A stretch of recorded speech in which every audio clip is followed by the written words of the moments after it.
Hey guys! Here's a fanfic called Regret, written by Anime Enthusiast. Summary: after Naruto and Sasuke's fight at the Valley of the End, Naruto has an epiphany and everything he thought about changed. Now during his training trip with Jiraiya, the blonde trains like crazy, returning to the village, 2.5 years later, as a new shinobi. Enjoy! Chapter 1, Epiphany. Hatake Kakashi considered himself the elite. Graduating at an early age, it didn't take long enough until he was promoted to Chunin, Jounin and then straight to Anbu. When the Sandaime lined him for taking a Jinan team, he didn't like it one bit. It got worse since all the teams who were lined with him ended up failing from lack of teamwork. When Team 7 was given to him, at first he thought it would be just like all the prior teams. However, when Sasuke offered food to Sakura, he actually considered this team to be the only one who got the idea of teamwork. Clearly, he didn't expect to carry one of his students on his arms after a Chidori wound on his chest from another one of his students. Channeling chakra to his feet, he needed to get back to Konoha as fast as possible, otherwise Naruto's life would be over. On the way, Kakashi cursed Uchiha Sasuke for what he did both against the village and against Naruto, attempting to kill him with a Chidori on his chest. Most of all, he was cursing himself for two reasons. First of all, he cursed his blind trust in Sasuke, and second, he cursed himself for teaching his assassination technique to someone who would use it on his best friend. After a while, the gates approached and in seconds Kakashi passed by it. He couldn't afford to wait since he needed Tsunade or Shizune right away. In 10 seconds, he barged in Tsunade's office with a bloody Naruto on his hands. At first, the Hokage objected as to the reason of the intrusion, however upon seeing whose body was on Kakashi's arms, the doctor in her sprung into action and within minutes, Naruto was in a hospital bed, getting all patched up and receiving some chakra incision in order for his wounds to heal faster. The next day, all members of the retrieval mission returned home, although some of them almost didn't make it. Akimichi Kuji was suffering from the effects of his family's chakra pills. Hyuga Neji came with a giant hole inches away from a fatal wound. The rest of the group sustained minor injuries and was already cleared from the hospital. The leader of the mission and only Chunin of the group, Nara Shikamaru, was wondering about his first leading mission and how much of a failure it was. Truth be told, no one could blame him, seeing that his team was up against Jounin-level shinobi and somehow survived the assault. Also, they would be able to get Sasuke back, had one Kaguya Kimimaro not stepped in to aid the enemy. However, Shikamaru, even after both Tsunade and his father encouraged him to grow as a shinobi, still blamed himself for almost getting 2 or 3 of his friends killed. That doesn't mean that the Nara heir would ever give up the path he chosen. Not because it would be so damn troublesome as he put it, but as his dad put it, not every mission goes according to plan and that the failures exist to show what needs to be changed or improved. Shikamaru, use this failed opportunity to improve your abilities as both a shinobi and a leader. Use this mission to be better prepared for the future so that mistakes like this can no longer occur, said Shikaku at the time, and Shikamaru acknowledged these words to heart. He would get stronger and he would improve his abilities. Man, this is troublesome, but I'll ask Asuma-sensei to help me with training, thought Shikamaru as he went home to rest after what seemed to be the longest mission of his life so far. However, while Shikamaru found the answer to his questions, there was one specific blonde who was lying on the hospital bed, not wanting to see anyone right now. He just looked outside as the sun was about to leave Konoha for the day and let the moon do its job. One would find it strange to see a usually hyperactive boy choosing, instead, to look at the window in pure reflection of the current events that occurred. However, one single event still didn't let his mind be. If it wasn't for the damn fox, Sasuke's Chidori would have killed him by either piercing a lung or the immense amount of blood loss. Naruto wondered if truly, Sasuke was being controlled by Orochimaru as he as well as everyone presumed. Nonetheless, only Naruto himself could vow for who was in control of the Uchiha's body at the moment, simply because he was the one who fought him. For the first time since he met Sasuke, Naruto was in doubt over Sasuke's behavior. Of course, he knew Sasuke was a brooding bastard, but never did he think Sasuke would pierce his lung so ruthlessly before.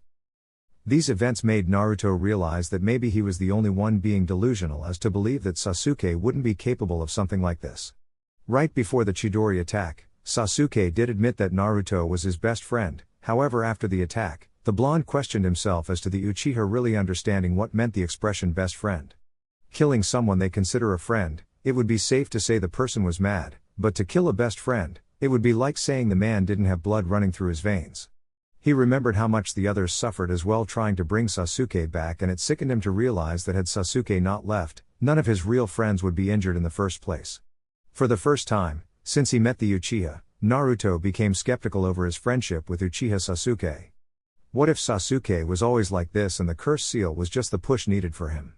If such a thing was true, then why did I ever bother? Why did I even bother to see if I surpassed him or not?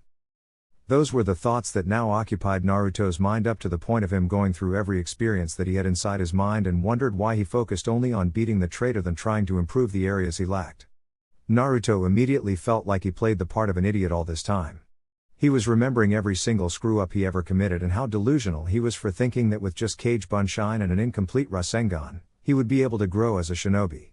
He now acknowledged that everything he ever thought about, everything he ever holds on to wasn't what it should be. Not focusing enough at the academy, not focusing enough to learn the basics before attempt the harder techniques. In fact, he remembered only passing the academy because he was able to do a technique that didn't even require a lot of knowledge to begin with. The Kage Bunshin no Jutsu, Shadow Clone technique, did only require one hand seal and lot of chakra to waste.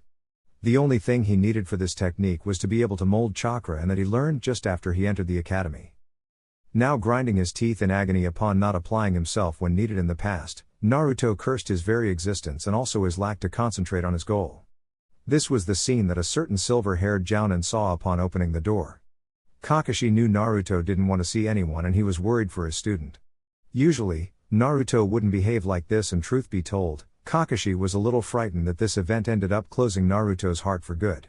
He understood that Sasuke meant to Naruto just as Uchiha Obito meant to him, and if Obito ended up wanting to kill him, Kakashi would be desolated right now. Naruto, upon acknowledging his sensei's presence, kept staring at him with a disapproving glare since he thought he told everyone that he didn't want to see anyone right now. "Can I help you, sensei?" asked Naruto with a tone that showed Kakashi that his presence was unwanted right now. Kakashi for his part awoke from his wonderings and turned to study Naruto's strangely dark blue eyes right now. Usually, Naruto's eyes displayed a bright ocean blue that could be quite enticing, however now the Naruto in front of him wasn't the real Naruto. "Well, can't a sensei come to visit his student? I happen to know that you didn't want to see anyone right now, but I just wanted to talk for a second," said Kakashi as he picked up a chair on the far corner and placed it so that he could seat right in front of Naruto. The blonde for his part eyed Kakashi's movements and wondered what the hell Kakashi wanted to talk to him in the first place. Naruto assumed that Kakashi would try explaining a different version of the situation, maybe try running some damage control on it, but he allowed Kakashi to begin the conversation, to which the silver-haired jounin nodded and turned to state. "Listen Naruto, I'm here to talk to you in regards of what you're feeling right now towards your teammate?" asked Kakashi, but the look that Naruto returned to him was something he never thought he would see. Naruto's eyebrows were slightly lifted, as in Kakashi just said something curious to the blonde. Naruto was also smiling as well, but it was not even remotely close to one of his goofy smiles that everyone grew accustomed to. It was an ironic smile, particularly used when someone uses sarcasm to answer a question. "Explain the word teammate for me, Kakashi-sensei. I may not have much experience with this kind of thing, but I know that teammates don't try to kill their teammates with a chidori on the chest." It was ironic, though, that just moments before he did this, he considered me as his best friend. If he did this to his best friend, I don't want to know what he does to his enemies, retorted Naruto, as in Kakashi just committed the biggest mistake of all times. However, he knew he was right, and also Kakashi knew he was right. After hearing the response, Kakashi wasn't surprised nor was he shocked to hear Naruto speaking like this. Nonetheless, Kakashi's reason for visiting wasn't only related to how Naruto was doing, but also to hear the blondes report on their fight. When questioned, Naruto told him everything that occurred after he left Rock Lee to fight the Kaguya person. After Kakashi lifted himself from the chair, he wished nice recovery to Naruto and went for the door, before being stopped by the blonde. "Kakashi-sensei, I wanted to ask you something?" said Naruto, to which Kakashi nodded and turned to stare the blonde, who by now was remembering what he was thinking just before his sensei entered the room. "Do you believe in the word regret?" asked Naruto, earning a suspicious look from Kakashi, who clearly didn't see this coming, especially one coming from Uzumaki Naruto, the boy who always screamed his never giving up slogan. After he returned to seating at the chair he once was, Naruto continued. "Tell me something, Kakashi-sensei, and be honest about it. On your point of view, how I stand in terms of shinobi abilities?" asked Naruto once again, now showing Kakashi what was this all about. Turning to think for a bit, at first he wondered why Naruto was asking said question, but thought about it either way. On a rational point of view, Kakashi didn't believe Naruto to have what it takes to become a ninja. Even though he was, indeed, a chakra house, his chakra control wasn't near as good as an average Jonin. His speed skills were mediocre at best and his taijutsu as close to street fight as possible. However, he knew that once Naruto fixated his mind on something, he was certain Naruto would manage to finish no matter what. When he looked at Naruto's eyes, he knew Naruto was waiting for a straight answer here, so he gave his point of view. If you want an honest opinion about it, you have a long way in front of you if improvement is what you seek. Your chakra control isn't appropriate and your fighting skills are close to a street fight. Above all things, a Jonin-level shinobi has to have at least the academy-level taijutsu and above water-walking level of chakra control. Your ninjutsu could use some work, but this area is the least of your concern, stated Kakashi before he looked to Naruto, waiting for him to explode and demand him to take everything back, but surprisingly he didn't. Naruto just stood there staring at Kakashi for a moment, before smiling and nodding in appreciation. I appreciate the honest answer, Kakashi-sensei, and I was wondering if you could help me with something. I can't leave here for another 2 days, so might as well get to training. Would you mind picking some books that will help me understand some concepts better? Asked Naruto, to which Kakashi looked at him as in Naruto grew another head. Naruto wanting to read books was really something he didn't expect. Nonetheless, Kakashi just nodded in affirmative and asked what he needed. Thanks, well I was wondering if the library had any scrolls on after Academy Taijutsu and Chakra Control. Also, I'm sure there is a book on ninjutsu I could learn apart from the 2 I already know, stated Naruto, to which Kakashi nodded and said he would see what he could find and then return soon. A few hours later. After giving Naruto some books about some forms of taijutsu, chakra control and D-to-C ranked ninjutsu techniques, Kakashi was in front of Tsunade explaining Naruto's fight to her and also expressing his concerns about the blonde. Tsunade was impressed about hearing Naruto applying himself in studies and told Kakashi of what Jiraiya wants to do with Naruto, once he received clearance from the hospital. Kakashi, Jiraiya is going to take Naruto with him for a 2.5 years training trip. He plans to teach Naruto better deals with the Kyuubi's chakra as well as focus on some points the blonde lacked in his shinobi education. Now considering that Naruto is already studying to correct his flaws, maybe Jiraiya can initiate him on more advanced forms of ninja arts. Now, you're saying that Naruto is now skeptical towards Sasuke, said Tsunade, with the late statement sounding like a question. Yes, Tsunade-sama, according to him, someone who tries to kill him doesn't deserve to be called teammate. It was clear in his eyes, how much hate and anger he is feeling right now. I can only worry about his path now, that whatever innocence yet left in him, now it was completely shattered by Sasuke's doing, said Kakashi, still looking down like he was considering the event to be somehow his fault. Looking at Naruto losing his innocence was enough to shatter whatever confidence Kakashi had in himself both as a shinobi and as a teacher. Also, when Kakashi laid out Naruto's flaws, Kakashi knew that he should be the one correcting it, since Naruto was his student after all. Also, he expected Naruto to shout about not receiving fair treatment, but instead all the blonde did was appreciate his honest answer and ask for some books so that he could improve the areas he lacked at the moment. To Kakashi, it felt like Naruto didn't need him for much. It went without saying, though, that his pain was visible and Tsunade caught it easily. What are you thinking, Kakashi? What is it on your mind right now? Asked Tsunade, a little worried about seeing Kakashi's dejected face looking down the floor as in he was the one to blame for this whole situation ever occurring. Tsunade was surprised to see Naruto asking for some books and wondering why he didn't come for Kakashi for help. It couldn't be that Naruto didn't consider Kakashi to teach him what he needs to know. However, if that was the truth, then something happened to let him to think about this.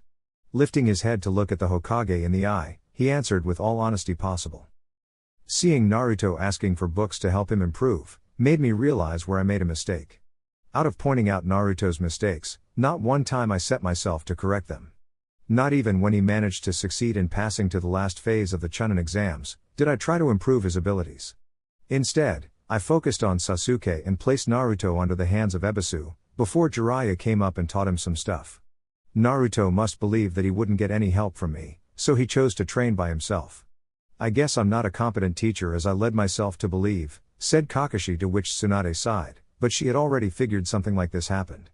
Speaking of Naruto as a subject, she could easily find a number of things that needed correction, however Kakashi ended up neglecting the boy training and that cost him dearly, had the Kyuubi's chakra not helped Naruto.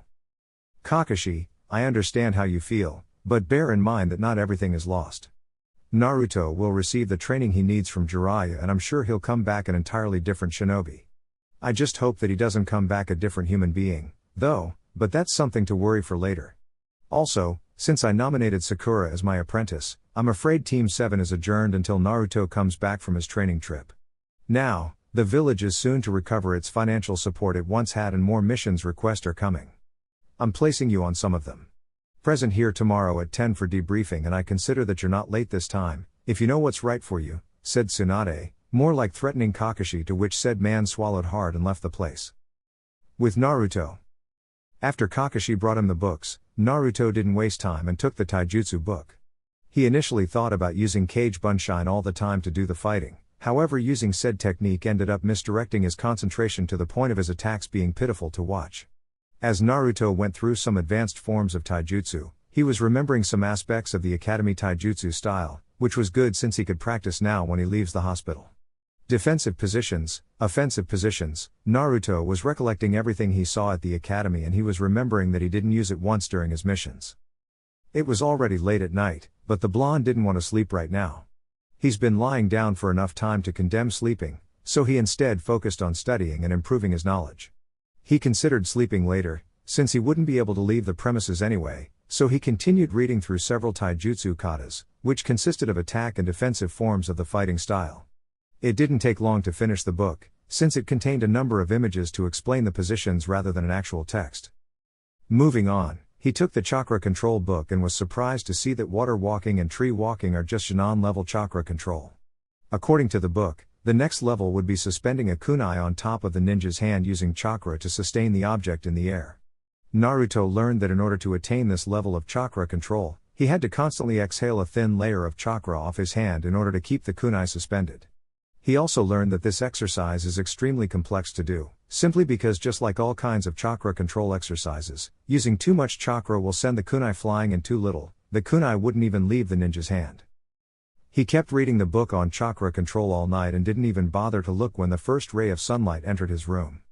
He was few pages from finishing the book, and his brain was already filled with valuable information both on taijutsu katas and advanced chakra control exercises. Minutes after, he closed the book and looked outside for a while. So many information being hidden, and he didn't even bother thinking about reading this earlier. There was only one book left to read, but this one he could wait a little bit. His head was already hurting from reading 2 books all night, and he guessed a little rest was a must. Before, though, he turned to look outside one more time and managed to see a couple of ninjas jumping through rooftops in speeds he never seen before. They must be channeling chakra through their legs to accelerate their movements. I guess I could do that as well. That would improve my chakra control as well, thought Naruto as he closed his eyes and slept instantly. Little did he know, though, that a toad Sennin was observing him all the time, since he arrived in town. Jiraiya heard from Tsunade and Kakashi that Naruto chose to study ways to improve some of his flaws, and he couldn't help but be surprised about seeing Naruto reading not only a book, but 2 books all night.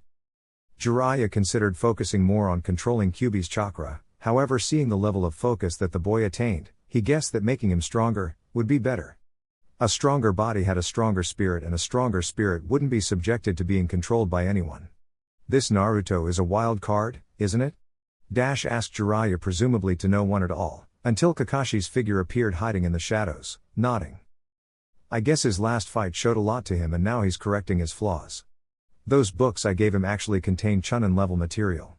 I guess this way I can make up for the lost time with him, said Kakashi while reading his all-favorite book, earning a smile from the pervert Sanin, who in turn acknowledged Kakashi's feeling of guilt until Kakashi once again manifested. Now that you're taking him with you, I believe he will improve a lot more than with me. After all, you were the one who taught him the Rasengan, water walking and Kushios, summoning technique, where I, on the other hand, taught him only tree walking, said Kakashi, to which Jiraiya nodded. Don't be this way, Kakashi. Regret is not a word ninjas should rely on. Also, Naruto is now on his way to become a fine shinobi, which was quite surprising to me, at least, since when I first saw him, the brat was impulsive and annoying. I wonder if I should begin elemental training with him during the trip. Wonder what element is his chakra aligned with? Asked Jiraiya mostly to himself, but Kakashi couldn't help but smile, since he would know this information in a while. Looking to the room once again, Jiraiya saw Shizune entering and checking on Naruto's condition before writing on his file and leave the room. One thing that worried Jiraiya was that Naruto didn't have visitors, but then he remembered someone saying that Naruto wished to be left alone, so he didn't bother. However, just as he was about to turn and leave, he saw someone entering the room and it turned out to be a few of his comrades, namely Sakura, Ino, Neji, Kiba, Shikamaru, and Kuji. After sneaking in, the group turned to watch the sleepy Naruto and a few noticed the books next to his bed. Sakura wondered why Naruto wanted to be left alone just like everyone else did. She eventually went to check the books and was surprised to see Naruto reading for the first time. The group considered waking him up to talk to him, however it seemed that all of them chose to just look at him and wonder how could someone so hyperactive could sleep so peacefully like that. The sunlight didn't bother the blonde at all and the light brightened his hair up to the point of showing a different image of Naruto to those who knew him. He seems different, somehow, said Ino, standing next to Shikamaru and Kuji, getting nods from everyone present, except for Sakura who in turn, kept looking at him. Sakura wanted to hear confident words coming from the blonde, words like next time they will be able to bring Sasuke back or I won't rest until we bring him back. With Sasuke gone, Naruto was now her only source for strength. She wanted Naruto to tell her about Sasuke's behavior, since the report on the mission was considered confidential to Genin ears, apart from those who participated in the mission. I really wished to know more about what happened out there, though. Rumors had it that Naruto returned deeply hurt from the fight, but Sasuke wouldn't do such a thing to Naruto. They are teammates and friends, said Sakura, more like asking all those present for confirmation, but neither of them shared the same opinion. Neji, for instance, chose to reply against Sakura's comment, since he used to be like the Uchiha in some way. Sakura-san, I don't concur with your assessment over the Uchiha. It was because of him, we all came back with near-fatal wounds. Also, Naruto fought with the Uchiha so it's only logical to assume that the injury was caused by him. Sasuke is in darkness right now and such a feat wouldn't be far from his kind of behavior. I happen to know that since until I fought against Naruto, I used to be like this as well. Naruto rescued me from the darkness, but he couldn't do the same thing for Sasuke, stated Neji, to which Sakura looked at the stoic Hyuga, but couldn't counter his argument. She knew how cold Sasuke became after the incident with Orochimaru. I don't mean to hurt you, Sakura, but Sasuke's actions were appalling and constitute treason to our village. Maybe you should consider moving on and focus more on your training together with Tsunade-sama, said Ino, expecting to be contradicted by the pink-haired Genin, but instead Sakura just kept looking at Naruto and wondering what was in his mind right now. Was that the answer now, giving up? Truth be told, Sasuke never bothered asking for help or anything, so why was she so persistent on bringing him back? She didn't know whether or not Naruto gave up on bringing him back. I don't know, Ino, I just don't know what to do. He always was distant to all of us, but as a team, we managed to form a little bond between us. I will let the choice fall on Naruto. If he decides to go after him, then I'll go with him, however if he decides to give up, then our bond is broken and things will never be the same as it once was. I think I'm going home now, guys. I don't have the strength to hear what Naruto has to say yet, said Sakura before moving towards the door. However, as she reached for the doorknob, a certain grumbling startled her and she turned to see Naruto just waking up and looking at the ones present. Hey, how long have you been here and why didn't you wake me up? Asked Naruto, eyeing everyone and waiting for a response.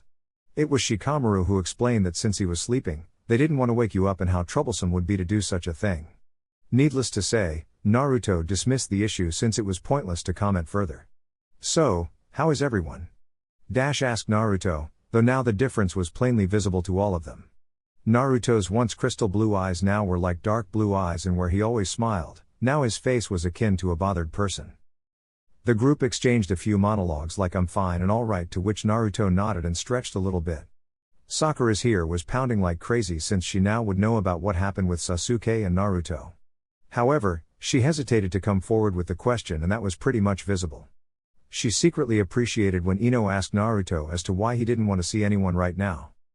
After hearing the question, Naruto explained his epiphany to everyone and also explained the book he was reading all night. Along the explanation, the group was stunned and now wondered what triggered him to think like this. When he was about to explain what happened, Shikamaru stopped him, saying that the details of said mission was considered restricted to Genin ninja apart from those who participated in the mission, to which Naruto acknowledged and stopped talking. Naruto heard about Sakura being apprenticed to Tsunade and congratulated her. However, everyone saw how Naruto addressed Sakura and all of them wondered where went that crush of the blonde. Sakura, of course, was the first to notice, and that came somehow as a higher shock than Sasuke deserting the village. Sakura oftentimes found Naruto to be annoying, asking to go out with her, but when he stopped doing it, she now missed it. Well, since Sakura will be training with Tsunade, I guess I'm on my own, then. Someone of Kakashi-sensei's caliber won't be held up to teach one single Genin. No matter, though, these books taught me a lot and I can't wait to leave this place and begin training, said Naruto, taking his 3 books and laying them on top of his bed. The group, though, wondered about Naruto's training, since all of them concurred with him about Kakashi. Little did the group know, that said person heard it all inside before turning to Jiraiya. Quite humble of him, wouldn't you say, Kakashi? Quit worrying about it, when I'm through with him, he'll be 10 times stronger, trust me on this, said Jiraiya, to which Kakashi nodded and left. After seeing Kakashi leaving, Jiraiya turned to look at Naruto and wondered about a few things. I'm glad Naruto isn't fixed on rescuing the Uchiha boy. This way, his growth won't be hindered by simply overcoming the Uchiha. I guess my sensei days are up once again. Back to Naruto's room, silence ruled the place. Sakura managed to ask Naruto of his intentions towards Uchiha Sasuke, and he eyed Sakura with what seemed to be a sarcastic smile. Naruto thought quite a lot, but he acknowledged the fact that he didn't think of Sasuke at all, other than the fact that the Uchiha tried to kill him. Oh, he didn't need to think about it, since the answer was already clear in his mind. However, because of the secrecy towards the mission, he had to hide some aspects of what happened and focus more on Sasuke's reasons. Sakura, in my opinion, you can't bring back someone who doesn't want to return. Sasuke left because he thought it would be better for him than staying in the village. Any missions towards rescuing him would turn to failure simply because he doesn't want to return, nor do I wish to go after him. Some aspects of the mission led me to believe that Sasuke was a loose cannon just waiting for a little push. So, I don't intend to go after him anytime soon, unless the Hokage orders me to do so, explained Naruto before seeing Sakura lowering her head to looking towards the ground and left the room. She didn't expect Naruto's explanation to be so unnervingly accurate, and she found no counterargument for him. The rest of the group wished him a good recovery and all of them left. After that, Naruto picked up his last book about ninjutsu and turned to read it. Inside, Naruto saw the 3 academy jutsus and even some advanced ones to use, like Shuriken Kage Bunshin no Jutsu, Shuriken Shadow Clone Jutsu, and Bunshin Daibakua, Clone Explosion Jutsu. Also, he saw a technique called Jiraiya Shin no Jutsu, Torpedo Needle Jutsu, and read about the technique. So far, all of these techniques were relatively easy to do, since the first 2 required a technique similar to the Kage Bunshin, and the last one Naruto just had to mold chakra correctly through a correct set of hand seals. However, the next ones were purely elemental jutsus, and Naruto wouldn't be able to do since he didn't know how. Seeing the rest of the book was divided into elements, Naruto sighed and closed his book. He was going to leave it at the table in front of him when 2 papers fell on his lap. Lifting an eyebrow, Naruto picked them and saw that someone sent him a message. Naruto, I see you noticed that apart from some jutsus, this book contains mostly elemental jutsus. So, the next paper is a special one. This paper is what we use to determine a ninja's element. Every shinobi has a link towards a certain element, which means that he or she will be able to perform jutsus towards that element easier than others. As you know or don't know, there are 5 elements: fire, lightning, wind, earth, and water. Therefore, by channeling chakra to this paper, you'll be able to find which element you are best suited with. After channeling chakra to the paper will either get soaked, water, burn, fire, turns to dust, earth, crumble, lightning, or split in half, wind. Kakashi. After reading it, Naruto turned to look at the paper and studied for a second. After a moment, he shrugged it off and did just like Kakashi's explanation said. He channeled chakra for a while, before he saw the paper splitting in half, indicating that he contained a wind affinity. Wind, huh? It's very rare to have such an affinity, Naruto, said Kakashi, earning the blonde's attention only to see that not only Kakashi was there as well, but also Jiraiya. What do you mean by saying rare, Kakashi-sensei? Asked Naruto, to which Jiraiya chose to fill in for him. Since we're in fire country, that means the majority of our shinobis possess a fire affinity, which is quite opposite to wind. Other affinities, although less common than fire, are also in abundance in Konoha, like earth and water, with lightning being second last and wind being last, said Jiraiya, to which Kakashi nodded as well as Naruto. So that means any knowledge towards wind is limited in Konoha, said Naruto, gaining nods from Kakashi and Jiraiya. Truth be told, he didn't need much to work with anyway. His book explained about Futon chakra control exercises, so the techniques he could learn from someone with knowledge in the area. Lifting his head once again to face his senseis, he wondered why Jiraiya was there and not focusing on his research as he often did. Upon voicing it, Jiraiya snorted at the blonde for his comment, but explained about the training trip. Needless to say, Naruto was surprised upon seeing that he would leave the village for that long, but he wondered why he needed to get out of the village, to which Jiraiya explained that aside from training, Jiraiya would be protecting him from the Akatsuki, thus satisfying the blonde's curiosity. Truth be told, Naruto wanted nothing more than train to correct his flaws, and training under Jiraiya would enable him time to correct them and also learn a lot. Jiraiya explained that they would leave as soon as he was cleared from the hospital, to which Naruto acknowledged it and appreciated the opportunity to train. After the Jounin and Sannin left the room, Naruto picked up his book and turned to look at the Futon section and how to manifest Futon chakra. Chapter 2, Promise of a Lifetime. The next day, Naruto had to say the stuff he saw on the ninjutsu book about Futon ninjutsu, and safe to say, he was really cursing himself right now. So much information kept hidden from him, and only now did he choose to take a moment of his life to actually read.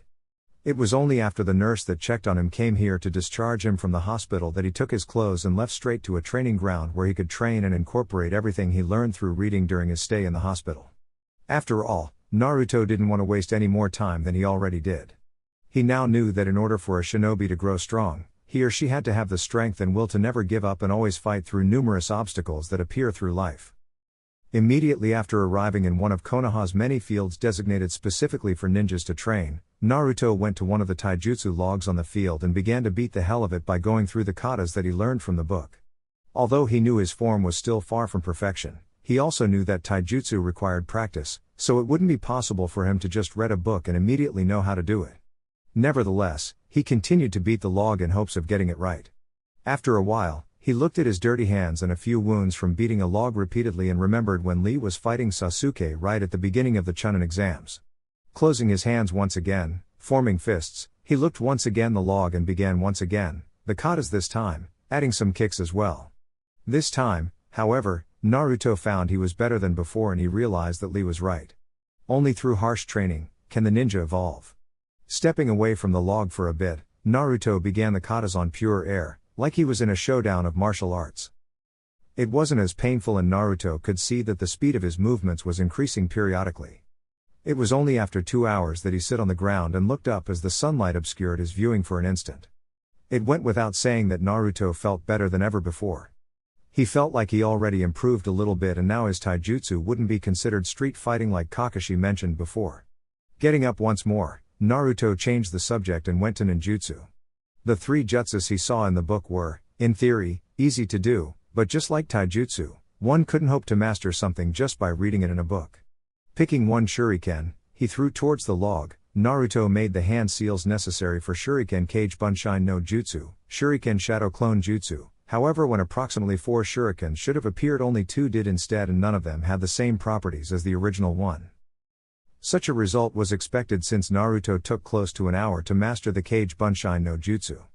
This new technique didn't waste as much chakra the Shadow Clone, but it did require a considerate amount. Taking another one, he tried again, only for the same thing to happen. No matter, though, he would be able to learn it just like he was able to do the Kage Bunshin.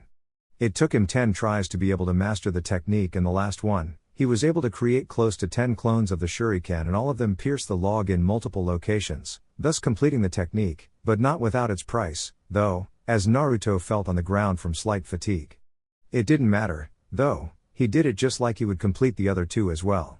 However, his stomach growled, hence why he grabbed some shurikens that was stick on the log and went to Akirakas for some lunch. Of course, he changed about the way he saw things, but that doesn't mean his taste for food changed. After sitting down on the bench, Naruto asked for some miso ramen, to which old man Tucci greeted him and went to make his bowl.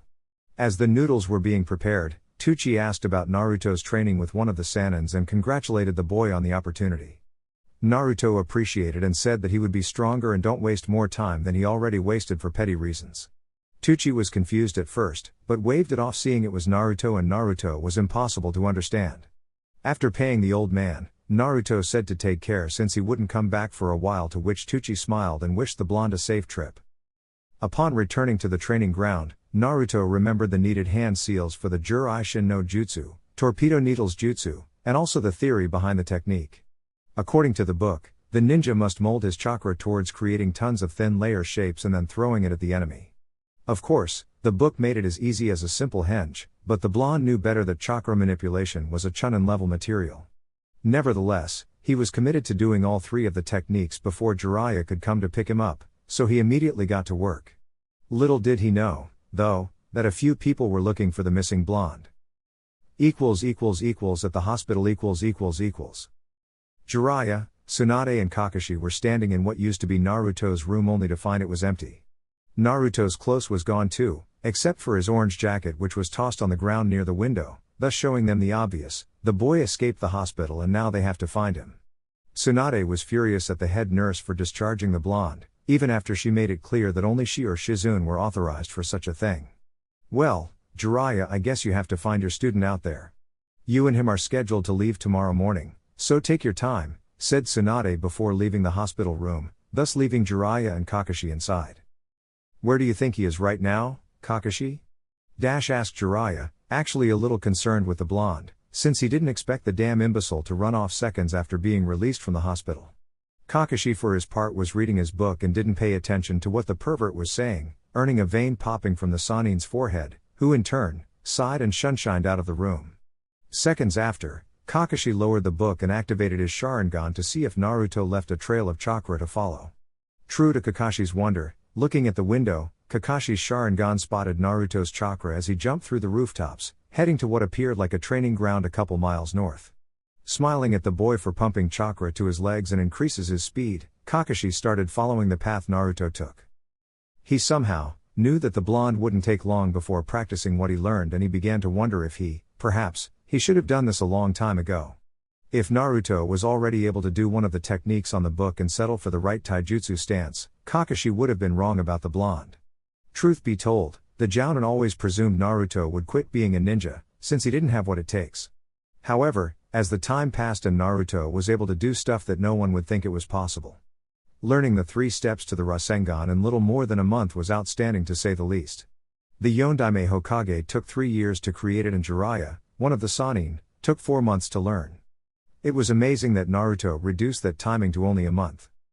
Kakashi remembered seeing at the book he selected for Naruto regarding ninjutsu, and he remembered that apart from the elemental ones, they were 3 jutsus that Kakashi would have wanted to teach Naruto, since it really matched Naruto's unpredictability attacks: Shuriken Kage Bunshin no Jutsu, Shuriken Shadow Clone, Bunshin Daibakua, Clone Explosion Jutsu, and Jurai Shin, Torpedo Needle. They were tough to master, but once he manages, he would be able to add 3 very powerful and very handy jutsus to his arsenal, not to mention the few Uten techniques he would be learning with Jiraiya on his travel. After the last rooftop, Kakashi saw the blonde and also managed to see that he was doing the Tatsu, Dragon, Seal, which was the last one needed for the Jurai Shin, before Kakashi's eyes widened out of proportions. After Naruto finished the hand seal sequence, tons of chakra needles formed around him, before Naruto moved his hands towards the Hitsuji, Ram, Seal, and shooting the needles forward the log, thus making tons of tiny holes which would kill any enemy easily. Kakashi wondered how much time Naruto was training, since the hour of his hospital release was 3 hours ago. Kakashi couldn't figure out how Naruto already learned this jutsu in 3 hours and thought about it for a while. How could someone, with no good history at the academy, learn advanced jutsu so easily? Would it be because he got the chakra capacity of a Jounin? No, Jiraiya already taught him the water walking exercise, so it couldn't be high chakra capacity. It was another thing, definitely was. Kakashi wondered if Naruto was a genius in disguise, but then again, he shouldn't be surprised at yet another surprising feat from Naruto. After completing the technique, Naruto kneeled on the ground from extreme chakra usage for the day. He cursed not having enough chakra to complete the 3rd technique, but thought again since the Bunshin Daibakua required a lot of chakra at disposal and Naruto now didn't have enough. He figured that some rest would do the trick and his chakra would come back, so he just went to a tree nearby and sit down near it while admiring his work so far. His taijutsu was coming along nicely and he just added 2 new jutsus for him to rely on while fighting. The last technique, though, was what Naruto wanted to master the most for the simple reason of using it as a trap. Summoning a lot of Kage Bunshins and place some of the exploding ones in the middle so that when the enemy begins hitting them one by one, eventually he would be hitting the exploding one and would be sent flying because of it. Back to Kakashi, He was looking down at Naruto since the blonde happened to pick the same tree he was hiding in order to rest up a bit. At first, Kakashi considered just falling to the ground and greeting his student. However, for some reason, he hesitated. He didn't want to meet those same eyes he saw at the hospital. Kakashi just didn't have the words to talk to him right now. After all, it was him the one who taught Sasuke the Chidori, who in turn used it to pierce Naruto's flesh, thus almost killing the blonde if the Kyuubi wasn't inside him. The Jounin considered saying he regretted doing what he did, but he had a gut feeling that Naruto would close up once more and say it was alright with dejected eyes. 1 hour later, Naruto got up and felt that his chakra was beginning to fill him up, albeit slowly, so he decided to train more taijutsu. So, he initiated the katas as he beat up all the imaginary opponents in the air. Meanwhile, Kakashi was watching intently and also managing to see some nice punches going on down there, before seeing Naruto alternating between punches and kicks. Seeing the blonde training hard sent an unknown wave of pride to Kakashi that never before happened. When he trained Sasuke for a whole month, not one did the Uchiha cause that to Kakashi, but Naruto, in less than a day, made Kakashi realize how deeply he messed up with the team. Suddenly, someone instantly appeared behind Kakashi, but he knew it wasn't Jiraiya since his visible eye caught sight of green. "Good afternoon, my fellow rival. How about we took advantage of this beautiful day and test our abilities to the extreme, Yosh?" screamed Guy, before Kakashi placed his hand on Guy's mouth in time for Naruto to just look up, since he thought he heard someone screaming. After Kakashi signaled for Guy to be quiet, he looked down and saw that Naruto waved it off and returned to his taijutsu training. Mito Guy turned to see what his rival was observing, only to smile and give his thumbs up to Kakashi. "Oi Kakashi, Naruto sure is filled with the fire of youth, he and Student Lee are the same," smiled Guy as he saw Naruto's punches and kicks connect to the log repeatedly. Kakashi for his part thought about teasing the green Jounin, but he couldn't fault but agree with his old friend.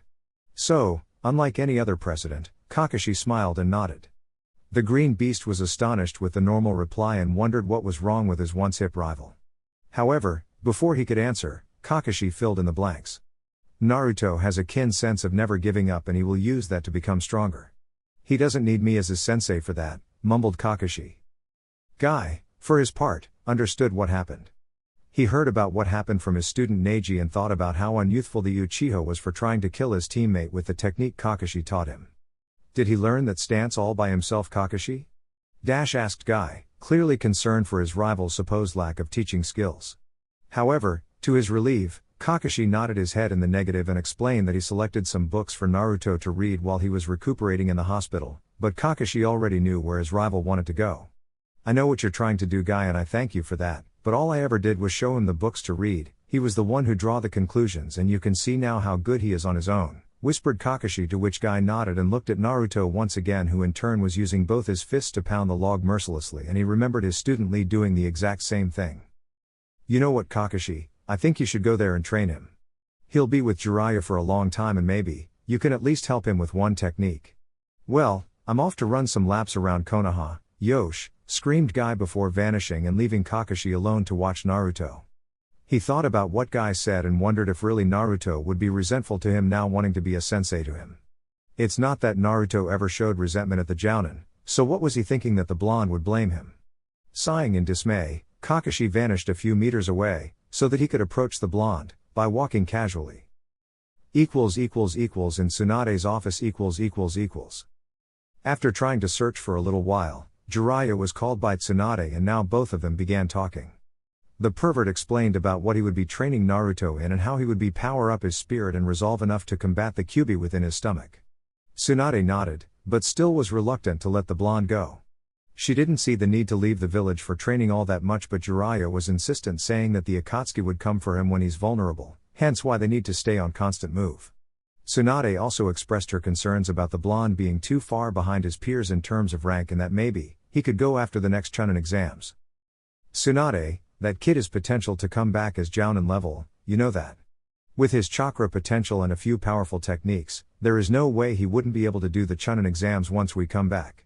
He is already fixing some minor issues that need to be fixed, it's just a matter of time until we'll begin elemental manipulation. I can tell you, for sure, that he is going to become as good as his father was, if not better.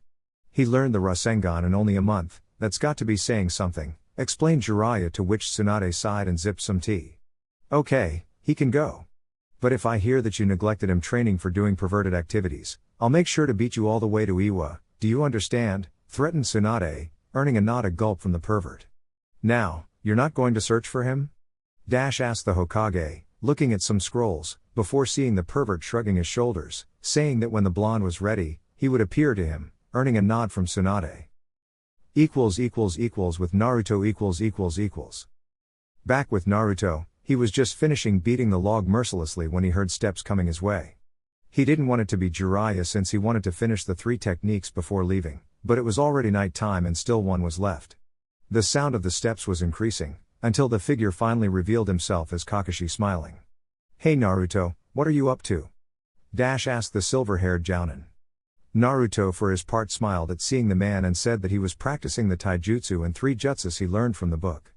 The moon was already up the sky and Kakashi was just watching Naruto pummel the log once more, until he came to a halt and looked to his beaded hands. He already had the chakra necessary to attempt the last jutsu, so he stopped and summoned one shadow clone, before Kakashi stopped him.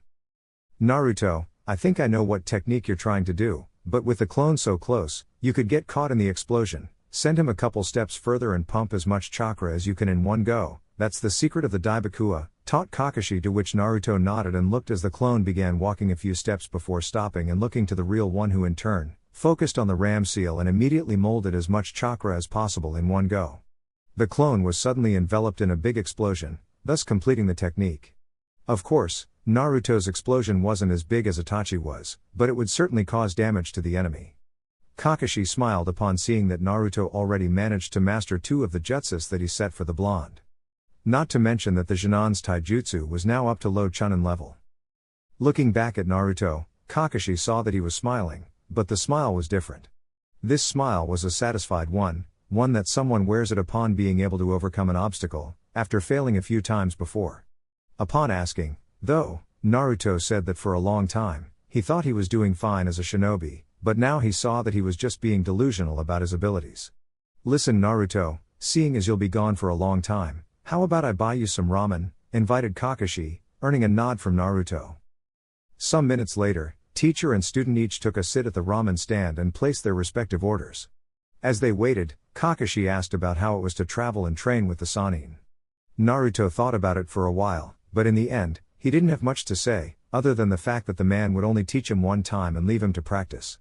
Naruto told him about the 3 stages of the Rasengan and how it was, initially, weird to practice with water balloons and rubber balls. I just hope that this time, he won't be focusing so much on peeping at girls all the time, complained Naruto, to which Kakashi smiled and nodded, before seeing their orders being placed in front of them. They ate the meal quietly while savoring the delicious noodles. For a while, no one talked, no one opened their mouth to speak, only to eat. When that was finished, Kakashi extended his dish so that the old man Tucci could pick up, before turning and addressing Naruto. Naruto, I'd like to say I'm sorry to you, said Kakashi, coming forward with the subject, earning a much surprised look from his student, who in turn asked about what he was sorry about. Ever since Team 7 was formed, I didn't give the proper attention I should have done to the team, you especially. At the Chunin exams, I ended up training someone who didn't need help and left you under the care of Ebisu. At the hospital, when you asked me about your flaws, I felt ashamed, simply because as your Jounin sensei, I shouldn't be the one listing them, but rather working with you towards correcting them. I know that I wasn't the best sensei, and for that I seriously apologize, whispered Kakashi that last part, before Naruto began looking at his sensei, wondering what this all about. Was this guilt? Was this guilt for the Uchiha doing what he did? Naruto didn't forget that Sasuke tried to kill him with the technique Kakashi taught him, so it was really guilt over what he did, and Kakashi felt responsible for what happened. Sensei, you don't need to apologize. No one could have known that Sasuke would eventually flee for power. Also, about my so-called flaws, what good is the sensei when the student doesn't understand what needs to be done? Those books you picked up for me helped understand what needed to be changed in my abilities, and for that I thank you. Now, not only I improved my taijutsu, but also just added 3 jutsus to use out there, thanks to you, once more, explained Naruto, but Kakashi was still looking down, when suddenly, he remembered hearing Naruto saying that he added 3 jutsus. Naruto, you were able to master the 3 jutsus? Asked Kakashi, incredulously, before Naruto nodded and finished up the last string of noodles. How many can you multiple the shurikens? Asked Kakashi once again. I managed 10 clones the last time, though with more chakra, the numbers can double, explained Naruto, earning a nod from Kakashi and a thought that maybe Naruto was a genius in hiding.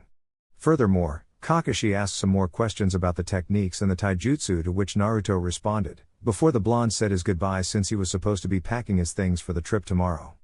Kakashi eyed the blonde leaving and wondered how much better Naruto would be if Kakashi found out earlier about the blonde's quick learning. When he turned to walk away, he stopped for a while, before addressing the shadow to simply come out and talk to him. "Ah, Kakashi, I didn't want to intrude in student/teacher conversation, but Tsunade-sama wants to talk to you immediately," said the shadow, before leaving. Once Kakashi arrived, Tsunade asked about Naruto's whereabouts. Kakashi said that he went to his apartment after training the whole day. According to Kakashi, Naruto managed to improve his taijutsu form and also the 3 jutsus that the book contained, aside from the elemental ones. Jiraiya was there as well, so you could imagine his surprise upon seeing that the blonde was also training ninjutsu. After hearing Kakashi's statement, Tsunade nodded and took a scroll next to her. "Kakashi, tomorrow you'll part along with Genma and Reidu to a mission near Suna." The Kazekage asked for help in pursuing a missing nin who managed to infiltrate the village, kill some of their ninjas and steal some important documents. "Sabaku no Tamari will be joining your group to arrest the man and retrieve the documents. Be ready to leave at 10 a.m. tomorrow," ordered Tsunade, earning a nod from Kakashi before vanishing. Inside Naruto's place. After already packing everything that he needed for the trip, plus some extra money to purchase some new clothing, Naruto was now just taking one last look at his place, before going to sleep. As to his clothes, he remembered some people saying ill about his clothes choice because they didn't offer him the necessary stealth that a ninja must have. So, Naruto made a mental note that the second he spots a place that sells ninja clothing, he would enter the place and change everything. Upon lying on the bed, Naruto noticed the kunai he leaves right next to him, in case someone decides to break in, and remembered that one last exercise was a do. The chakra control exercise was something he despised entirely. The tree walking one was, easily, the most unnerving one he ever had to do. After all, who in their sane consciousness would want to fall on their head so many times? Of course, Naruto didn't need to fall on his head, simply because upon failing, he could simply flip his body and fall safely on his feet. The water walking one was, also, a pain in the ass. Naruto remembered that he kept falling on that hot water so many times, he didn't know he was wet from the water or he was sweating from the heat. Now, this third one could shape to be just as troublesome as the 2 other, if not more. Maybe, Naruto would use more chakra and send the kunai flying directly at him. Just as he took the kunai, he thought better and returned it to the proper place. His chakra system took a heavy blow today and he wanted nothing more than simply sleep for a while. It wasn't long until his mind started playing tricks on him, which meant that, just like every night he fell asleep, he was having a nightmare. Usually, it was just memories of people looking at him with disdain and anger, nothing that he couldn't handle in time, thus didn't bother his sleep. However, this one was different, or at least started out differently. He was inside a dark room, where inside he couldn't say a thing except for a bed that was illuminated. As he walked closer, he noticed that a boy closer to his age was there sleeping with his face looking up. Upon approaching, the person's identity was plainly visible to Naruto. The cursed seal on his neck was glowing with intensity, but instead of reaching Sasuke to see if he was alright, Naruto just stood there impassively. Suddenly, Orochimaru appeared next to Sasuke and extended 2 white snakes around Sasuke's body slowly, taking possession of his body. Orochimaru stopped for a while and watched Naruto to see if he would do something to stop the snake face, but Naruto just remained there stoically, watching as Orochimaru managed to complete his possession of the Sharingan, before transforming into a monster and began his havoc and mayhem. Suddenly, in front of Naruto, appeared Sasuke once again looking at him, demanding answers about why Naruto let Orochimaru take over his body. The answer, though, was an easy one to make. "Clearly you didn't expect me to help you after you tried to kill me, didn't you, traitor?" asked Naruto before seeing Sasuke's spirit leaving, while looking at the blonde's eyes, without uttering a single word in response. After Sasuke was gone, Naruto turned to look at Orochimaru, who in turn was looking at him while laughing evilly, before preparing a Rasengan in his right hand and charged Orochimaru before slamming the Rasengan right between his eyes. The next scene was Naruto's room as he opened his eyes to administer what he just pictured inside his mind. He just saw Orochimaru completing his ambition before Naruto was able to land a Rasengan between his eyes. What the dream mean? Of course, Naruto didn't care much for Sasuke, but he wouldn't let Orochimaru do what he intends to do, simply because he is an enemy of the village and therefore, cannot let him live. So, maybe the dream was what the future could entail in case Orochimaru manages to take possession of Sasuke's Sharingan? Closing his eyes once more, he fell asleep with those thoughts in mind and only one conclusion. He would protect the village even if it costs his life to do so. Day of departure . After saying goodbye to his friends, he and Jiraiya marched together towards the main gate, therefore beginning their adventure across the elemental countries. After the last step, Naruto stopped and turned to look at the Hokage monument, especially at the fourth Hokage's head. "I'll come back stronger and protect the village just like you did, with your life, that's a promise," screamed Naruto to no one, until Jiraiya screamed for him to hurry up or else he would leave without him. Chapter 3, True Devotion. A few hours after leaving the village, Jiraiya and Naruto were found walking casually towards a small village in order to have some lunch and talk for a while. Suffice to say, Jiraiya wanted to talk with Naruto not only because he wanted to create a suitable schedule for the blonde's training, but also in order to find out as much as possible about the eternal enigma that was Uzumaki Naruto. In their last trip, Jiraiya was practically begging for Naruto to stop screaming from time to time, but now the blonde didn't matter a single word since they left Konoha. Naruto, for his part, chose the quiet time and began to wonder about things a little bit. He often wondered about his life and how it could turn up if he had the decency to apply himself on being a better ninja.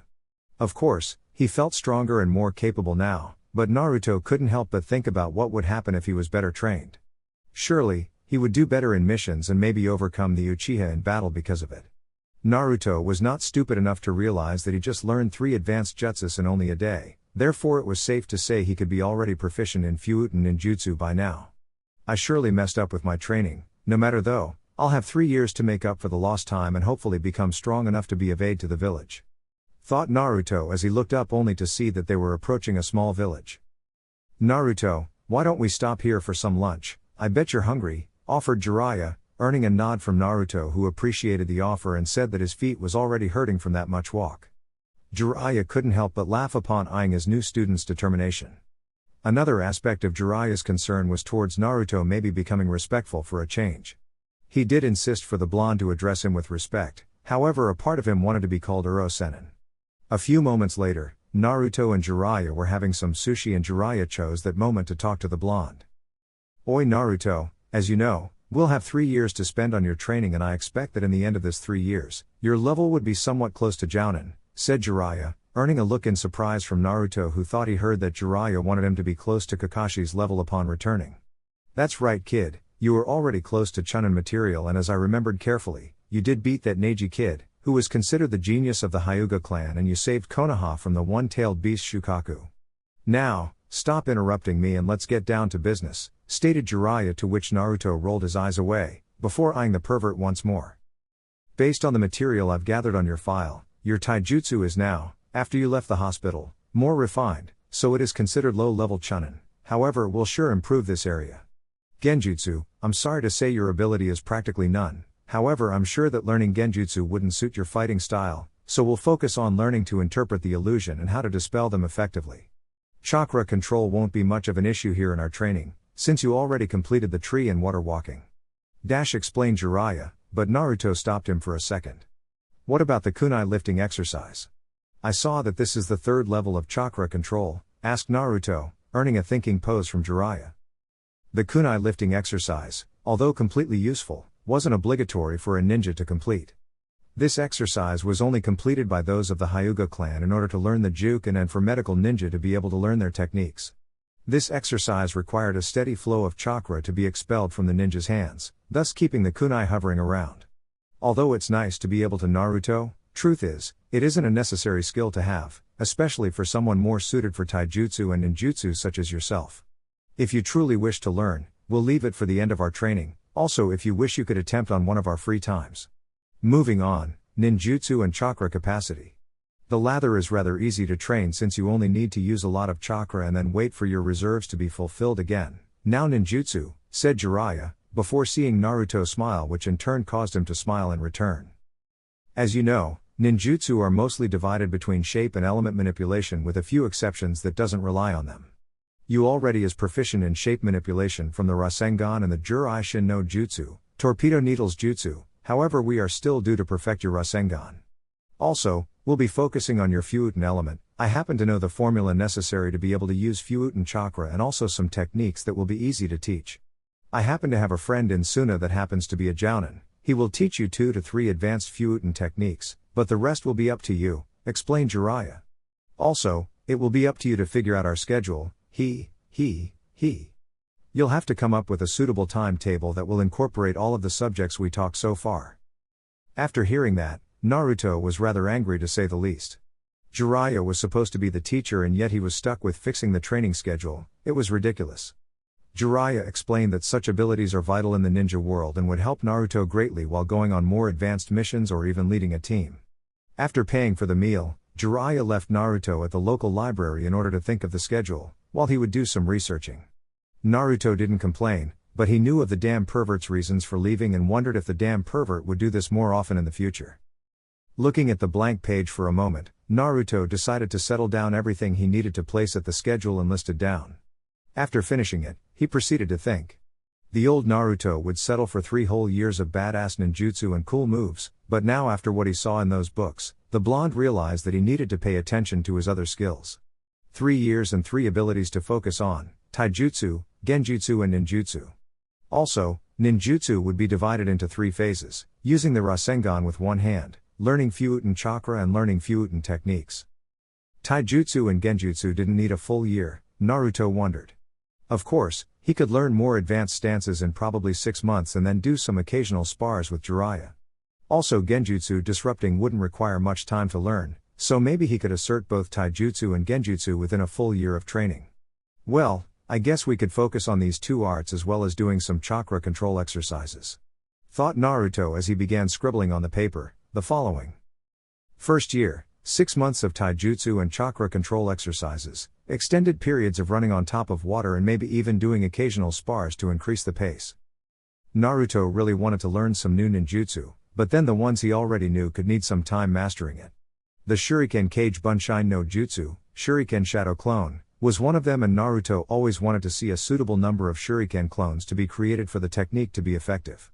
Also, the Jurai Shin no Jutsu, Torpedo Needles Jutsu, could need some work refining its shape and also increasing the number of needles, so he could use the first year perfecting them on his spare time from training.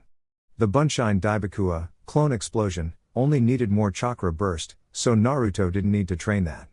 Scribbling this information, Naruto now initiated the 2nd year schedule. Since he would have practically done with taijutsu and genjutsu, he could focus 2 years with ninjutsu. Sometime in the past, he heard someone telling that he was a ninjutsu type of ninja, because of his unlimited chakra capacity. So, with the proper control and the advanced techniques, he was sure to learn. Naruto was practically drooling in anticipation.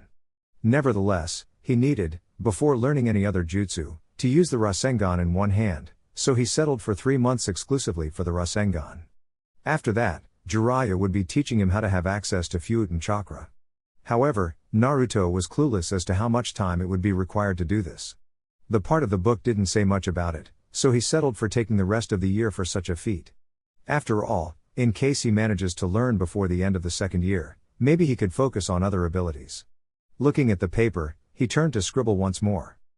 2nd year, 3 first months, Rasengan training in order to be able to create it single-handedly, without the clone's assistance, and 9 months of Fuuten chakra manifestation training. In case I manage to do it in lesser time, we can focus on learning 1 or 2 Fuuten techniques and spar on top of the water, using both taijutsu and ninjutsu. Objective: fighting experience and mastery of jutsus in the heat of battle. Of course, the 3rd year would be focused on Fuuten techniques that Naruto would be learning from both Jiraiya and a man in Suna. So, he scribbled the last year and turned to read it once more in order to see if he didn't miss anything. Naruto was actually satisfied with his schedule.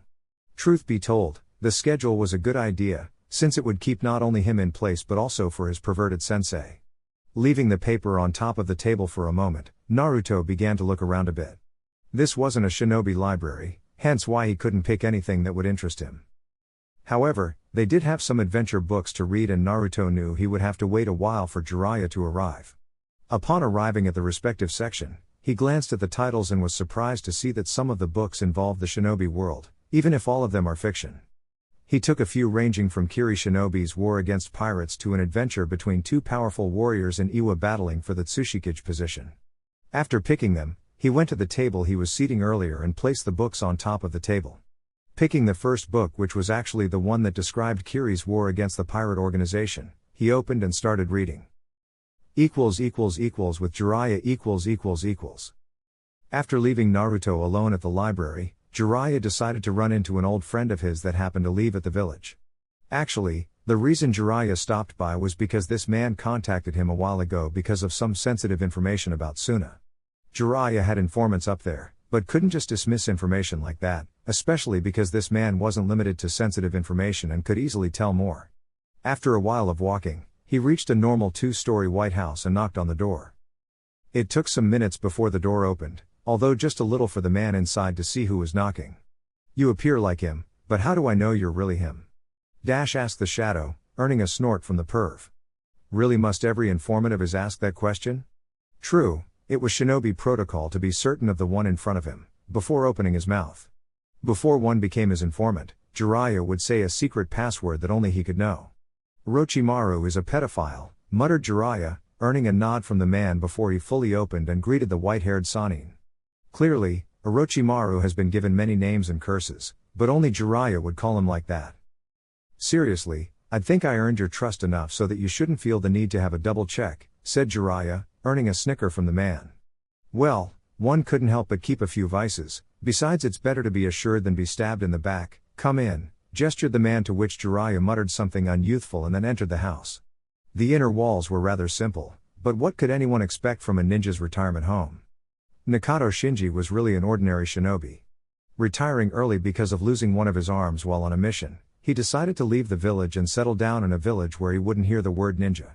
However, just as the man said, Shinji became addicted to some of the vices that were exclusive for shinobi, hence why he agreed to be Jiraiya's informant.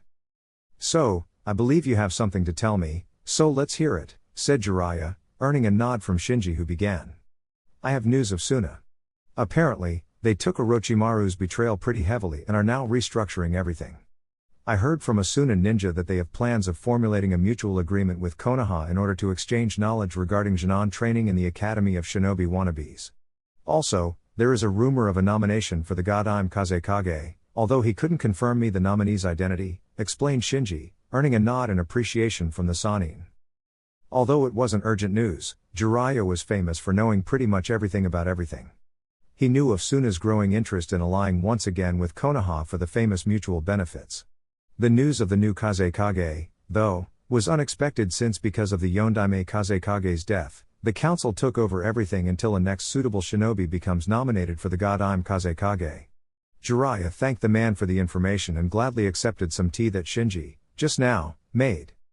Some occasional talk was exchanged between the two, and when Jiraiya looked at the time, he realized he abandoned Naruto at the library for close to 3 hours now. He explained to Shinji that he was in a hurry to meet someone and appreciated the hospitality. After leaving the house, he took a few minutes to arrive at the library, already wondering how much of a headache he will have from hearing Naruto screaming at him for abandonment. What he never expected, though, was to see Naruto, instead of either falling asleep or bitching to someone about late sensais, the blonde was there seated at the table reading a book, and Jiraiya could see 3 other books on top of the table as well. I don't know if I should be relieved that he won't scream at me or worried of seeing Uzumaki Naruto, the most hyperactive ninja of Konoha and Jinchuriki of the Kyubi no Yoko, expending pretty much half a day at the library. Thought Jiraiya as he took the paper and turned to read it. First year, 6 months of taijutsu and chakra control exercises, extended periods of running on top of water, and maybe even doing occasional spars to increase the pace. Mastery of 2 ninjustas learned before leaving, which are the following: Shuriken Kage Bunshin no Jutsu and Jurai Shin no Jutsu, and the rest of the year will be spent on Genjutsu understanding plus how to disrupt the illusion. Second year, 3 first months, Rasengan training in order to be able to create it single-handedly, without the clone's assistance, and 9 months of Fuuten Chakra manifestation training. In case I manage to do it in lesser time, we can focus on learning 1 or 2 Fuuten techniques and spar on top of the water, using both taijutsu and ninjutsu. Objective: fighting experience and mastery of jutsus in the heat of battle. Third year, mainly Fuuten ninjutsu training with Jiraiya and a ninja from Suna, followed by full-out spar involving nin, tai and genjutsu 3 times a week, until the last 2 months, which will be used for eventual exercises that I couldn't master in time. Jiraiya couldn't help but smile upon reading it. There were some points missing, however he was still due to tell Naruto that on time, he would be set up against other opponents in order to have some battle experience. Still, the schedule layout worked fine and Jiraiya found that the time given for all of them were spot on. Naruto for his part finished his book and looked at the pervert displaying a large smile on his face.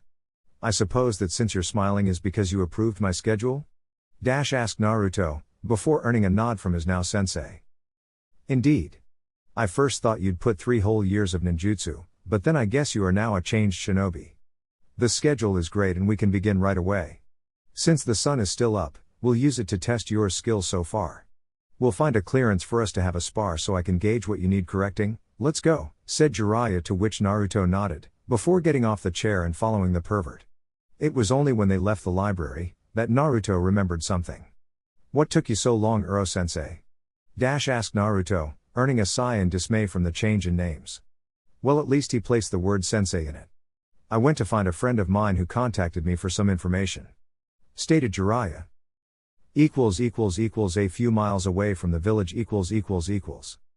Once out of the village, Jiraiya and Naruto found a clearing before they sealed their belongings inside a scroll by Jiraiya. After all, it wouldn't do well for them to leave it next to a tree and have it stolen in the midst of a fight.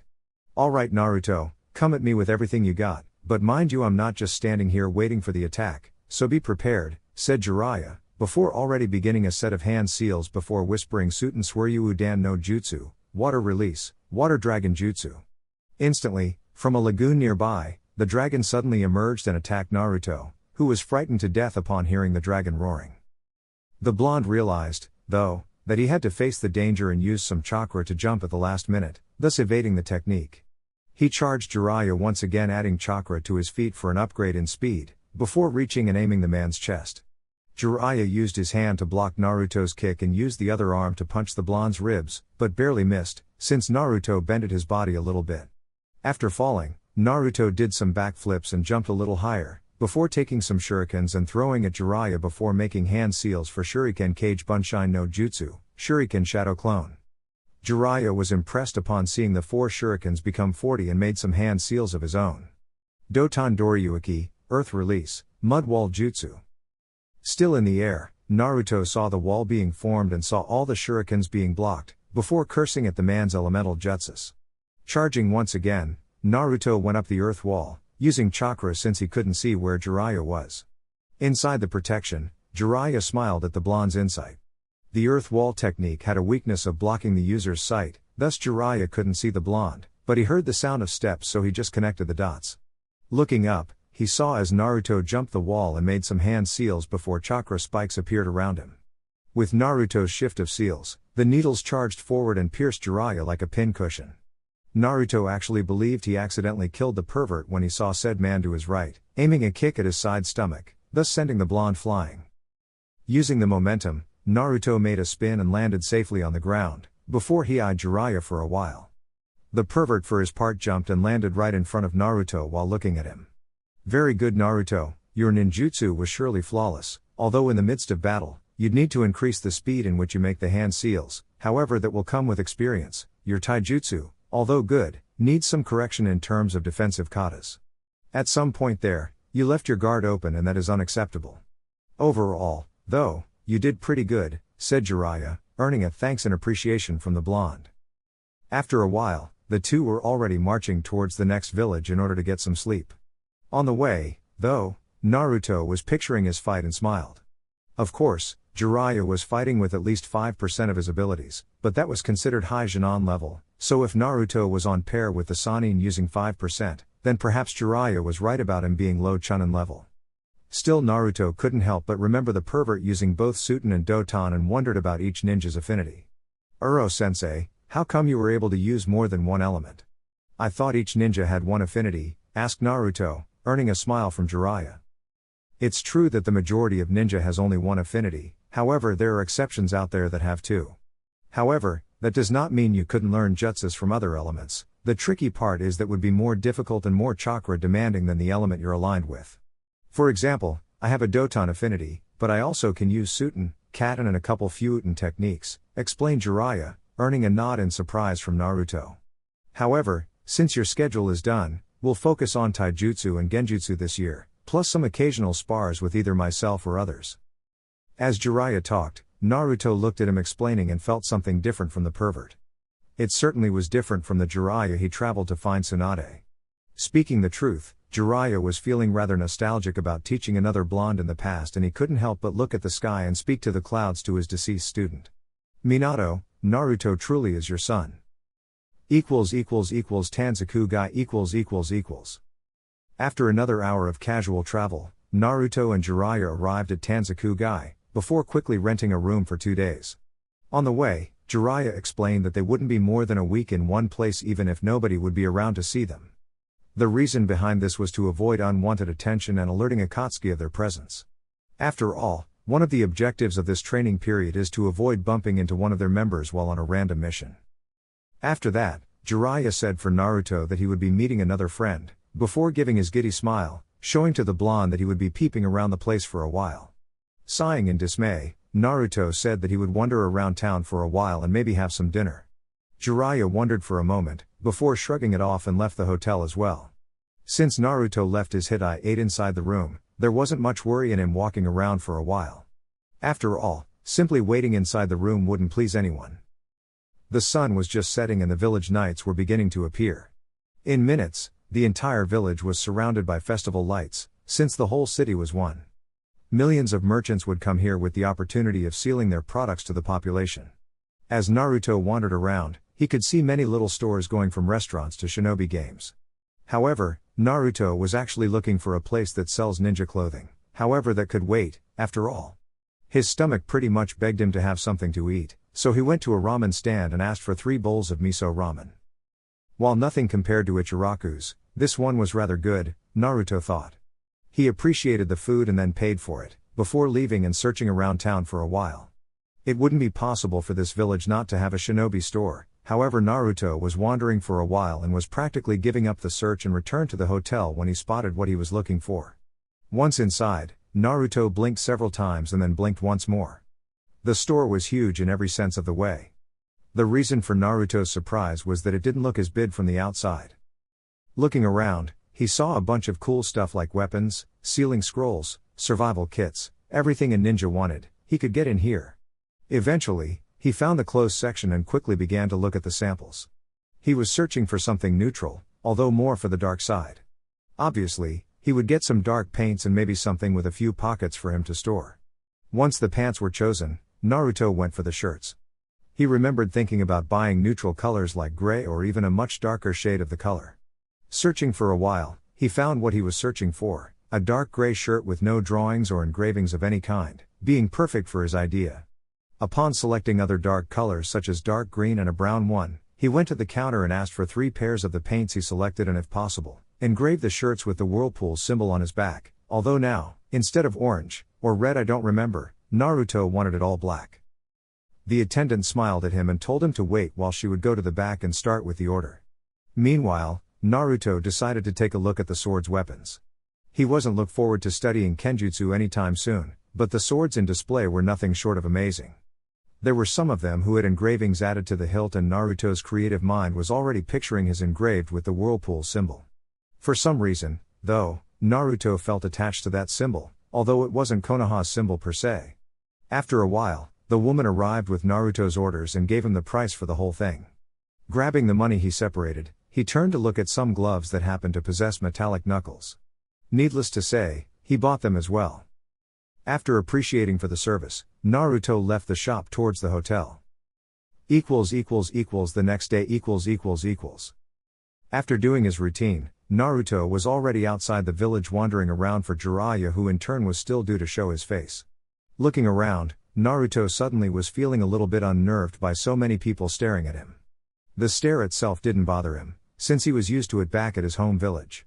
The problem, now, was that the people who stared at him were composed of only women and girls, and the look of their face was similar to the looks that the damn traitor received back in Konoha. Suddenly it clicked on him. Naruto decided to wear his new clothes today, and while he thought he looked good on the mirror, he clearly didn't expect to attract this sort of attention. Wandering around some more, until he saw the Sannin sitting on the ground, near what seemed to be an abandoned house, and sighed in dismay. Damn, we're only started this trip and the damn pervert already passed out drunk. thought Naruto as he approached Jiraiya for a while. Oh, the ideas he had for a good prank. Naruto's prankster side, oftentimes, took over his will. Summoning close to 10 cage bunshines, all of them gathered air in their lungs before screaming, "Wake up, Uro-sensei!" Jiraiya jumped nearly in instinct, and when he noticed where he was, he could already see the entire village under him, before he fell at the same place he was before. Scratching his head for a while, Jiraiya looked around while feeling his head pounding like crazy. It wasn't enough for him to feel a hangover, now Naruto screaming at his ear would forever plague his mind as the worst headache ever. As he opened his eyes, his vision was somewhat blurry and he was seeing a blurry vision of a blonde in black paints and gray shirt looking at him. Wow, I must be seeing things. I swear I just saw Minato looking at me with those same angry eyes. Damn you, Naruto, you look so much like your parents, it's kind of scary. Oi, why the hell did you do that for, brat? I was trying to sleep here, shouted Jiraiya, to which Naruto rolled his eyes and looked at the mess state of the man in front of him. You are the one to blame for this, Uro-sensei. You ask for respect and yet you sit in the middle of the street, completely drunk, muttered Naruto, earning a snore in complaint, but Jiraiya stopped the discussion from fear of his head exploding. I really need to stop drinking so much, thought Jiraiya as he walked towards a bakery and asked for some bread and water to ease the headache. After that, he looked at the blonde and now realized that his clothes were different now. Interesting choice in clothes you got there, Naruto, it fits you actually, said Jiraiya, actually meaning that he was glad that he didn't have to force the blonde to lose the orange clothing. Upon looking at the back of the shirt, Jiraiya was surprised to see a black whirlpool symbol attached to the fabric, instead of the usual one that is located behind his orange jacket. Also, now we can train your stealth abilities, since we don't have to worry about you being discovered in the middle of the forest because of your orange clothing. What did you do with it anyway?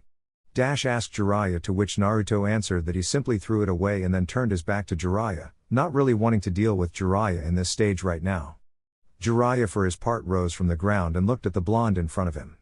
Uro-sensei, since you'll be recovering in the hotel, can I go train a little bit? Asked Naruto, earning a surprised look from Jiraiya, who in turn wondered why the sudden rush in getting stronger. Naruto, we have 3 years ahead of us to do that. We should consider resting a bit. Said Jiraiya, but stopped when Naruto turned his head and looked at Jiraiya with eyes that astonished the Sannin. Jiraiya could see the pure eye of determination, eye of devotion towards an objective, whatever it was. I have to become stronger in order to protect Konoha, and for that, resting will come last, stated Naruto, earning a sigh in dismay from Jiraiya, who was imagining 3 years of constant movement and training regimes. Jiraiya woke from his wonderings when he saw Naruto began walking away from him, before he called for him to halt and wanted to talk to him. Naruto stopped and looked at Jiraiya, who stopped running and landed a hand on his shoulder. Naruto, I know you want to protect the village and those you care for, and believe me when I say you'll become a great shinobi. I'll be recovering a bit at the hotel, but I'll set you up with a couple of stamina exercises mixed with taijutsu practice, that will put you up to test. Extend your arms for me, if you may, said Jiraiya, before Naruto did as instructed. Focusing some chakra on his fingers, Jiraiya began to draw 2 seals, one in each of Naruto's arms, before closing his eyes and focusing on activating it. Ready to go, these seals are called restriction seals, and what they do is make it heavier for you to move at will. For the remaining of the month, you will become adjusted to it as we practice these stamina exercises.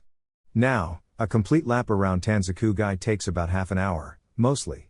So, begin with 5 laps around the village, then practice your taijutsu until I arrive, understood, explained Jiraiya, before Naruto nodded eagerly to begin, before running towards the village exit.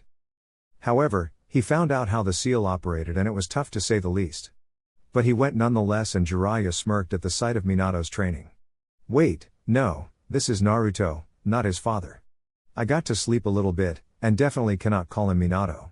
Oh my friend, your son looks so much like you, it's really scary sometimes. Back to Naruto, he was already on his way towards the 5th lap around the village while wondering about the effects of the seal located in both his arms.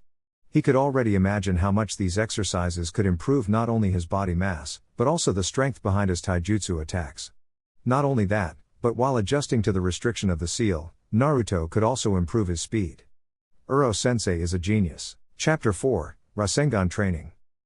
It had been 2 weeks since that day Naruto was introduced to the restriction seals, and his physical skills greatly improved. He and Jiraiya was found heading towards river country in hopes of training below a waterfall. Jiraiya instructed Naruto that learning how to meditate can increase the ninja's perception of things both outside and inside his body.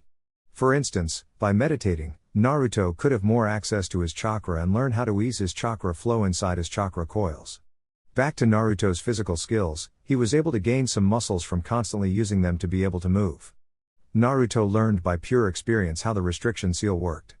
As Naruto walked, the air would reach the seal and it would increase the air force around the blonde's body, thus making it harder to move his limbs. At the time, Naruto compared it like trying to move in the water, which Jiraiya couldn't agree more to. The restriction seal was created by the Yondaime Hokage in response to the gravity seal that was called a kinjutsu because of the damage it did to the human body. This new one acted more directly towards a ninja's training and, unlike the gravity seal, it didn't overstrain the muscles and organs. Some minutes later, the two of them saw the many number of waterfalls that made River Country famous. Naruto, there are a lot of inns here in River Country, so we'll just settle in and proceed with what I intended for you, said Jiraiya, earning a nod from Naruto, who in turn extended his hand, before focusing chakra on rotation. The energy began to gather around his hand, but dissipated seconds afterwards. Even if the Rasengan training was only due to happen the next year, Naruto decided to give it a shot while on their travels around the elemental nations. Jiraiya saw it and smiled at the blonde's better attempt this time. Since he began to try the Rasengan single-handedly, Naruto has improved a lot. The first time, he couldn't even begin the energy rotation. Now, that part was already through and now Naruto needed to maintain the rotation steady, before beginning to focus on the power. In time, you'll manage the Rasengan, Naruto. Now, we'll settle inside an inn and head straight for the nearest waterfall, said Jiraiya as Naruto nodded before both settled inside for a while. This place would serve as training place for both taijutsu and increasing Naruto's chakra control, seeing as they would both practice taijutsu on top of the lake. Uro-sensei, do you have any non-elemental jutsus that you could teach me? Asked Naruto, which made Jiraiya think for a while. There is one defensive jutsu I invented, but I'm afraid you won't be able to do this one.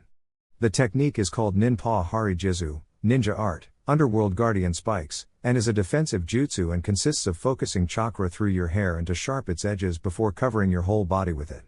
In a taijutsu match, once you do this, if the opponent is stupid enough to hit you, will be stabbed because of the hair spikes. However, I'm able to do this because my hair is long enough, while yours is not, explained Jiraiya, earning a nod from Naruto, who then proceeded to find a way out of this predicament. If I were to focus more chakra than the technique normally requires, then maybe I wouldn't need to grow my hair? What are the hand signals needed for it? Asked Naruto, to which Jiraiya smiled and showed him the technique, or at least which hand seals were needed. When Naruto attempted, his hair immediately became more sharpened, but instead of covering the whole body, Naruto's hair only managed to cover his head and his chest before dissipating the technique. Jiraiya was impressed nonetheless. On his first attempt, the blonde already managed to sharpen the hair enough to create needles, and with enough practice and more chakra, Naruto would be able to do the technique without having the need to grow his hair. This technique, though, had a slight outcome of growing the hair at an accelerated pace. Upon voicing it to Naruto, just shrugged it off, saying that he would worry about it later on. After a while, the two settled inside the inn and then went to the nearest waterfall. Once there, both immediately jumped and began battling each other in mid-air, before landing on the water. Practicing taijutsu on the water was good for two reasons. First of all, it would be a great help to increase chakra control because Naruto would have to focus on maintaining the chakra flow below his feet while fighting against Jiraiya, and the second reason is taijutsu experience. After watching each other for a while, Naruto channeled chakra to his legs and charged Jiraiya with a roundhouse kick, to which Jiraiya used his arms to block it and then aimed a straight punch to Naruto's chest. Seeing the move, Naruto flipped his body while in mid-air and grabbed Jiraiya's arm before pushing it away from the direction of this chest. After landing once again on the water, Naruto charged once more, this time with a series of punches. As Jiraiya was blocking them, he smiled, seeing that not only his speed between movements increased but also the fact that Naruto was landing some heavy blows. In enough time, the pervert wouldn't need to worry about holding back in a straight taijutsu fight, and that was saying something. Jiraiya flipped his body for a reverse kick straight to Naruto's face, but the blonde did a backflip and evaded the attack before aiming for a low kick straight to Jiraiya's legs. Jumping, Jiraiya thought to test the Gaki's evasive techniques by making some hand seals for Kat and Houseka no Jutsu, Fire Release, Mythical Fire Phoenix Jutsu. Instantly, Jiraiya expelled consecutive 2 feet fireballs at Naruto, who in turn cursed his sensei for using ninjutsu before focusing chakra in his feet and started running. The fireballs were hitting the water inches from Naruto's position, so the pace would have to be increased. Managing to steadily dodge the incoming fireballs, Naruto had to think of something to turn the odds. Looking at Jiraiya, he managed to see a log that was floating behind him, giving him the perfect tactic to get Jiraiya. Upon seeing the last fireball, he ran straight to it, not bothering to hear Jiraiya's protest of stupidity. The fireball engulfed him completely, until Naruto was suddenly replaced by a log. The pervert was dead silent and wondering what was going on until he turned around only to see Naruto's foot landing a straight kick on his face, thus sending him down. Looking at the blonde, Jiraiya couldn't help but applaud the blonde for the deceiving tactic. Even in the middle of a tight situation, the blonde had managed to calm down and think of a way through it. Congrats Naruto, although don't ever do such a crazy maneuver like that, unless you're absolutely sure you'll be able to complete it. Remember, I've seen ninjas dying because they attempted something new in the midst of battle. Remember always to use the skills you're most experienced with and you'll have a higher chance of winning the battle. Now, proceed with some taijutsu against your clones and then we'll begin our meditation exercise. Explained Jiraiya, earning a nod from Naruto before he summoned 4 clones and began to practice some fighting. This time, Jiraiya was already at the shore of the river, just watching the blonde as he fought with a grace particular to a Chunin against his clones. Since they began the training 2 weeks ago, Naruto trained non-stop to acquire this form of taijutsu. Upon looking at his arms, Jiraiya began to feel the pain of Naruto's punches as his arms were a little numb. That glove of his is really magnificent. Not only does he more damage with his punches, but they are also enabling the user to focus some chakra in it, thus powering up the blows. Imagine when he learns how to use Fuuten chakra and channel it through his gloves. He could invent a new taijutsu style called Wind Fist or Hurricane Fist. Shippuken, Hurricane Fist, has a nice ring to it. Maybe I can talk to him about it when we begin Fuuten training ? Thought Jiraiya. The pervert was having a weird sensation. He remembered being this insightful over someone else's training only when he trained the Yondaime Hokage. At the time, Minato's growth was so astounding that Jiraiya was beginning to think of ways to improve even further. Now, with Naruto it was the same and Jiraiya couldn't help but connect the similarities between father and son as he saw Naruto battling against the cage bunshines. Suddenly, the teacher part resurfaced as he saw Naruto committing a minor flaw. Naruto, keep your arms up and don't let yourself open while attacking, you'd be vulnerable to the enemy otherwise. Shouted Jiraiya before hearing a scream in agreement from the blonde and positioned his arms better in order to not let his guard open. Now feeling content with Naruto's form, Jiraiya just stood to watch as Naruto jumped real high and threw one shuriken against the clones before beginning a fast series of hand seals for Ninpa Shuriken Cage Bunshine no Jutsu, Ninja Art, Shuriken Shadow Clone. Immediately, the lonely shuriken was suddenly quadrupled and pierced through all the remaining clones, thus dispelling them all at once before the real one landed on top of the water while holding his head from a sudden headache. This happened every time he battled against clones. Every time when a clone is dispelled, Naruto immediately received images on his mind as if the clone's memory was actually his. He couldn't understand why this thing happens. Jiraiya, for his part, smiled acknowledging the blonde's discovery as he walked casually towards the wondering blonde. It seems you discovered the secret behind the cage bunshine?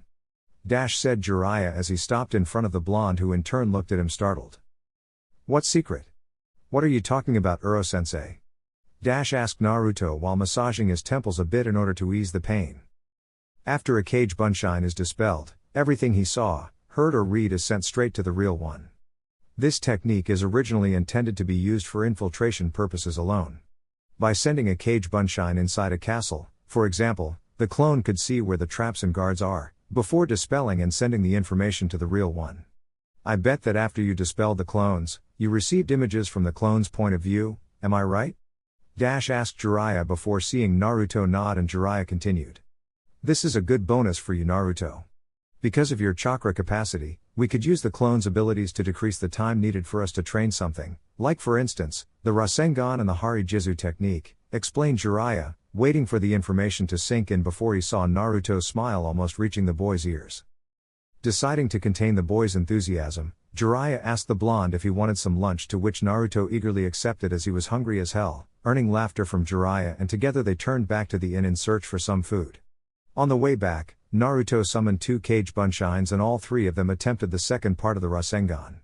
Upon seeing this, Jiraiya smiled upon seeing that the blonde already grasped the meaning behind the cage bunshine training. Inside the restaurant .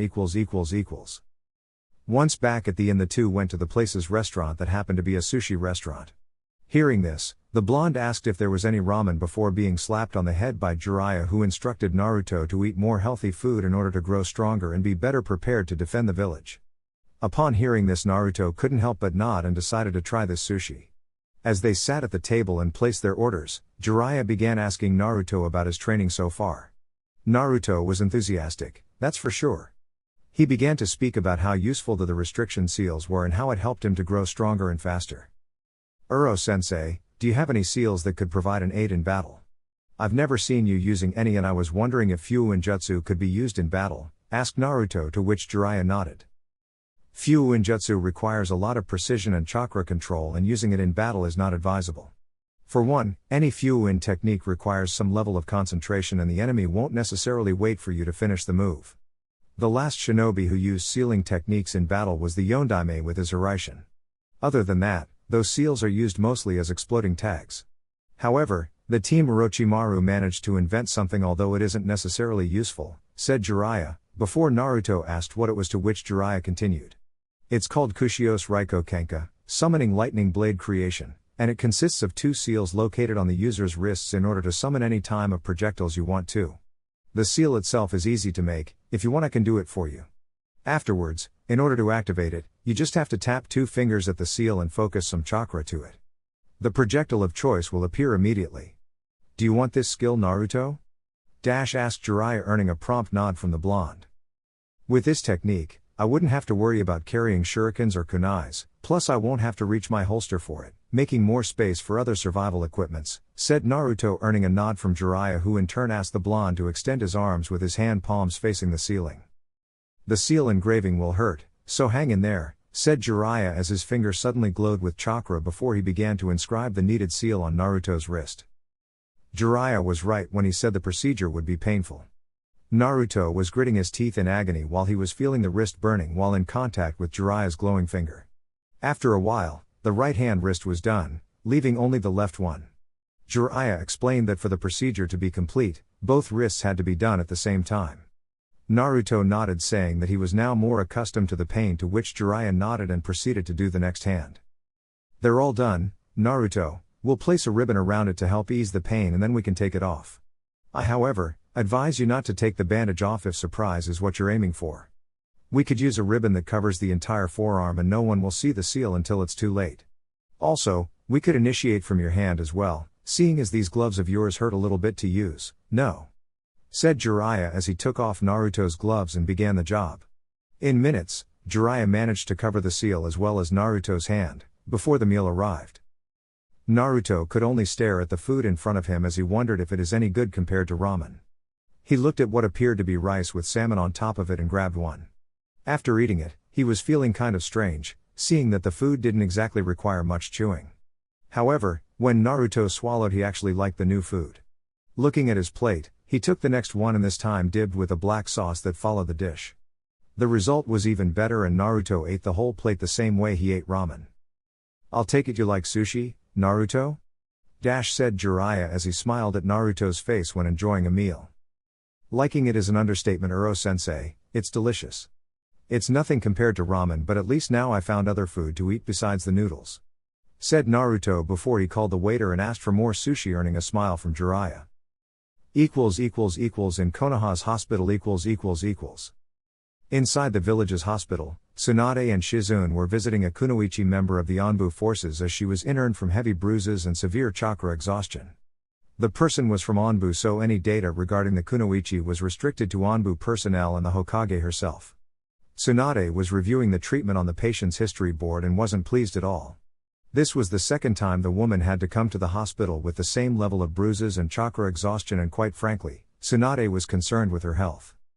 She spoke with the Anbu commander and he reported the kind of missions that Anbu member Kat made, and it unnerved the Hokage since she knew it was the very person who was being treated that requested being sent to S-ranked missions, aka certain death. Shizune was also concerned for her once colleague at the academy, and she feared that the death of her friend's lover may have caused this desire to do missions non-stop. Unfortunately, there have been cases of solitary ninjas who choose to go to suicide missions in hopes of forgetting their inner pain. She remembered when one Hatake Kakashi did this while in Anbu Black Ops, just after his last friend Rin was assassinated by the enemy. What are you thinking, Shizune? asked Tsunade as she flipped the page from the history board. I don't know, she keeps doing this, Tsunade-sama. I don't know how she is feeling right now, but she can't just keep going to these suicide missions, she will end up killed, stated Shizune, earning a sigh in dismay from Tsunade, who was thinking between these lines as well. I know, Shizune, but I can't do anything to stop her from doing so. According to the Anbu commander, she is the one requesting to do these so-called suicide missions. I can't simply overrule her will on this. I wish I could, but I can't. We can only hope that she manages to overcome whatever it is she's feeling right now and stop this nonsense. I'm sure someone already tried to talk to her, but she didn't listen. Come on, Shizune, we'll leave her rest for the time being. This mission took a lot out of her and I'm afraid she'll be here for quite a while to recover, said Tsunade, to which Shizune nodded and followed the blonde Hokage out of the room, thus leaving the purple-haired Anbu alone to rest. With Naruto . After lunch, Naruto and Jiraiya returned to the waterfall, but this time not to train taijutsu. This time, Jiraiya would be introducing the so-called meditation technique he spoke a while ago. Naruto, we'll do that exercise I talked about earlier, and for that I'll call some company, said Jiraiya as he bit his thumb and proceeded with the hand seals needed for the kushios. Suddenly, two toads appeared with the exact same appearance. The only difference was that one was the size of a horse and the other the size of a pony. Naruto, meet Gamani and his son Geminichibi. They will aid us with this exercise, said Jiraiya before the two toads jumped on the water and swam towards the waterfall. Turning to Naruto, Jiraiya turned to explain the exercise. This exercise consists of controlling the flow of chakra inside your inner coils.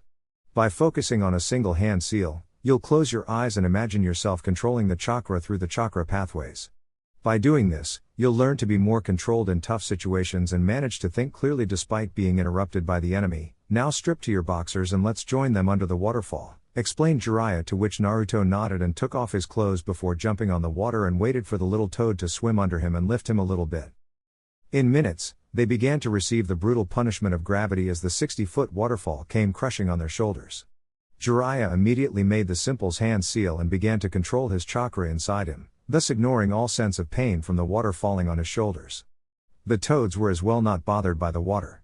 However, Naruto was finding it difficult to concentrate while receiving tons and tons of water on his shoulders. Seeing this, Jiraiya instructed Naruto as to the key of getting this exercise, that was to focus 100% on the chakra traveling inside him and worry not about pain on the outside. Closing his eyes once more, Naruto made the hand seal and tried to focus on his inner chakra. It took a while, but then he managed to let loose of the pain from the water and straightened his posture. This exercise served as means to get to know your chakra better and means of knowing just how much is needed for everything. Also, as Naruto learned how to do it, all of his senses of the outside world simply vanished, thus entering in a sort of trance. The toads looked at him and were surprised to see the blonde already being able to meditate before returning to their trance as well. Back to Naruto, he reached a state of self-awareness so great that his mind began to race through all the events of his life so far. Naruto often wondered what he could have done differently, so he was imagining all these situations and placed different scenarios, like he using the techniques he knew now against Haku and Zabuza, or even against Neji at the Chunin exams, also the fight against the Kaguya and also the one against Sasuke at the Valley of the End. Naruto was doing just like the pervert instructed. His chakra was traveling through his body. However, when his chakra reached Kyuubi's cage, it woke the fox, who in turn opened his eyes to see that in front of him, Naruto's chakra was filling the entire room. Very interesting, the brat is focusing on manipulating his chakra inside his body, and he happened to focus as much of it here near my cage. Nevertheless, I can see that his chakra capacity increased ever since he left with the pervert to train. I guess now the imbecile will learn to fight and not embarrass me again, said Kyuubi as he closed his eyes once more and returned to sleep. A couple of hours passed and Naruto was still feeling his chakra when, suddenly, Jiraiya landed a hand on his shoulders, making Naruto open his eyes. When he opened them, he realized that the sun was just about to settle down, and then he looked to a smiling Jiraiya. You managed to complete the exercise, Naruto. Why don't we head back to the inn and get some sleep? Tomorrow, we'll begin your Rasengan training, and I kind of hope that you can complete it by tomorrow, despite it not being your goal for this year, said Jiraiya, earning a nod from Naruto, before they went to the shore and grabbed their clothes. On the way to the inn, Naruto and Jiraiya discussed about Naruto's attempt on meditation. Uro-sensei, I wanted to talk to you about the fox, asked Naruto, earning a look in surprise from Jiraiya because of the subject.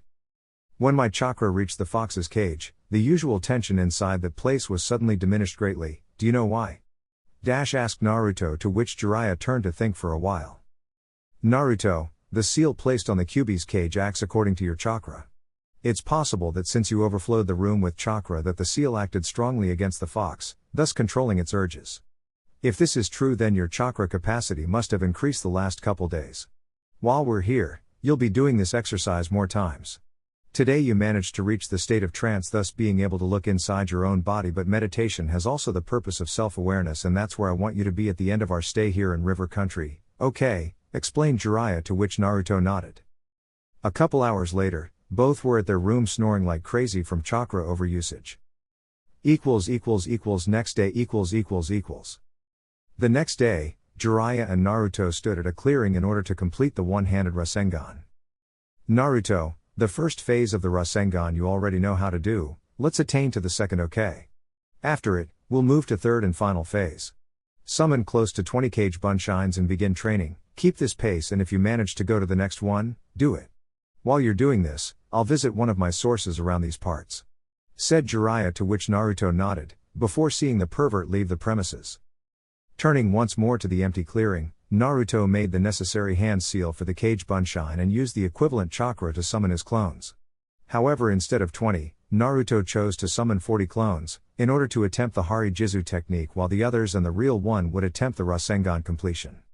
The Hari Jizu wasn't that hard to master, since Naruto on the first try had pretty much covered the basics. The problem now would be to figure out how much chakra would be needed to cover the entire body with the technique.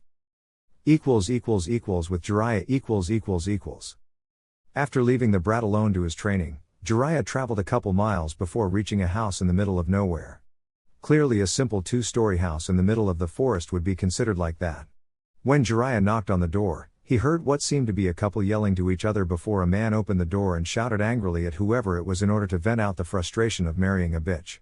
Upon seeing the target of the man's frustrations, he realized the huge mistake he made and immediately apologized Jiraiya for the mishap. My excuses, Jiraiya-sama, I didn't see it was you at the door.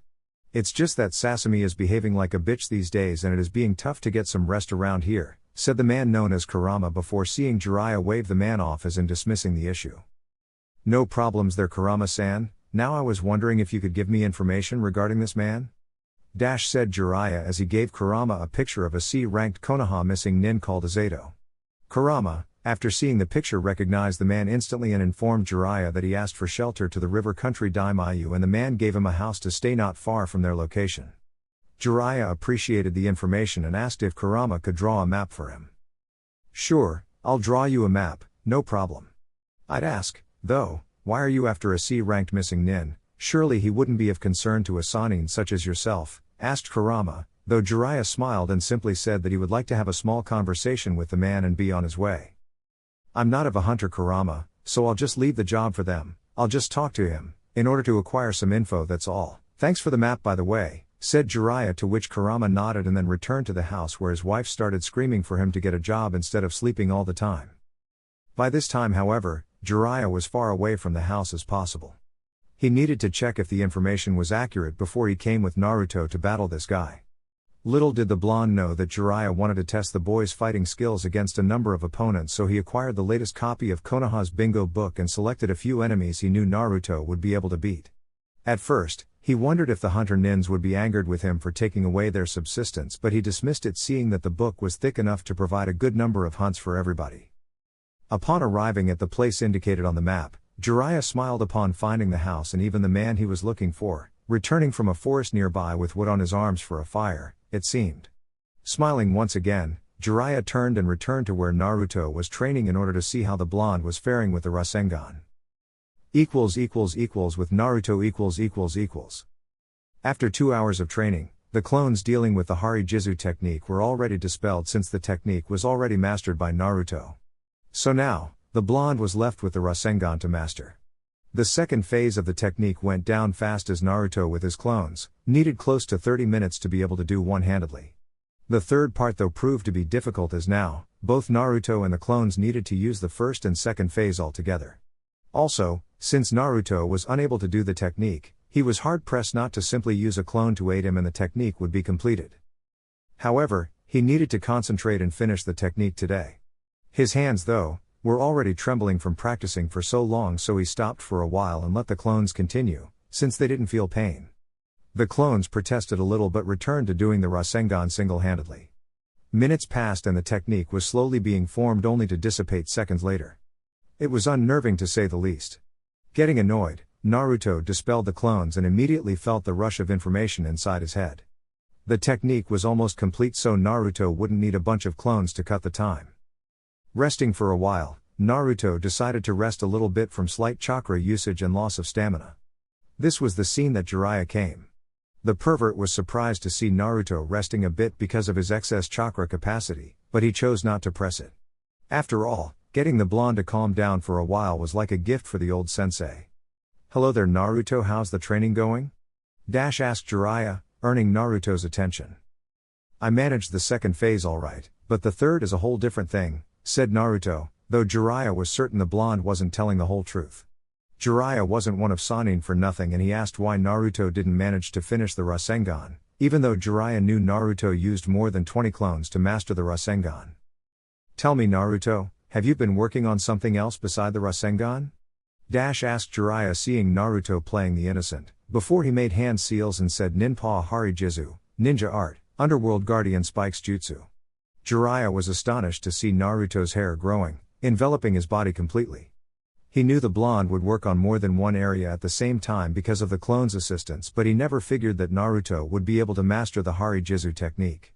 "Well, it seems you managed this technique already, so I'll teach you another using the hair, but on a later date. Now show me your Rasengan so far," said Jiraiya, to which Naruto nodded and extended his arm.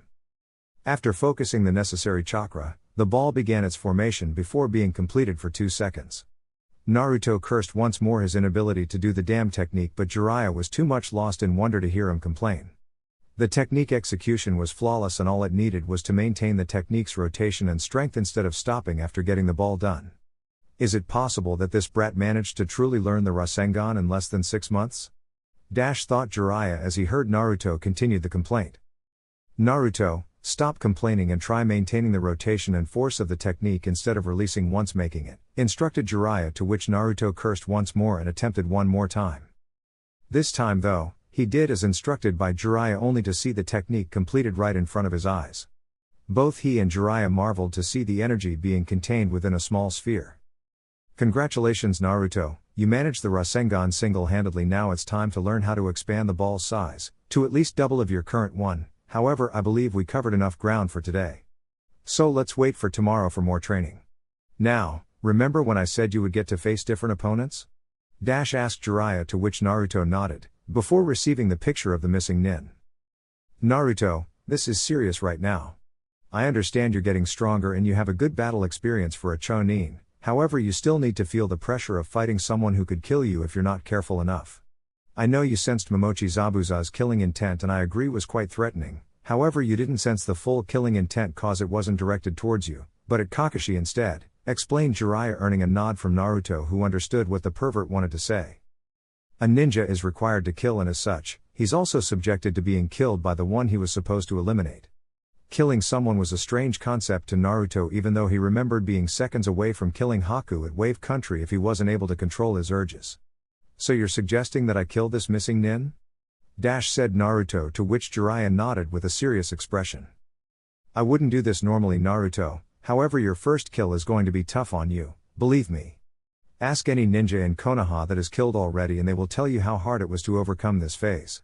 Nevertheless, while is dangerous, it's necessary to overcome this for the future," said Jiraiya, to which Naruto let out a sigh in dismay before agreeing with the idea. "So what do you know about this man's abilities?" asked Naruto, to which Jiraiya smiled and showed the man's page from the bingo book. The man called Azato is considered a C-ranked missing nin with skills equivalent to a Chunin. He is a mid-level fighter with knowledge of Katen ninjutsu and proficiency in taijutsu. His Katen ninjutsu was limited though, to a couple techniques, so according to the book, it wouldn't be life-threatening.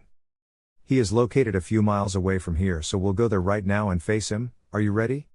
Asked Jiraiya, earning a nod from Naruto. "I can't say I know what will be like once the battle starts, but I'm ready as I'll ever be. After all, it's either kill or be killed, right?" said Naruto, receiving a nod of confirmation from Jiraiya, who smiled and then asked Naruto to follow him. On the way, Naruto asked Jiraiya if he was supposed to fight more of these missing nins for his training before seeing Jiraiya nod in the negative. This will be the only one. The next ones will be people from other villages, since you'll have to face different enemies with different abilities in order to improve your abilities as shinobi. With enough battle experience, you'll be able to choose exactly what techniques to use and when to use them. Now, let's hurry before our guide disappears on us, said Jiraiya, to which Naruto nodded and followed the pervert towards the place where Naruto would have his fight.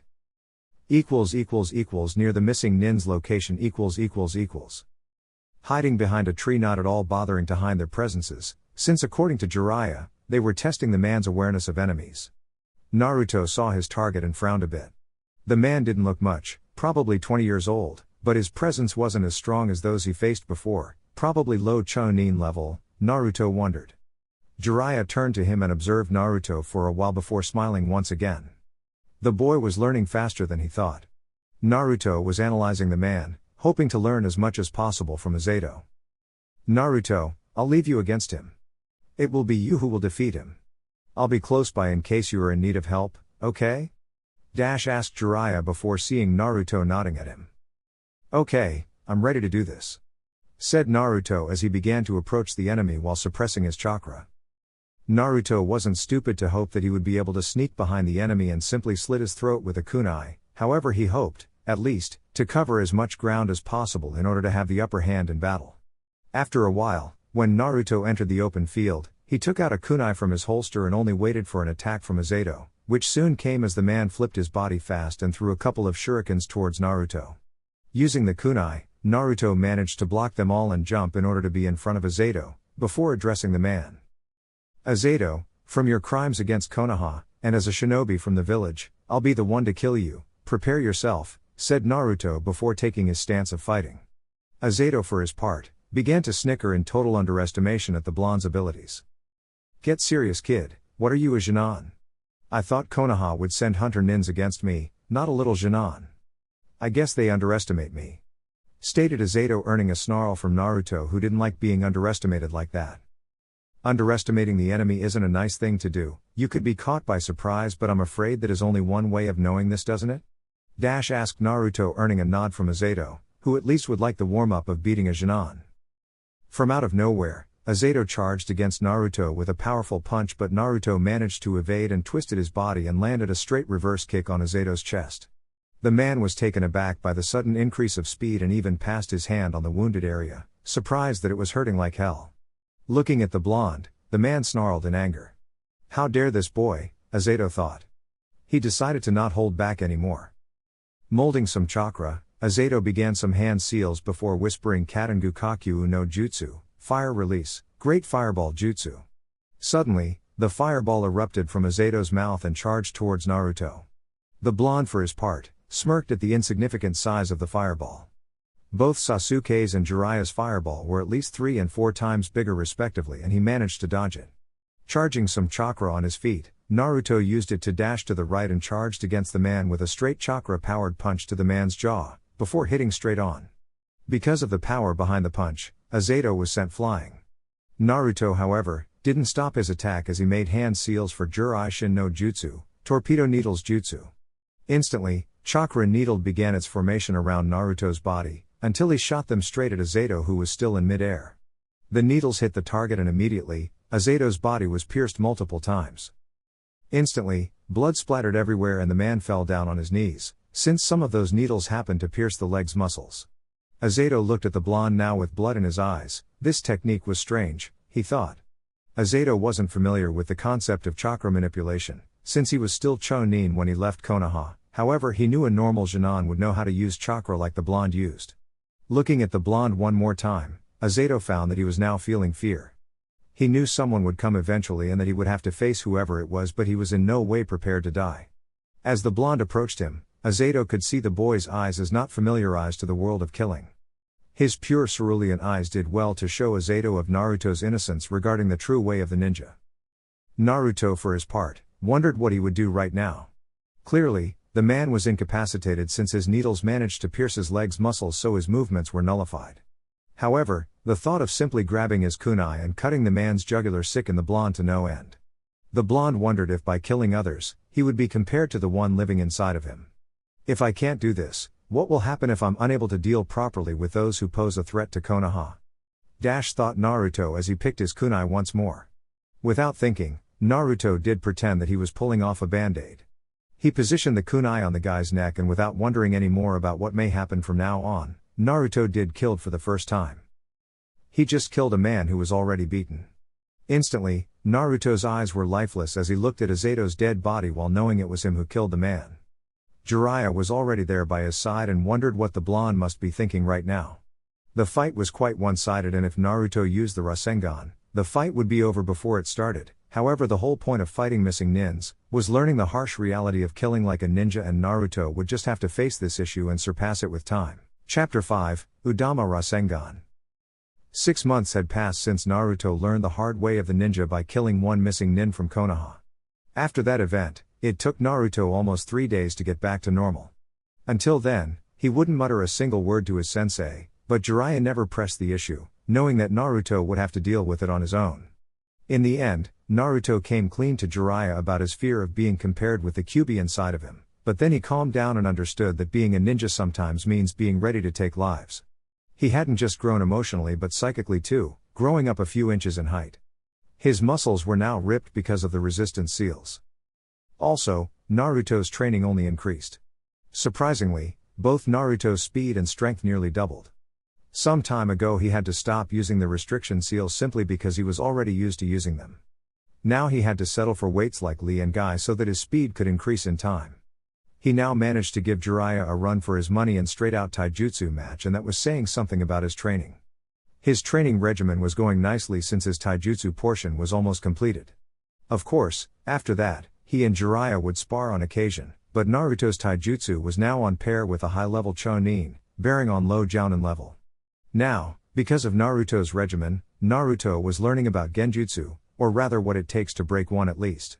Jiraiya learned a long time ago that when Naruto's high chakra capacity gives an advantage in both ninjutsu and taijutsu, but he just couldn't use genjutsu effectively. The reason was simple. Genjutsu requires almost perfect chakra control to be able to use it, and it consists of using a steady flow of chakra and invading the opponent's chakra system, thus beginning the illusion. But as much as Naruto practices his chakra control, he simply has too much chakra to be able to control it effectively up to the point of being able to perform genjutsu. However, that didn't mean that genjutsu should be a weakness for him. Learning how to disrupt the chakra flow was vital to keep the technique from doing any major harm on the ninja's mind and chakra flow. Right now, Jiraiya was taking Naruto once again to a little canal that crossed the village where they were staying. Okay Naruto, now that the taijutsu portion is over, genjutsu is now the next issue. As you know, though, your chakra capacity doesn't allow you to perform genjutsu, so this will be reduced to learning how to dispel genjutsu effectively. As you know or don't know, genjutsu techniques affect the user's chakra flow, thus tempering with all 5 senses depending on the technique and the genjutsu user's will. So, there are 2 ways of disrupting the technique. The first one, and I believe is the most effective, is to disrupt your chakra flow, said Jiraiya, before looking at Naruto and smile upon seeing his puzzled look. Uro-sensei, I only understand English, so please explain it to me in said language, said Naruto, earning a snort from Jiraiya, who then explained it better. Disrupting your chakra flow is actually the first step, but the other part I'll explain it later. Now, in order to disrupt your chakra flow, you just need to simply stop the flow of your chakra. Imagine you're standing on water, you're using chakra to even its flow below your feet, right? Well, imagine you simply stopping the flow of chakra, what will happen? Asked Jiraiya. That's easy, you fall in the water. Responded Naruto, wondering why he need to answer such a stupid question.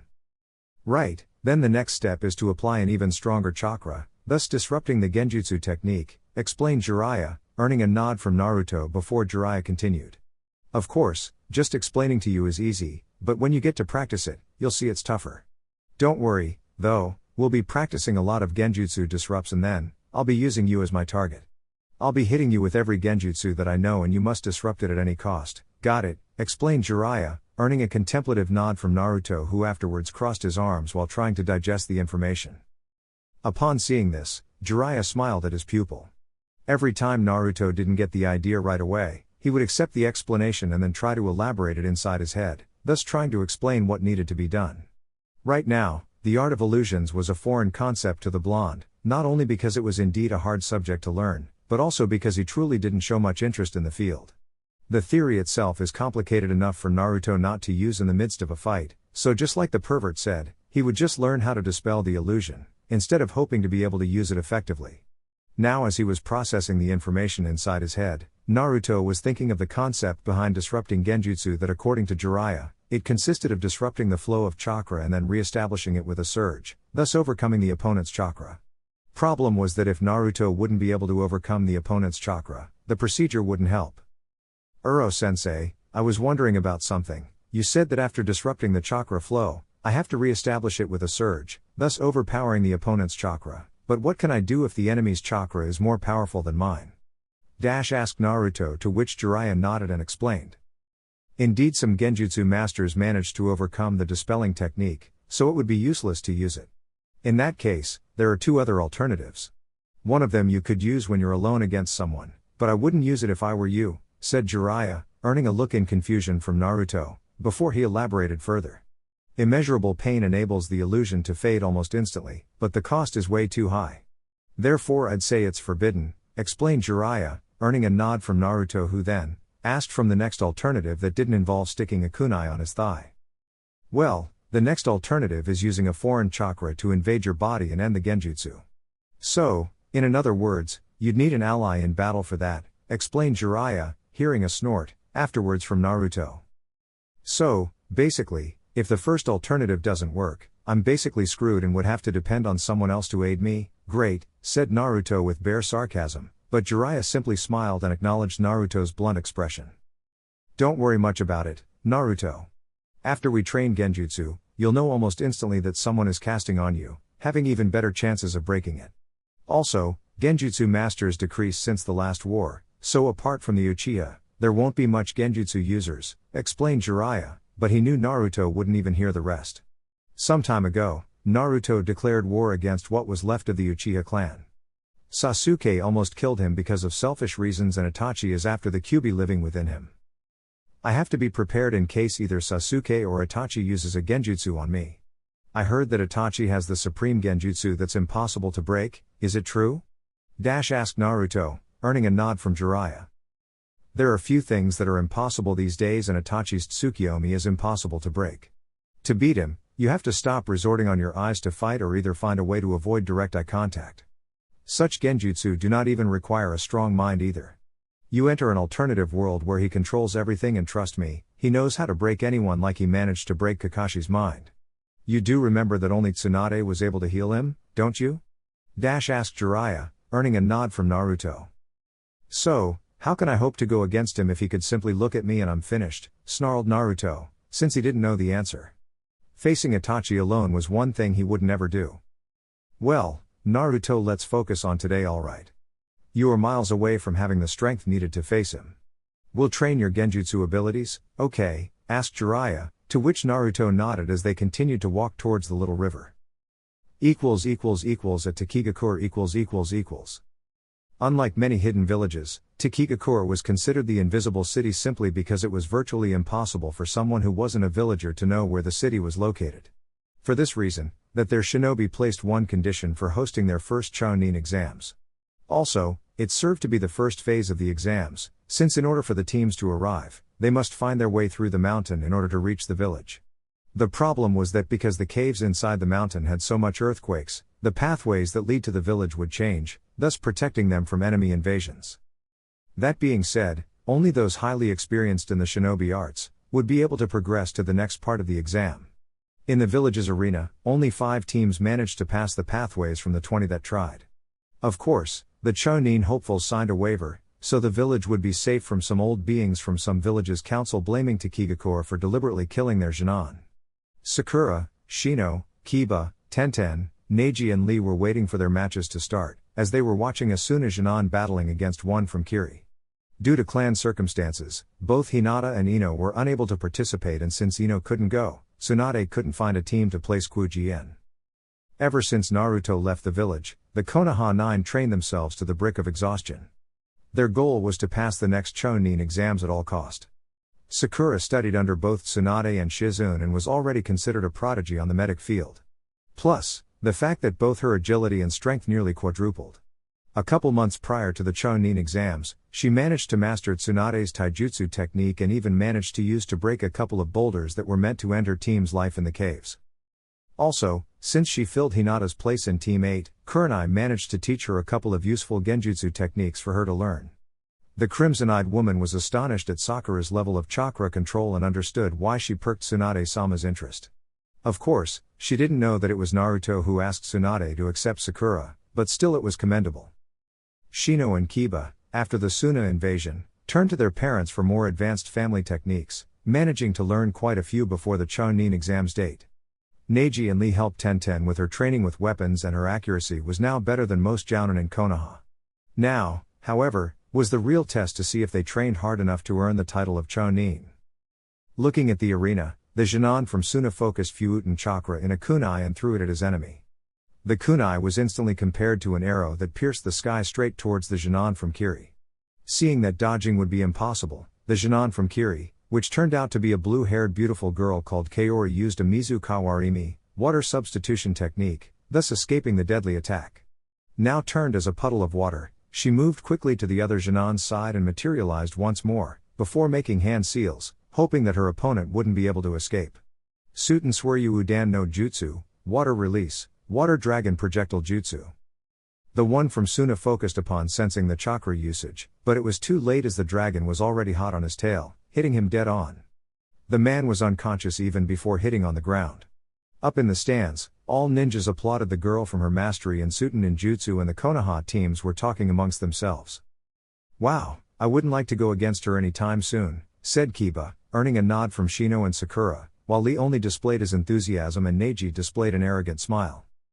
Indeed, getting hit by the water dragon technique is tough, not because of the damage itself, but also the amount of water inside your lungs. "I just hope to get a good hit on her before she uses any water techniques," stated Sakura, when the referee shouted the next match. Winner is Kaori from Kiri. The next match is between Haruno Sakura from the Leaf and Takashi from Iwa. "Please approach the center of the arena," shouted the referee. The pink-haired girl stiffened for a bit, before breathing slowly, thus easing the tension. Being Tsunade's apprentice, she wasn't sent much to missions, and as a result, she wasn't able to acquire much battle experience. Also, this was the first time Sakura managed to advance to the final stage, so she wasn't used to battling in front of a crowd. So she wasn't so comfortable upon thinking that all eyes were on her. She learned from her sensei Tsunade that the job of the medic nin is often the most dangerous while on a mission. The reason was that they had to concentrate on keeping a constant flow of chakra to heal the wounded while hearing the worst distractions, kind of like explosions and battle cries. She remembered an exercise where she needed to heal someone that suffered a flesh wound from a kunai, while fake enemies would use all sorts of flashy jutsus with the purpose of losing her concentration. "This is nothing compared to Izumo and Kotetsu senpai's noises while I was trying the exercise. Man, those two could be annoying when they want to be. Now, I must focus on my opponent and my opponent only," thought Sakura as she eyed Takashi in front of her, who in turn was smiling from ear to ear. Probably thinking it would be an easy fight to win, Sakura snorted. With time, her rather active personality only increased, and there were times when she just wanted to punch someone right in the face. "Guess, he will lose that smile of his after I break his teeth, Shanaro." Sakura was ready when the referee authorized the fight's beginning, however Takashi found it entertaining and now was laughing even harder. "Please girlie, don't make me laugh. How a petite girl like you managed to come this far, it's unknown to me. No matter, you won't go further, that I can assure you," said Takashi, earning a snort from Sakura. She was going to reply, but she was cut short when she heard someone screaming, before turning to see Tenten being held by Lee while cursing quite a number of names on Takashi from diminishing women compared to men. Smiling, she closed her eyes and looked at Takashi, before offering her reply. "I feared you'd talk as much as your mouth is big. It's quite annoying if you ask me. Don't insinuate that because I'm a girl, that you will have an easy time beating me. Trust me, when this fight is over, I'm sure you'll change your way of thinking concerning the opposite sex," said Sakura, before seeing Takashi smile and closing his eyes, showing that he didn't believe a single word the girl said. However, a second later, the man would forever think twice before laughing at Kunoichi. Takashi didn't even open his eyes and he immediately felt immeasurable pain on his face. When he opened his eyes, he saw Sakura's fist practically piercing his skull, before his body was somersaulted throughout the stadium. Takashi flipped his body using the momentum, before looking at Sakura with mixed feelings, surprise and anger. He never felt such pain before, and surprisingly, for him, it came from a girl. The reason for his anger was being caught by surprise. "You fucking whore, how dare you? Now you're dead," said Takashi as he initiated a series of hand seals. Doton Doryu Dengo, Earth Release, Mausoleum Earth Dumpling Jutsu. Instantly, Takashi smashed his hands on the ground and lifted a huge boulder, before throwing it straight at Sakura. The boulder wasn't as big as to incorporate the entire stadium, so Sakura managed to evade the attack, before throwing 4 shuriken at Takashi. The man sneered at the attack and grabbed a kunai to deflect them all easily. However, Sakura wouldn't let him as she began her series of hand seals for the Dokugiri technique. Takashi cursed the incoming black cloud, but Sakura's plan worked since Takashi forgot about the incoming shuriken, which then pierced his flesh. The man's screams of pain echoed throughout the entire stadium and immediately forfeited the match from fear of dying from blood loss. Seeing this, Sakura ended the poison smoke technique and landed on the ground only to hear the referee voicing her victory. From the furthest corner of the stadium, Sakura could see the judges smiling at her display, which she assumed would qualify her for upgrading her in rank. With Naruto . Obviously oblivious to Sakura's abilities, Naruto was training how to counter genjutsu techniques. More specifically, Naruto and his clones were training how to counter genjutsu. Naruto's clones were perfect for chakra-related techniques since they could transfer knowledge back to the real one. Physical training, though, Naruto had to do on his own, but that he already got covered.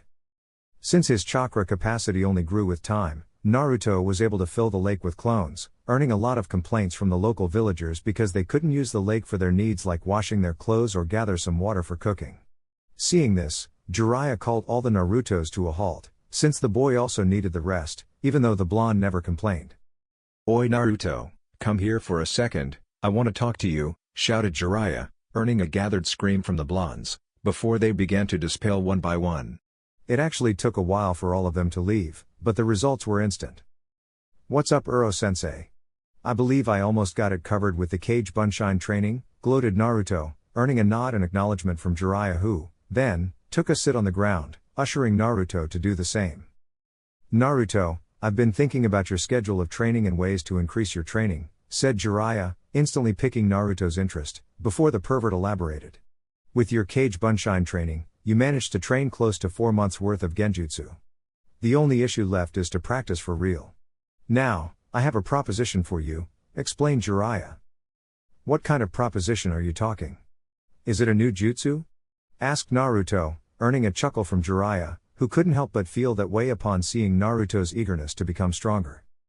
"I'm talking about improving your Rasengan," said Jiraiya, but instead of seeing the usual glimpse in Naruto's eyes, he saw confusion. "Uro-sensei, I've already learned how to use the Rasengan single-handed. What more is there to learn about it?" asked Naruto, earning a snort from Jiraiya. "Kid, the Rasengan was the 4th prize technique together with the Hiraishin. For your information, it took him nearly 3 years to create the Rasengan. Do you really think you managed to complete the technique after only using it for a little over 6 months? Using the technique in one hand was actually a handicap you needed to overcome. The power behind your spiraling ball didn't change at all, it just became faster to create. Do you see where I'm going with this?" asked Jiraiya, earning a subtle nod from Naruto. "So you're saying that I can control the force of the technique?" asked Naruto, before he saw Jiraiya suddenly extending his arm and create a normal-sized Rasengan. "Watch closely, Naruto," said Jiraiya, as he focused on the technique. As he watched, Naruto wondered if he was seeing things as the spiraling sphere was growing in size right in front of him. It didn't take long until the sphere doubled its size. Seeing the astonished look from the blonde, Jiraiya smirked, before explaining the concept behind the technique. "Naruto, as you know, to do the Rasengan, both chakra rotation and force are condensed, forming a sphere. So in theory, you need to increase the speed and the force behind the technique while maintaining the sphere shape," explained Jiraiya, before seeing the face of shock from Naruto. He expected as much, since the concept itself took Minato 3 years to create. "Sounds difficult," muttered Naruto as he considered the idea inside his mind. "No Naruto, it sounds impossible. But while for others it is nearly impossible, for you is just difficult, seeing as you can use the Cage Bunshin to train.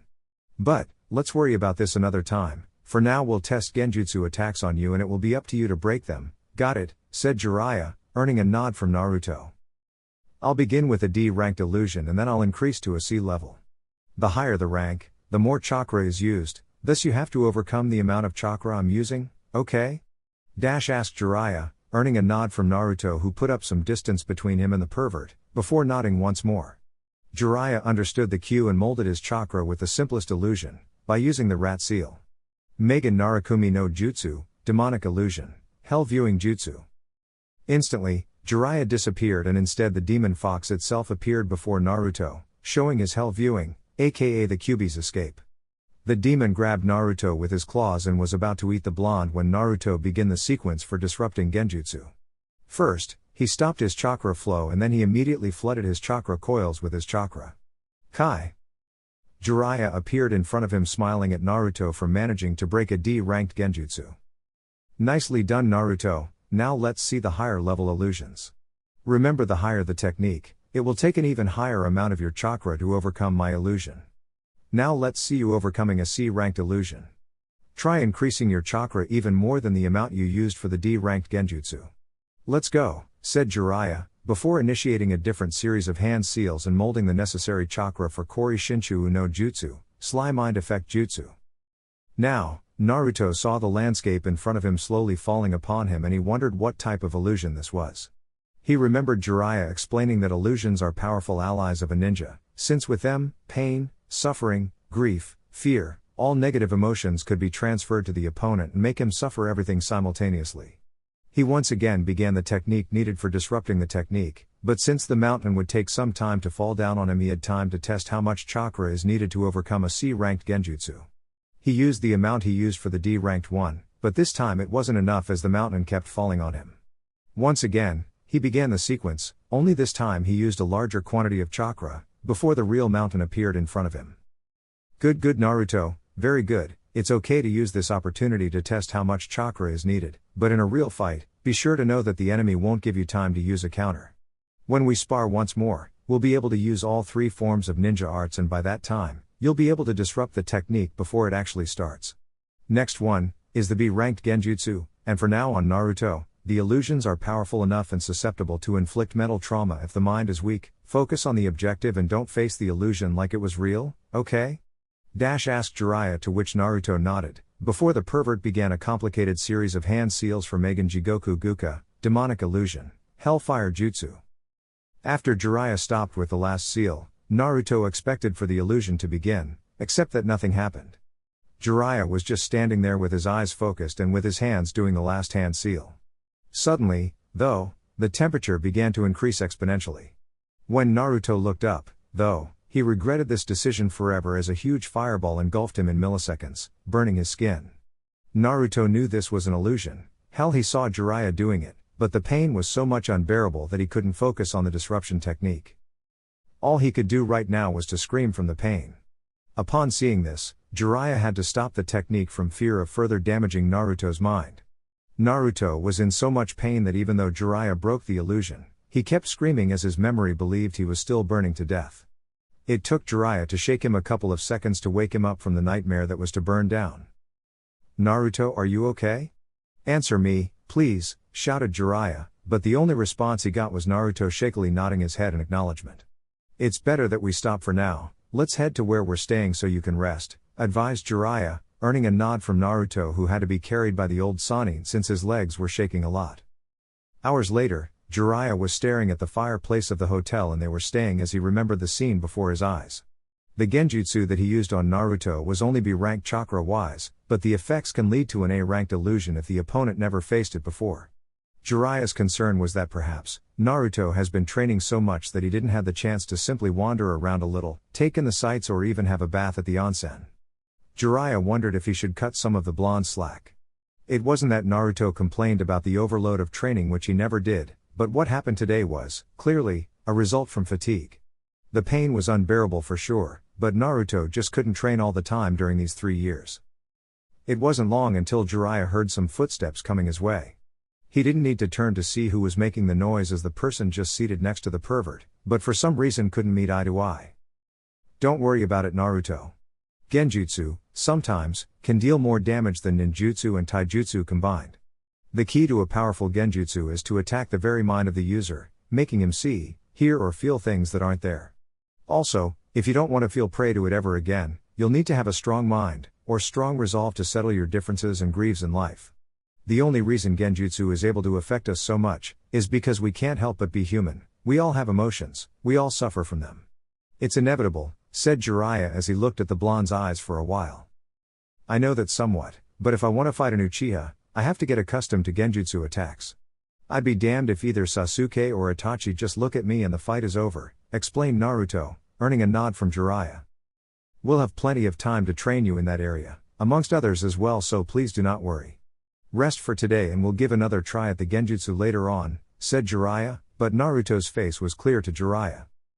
Every time the Sannin mentioned the word rest, Naruto would just shove it and say he needed to train harder.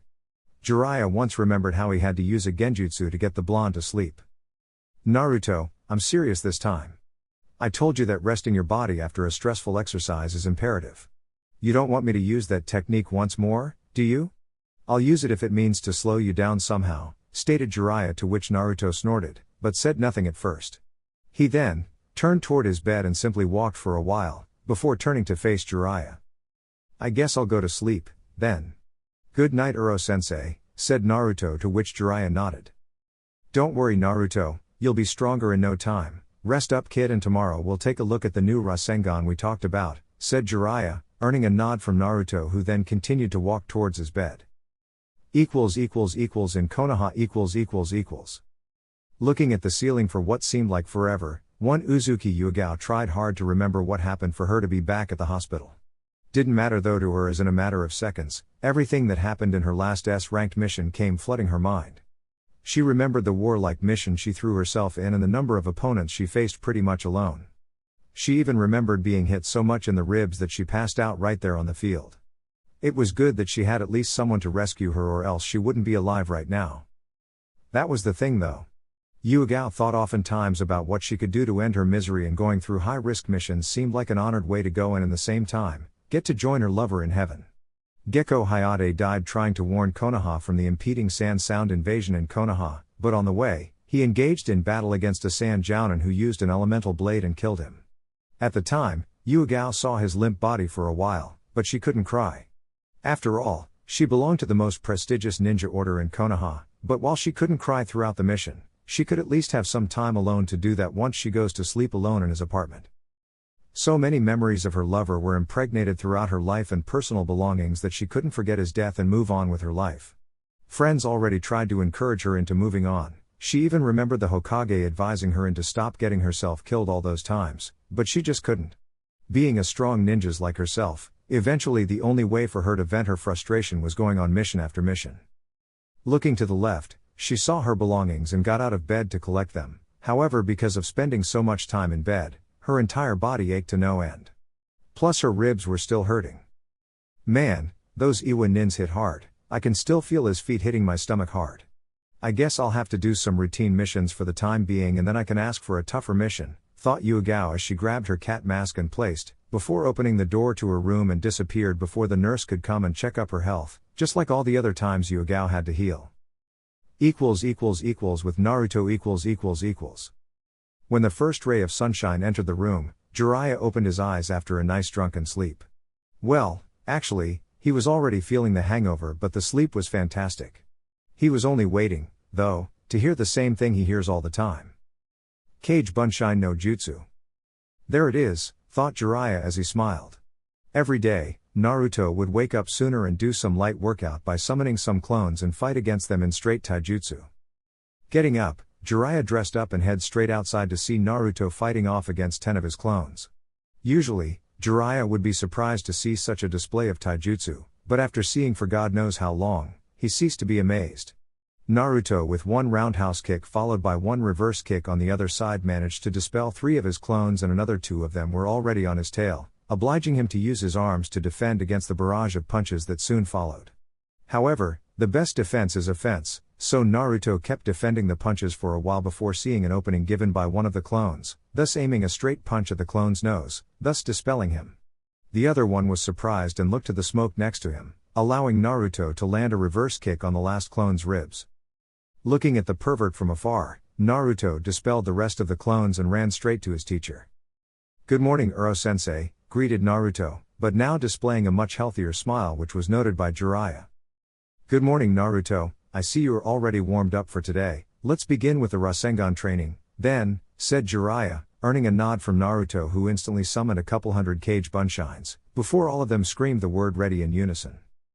Good, now leave the clones to the Rasengan for now, Naruto, I want to try something with you, if I may, said Jiraiya, earning a nod from the real one before he turned to the clones and nodded at them, before turning once again to Jiraiya as the clones began to form the Rasengan and then expand its shape. Jiraiya, for his part, smiled at Naruto's large chakra capacity before looking down on the real one. "Naruto, I want to see if you're able to utilize a weapon in combat," stated Jiraiya. "What kind of weapon?" asked Naruto, though the subject was interesting. He had to fight a Iwa Nin 2 months ago and the man had a bow staff to compete. The image of the opponent blocking all the shadow shuriken made Naruto eager to know about the art of the bow staff. Other weapons, though, weren't that much interesting. He could take care of himself with a kunai or even a nadachi, small sword, but he wouldn't even bother to learn a katana or kodashi. Upon looking at Jiraiya, the man gave the answer. "I have with me here stored either a katana or a bow staff. Which one do you like to learn?" asked Jiraiya, knowing that the answer was obvious. Naruto chose the bow staff, right on the spot. "Good choice, Naruto, I could even teach you my sensei's style of fighting." Sarutobi Hiruzen was considered a master in the art, said Jiraiya, smiling at the boy's choice, but Naruto smiled even further upon realizing just to whom was Jiraiya referring. "You mean to say that I can learn the old man's style? Ain't that sort of clan secret? What if the Sarutobi clan finds out?" asked Naruto, receiving a nod from Jiraiya. "My sensei's bow staff style is free to all those who wishes to learn how to use this weapon, Naruto. Besides, he would have gladly taught you in person, in case he knew you wanted to. Now, here is the scroll for you to read before you sleep for later training. Now, join your clones for the Rasengan training," said Jiraiya, to which Naruto nodded, before extending his hands and forming the energy sphere from thin air. In Konoha . The moon started to rise in Konoha as the lights were slowly appearing throughout the village. The stores beginning to close and the bars and restaurants were beginning to open for the lovers, friends and family to frequent. Both civilians and shinobi filled the streets with life and joy as they wandered out places. One Anbu operative, though, wasn't so thrilled to be coming home after 3 months of risked assignments. After leaving the hospital, Yuagao's team did some security scouts throughout the village territory before being freed by the Anbu commander since she was still in recovery from the last mission. To say the truth, though, she didn't want to return to her apartment. It was always empty now because of her lover's death and she didn't want to sleep alone. Of course, she slept alone outside the village amongst missions, but it was different since she didn't have to stare at her empty bed where she and her soon-to-be husband shared so many moments together. Sometimes, she would even sleep on the sofa from fear of having nightmares of Hayate's death. The doctor said once that plenty of rest would speed her recovery, but he neglected to take into consideration that Yuagao wasn't able to sleep more than 2 to 3 hours before nightmares begin to plague her mind. The neighbors even commented about the fact that Yuagao would scream Hayate's name repeatedly after one of the worst nightmares she ever had. "I'm tired, but what will happen once I close my eyes? I can't help but want to feel Hayate's body close to me. It was the only thing that comforted me enough to fall asleep, but now he's gone from my life," thought Yuagao as she took off her Anbu clothes, revealing a beauty not seen in many kunoichi. It could better be described as a goddess amongst women. Her beautiful purple hair in perfect synchronization with her beautiful brown eyes and her smooth skin, clearly any men who managed to get a look at her would be thankful just by looking. But she didn't leave it for long, putting some light clothes and try to sleep early. With Naruto . The Rasengan training, surprisingly, took longer than expected. Ever since Naruto began using the cage bunshine, nearly 4 hours passed for him to be able to expand the size of the Rasengan. It was without time, though, as a minute later, Naruto would simply pass out from chakra loss. He was able to expand the Rasengan at least 4 times to what he was able to do, and the ball now was twice the size Jiraiya's normal Rasengan appeared. The damage, of course, increased exponentially as Naruto slammed it on a small hill. He managed to create a 10 feet in diameter tunnel all the way to the other side, before passing out in the middle of it. Now, Jiraiya was carrying the blonde back to the hotel with a proud expression of his face. Training with clones did wonders for Naruto, and in little more than 6 months, Naruto already increased his taijutsu, genjutsu and the Rasengan abilities to at least a high Chunin. By the end of the year, Naruto would learn how to use the bow staff effectively and then, finally, begin wind elemental manipulation. Jiraiya was so enthusiastic that he began to consider teaching Naruto a second affinity on the 3rd year, maybe Doton or Suten. Chapter 6, Elemental Training. Naruto and Jiraiya were walking on a plain field as the sun was just about to set. The first year was already at its end and Naruto managed to finish his genjutsu training to at least acceptable levels. Clearly, he wasn't cut out for the art of illusions, but at least he would be able to escape from almost any technique that someone casted on him. After the genjutsu part, Naruto focused his entire team on physical exercises in order to build some muscles and stamina. Both his muscles and height grew and now Naruto was almost reaching Jiraiya's neck. The pervert was surprised by Naruto's sudden growth, but then he suspected it had something to do with not eating so much ramen all the time, instead eating healthy food. Another part of Naruto's training revolved towards learning the katas of Sarutobi's clan style. Naruto received a present from Jiraiya, a unique staff, made with heavy metal for bigger impact. The weapon was black with silver at each end. At first, Naruto appeared to be swinging the weapon like a drunk civilian, but with practice, Jiraiya could very well see that Naruto managed to use the weapon as if it was an extension of his body. The style consisted of using the staff together with body movements that would improve the weapon's speed and more deadly, and Naruto was well in his way to learn one of the Sandaime Hokage's many legacies. Also, the staff was special since Naruto could use chakra to diminish its size and keep it like a sword strapped on his back. Because of this, he could very well surprise the enemy by using chakra to elongate the weapon. Right now, the pervert was massaging his bruised left cheek and Naruto could only sigh in dismay seeing that his sensei would never learn his lesson. Every time they would walk inside a village, they had to leave not because of danger that Akatsuki would find them, but rather escaping from the women's wrath after spotting the pervert peeping on them. "Oi Naruto, let's settle for today, it's already night and it's not wise to travel in the dark," said Jiraiya, earning a snort from Naruto, who knew that he just wanted to stop to put some ice on the wound so that it would stop hurting. "Okay Uro-sensei, but at least admit that your abilities in peeping greatly diminished these days. Almost every village we've been to, you were discovered and we had to run away," laughed Naruto, before receiving a punch in the head from Jiraiya. "Oh, what was that for, Uro-sensei?" asked Naruto, though he was smiling inside from being able to irritate his teacher. "That's for making fun of the abilities of the almighty Gamma Sennin, brat. Now, let's fix up the tent and gather some wood," said Jiraiya, before smiling upon seeing Naruto mumbling some curse words to the Sannin, while looking for some wood to ignite a fireplace. After everything was set, Jiraiya used a small katen jutsu and lit up the fire. "Uro-sensei, how long before we meet that friend of yours, what is his name again?" asked Naruto as he was lying down on the ground while looking at the stars. It somehow eased Naruto to look at the sky at night. He would be lost in trying to look at the constellations that Jiraiya once taught him, but it was relaxing nonetheless. Jiraiya smiled at his prodigy pupil. In the beginning of this journey, Jiraiya sometimes confused Naruto with Namikaze Minato, simply because of the drive both had towards training and improving their abilities.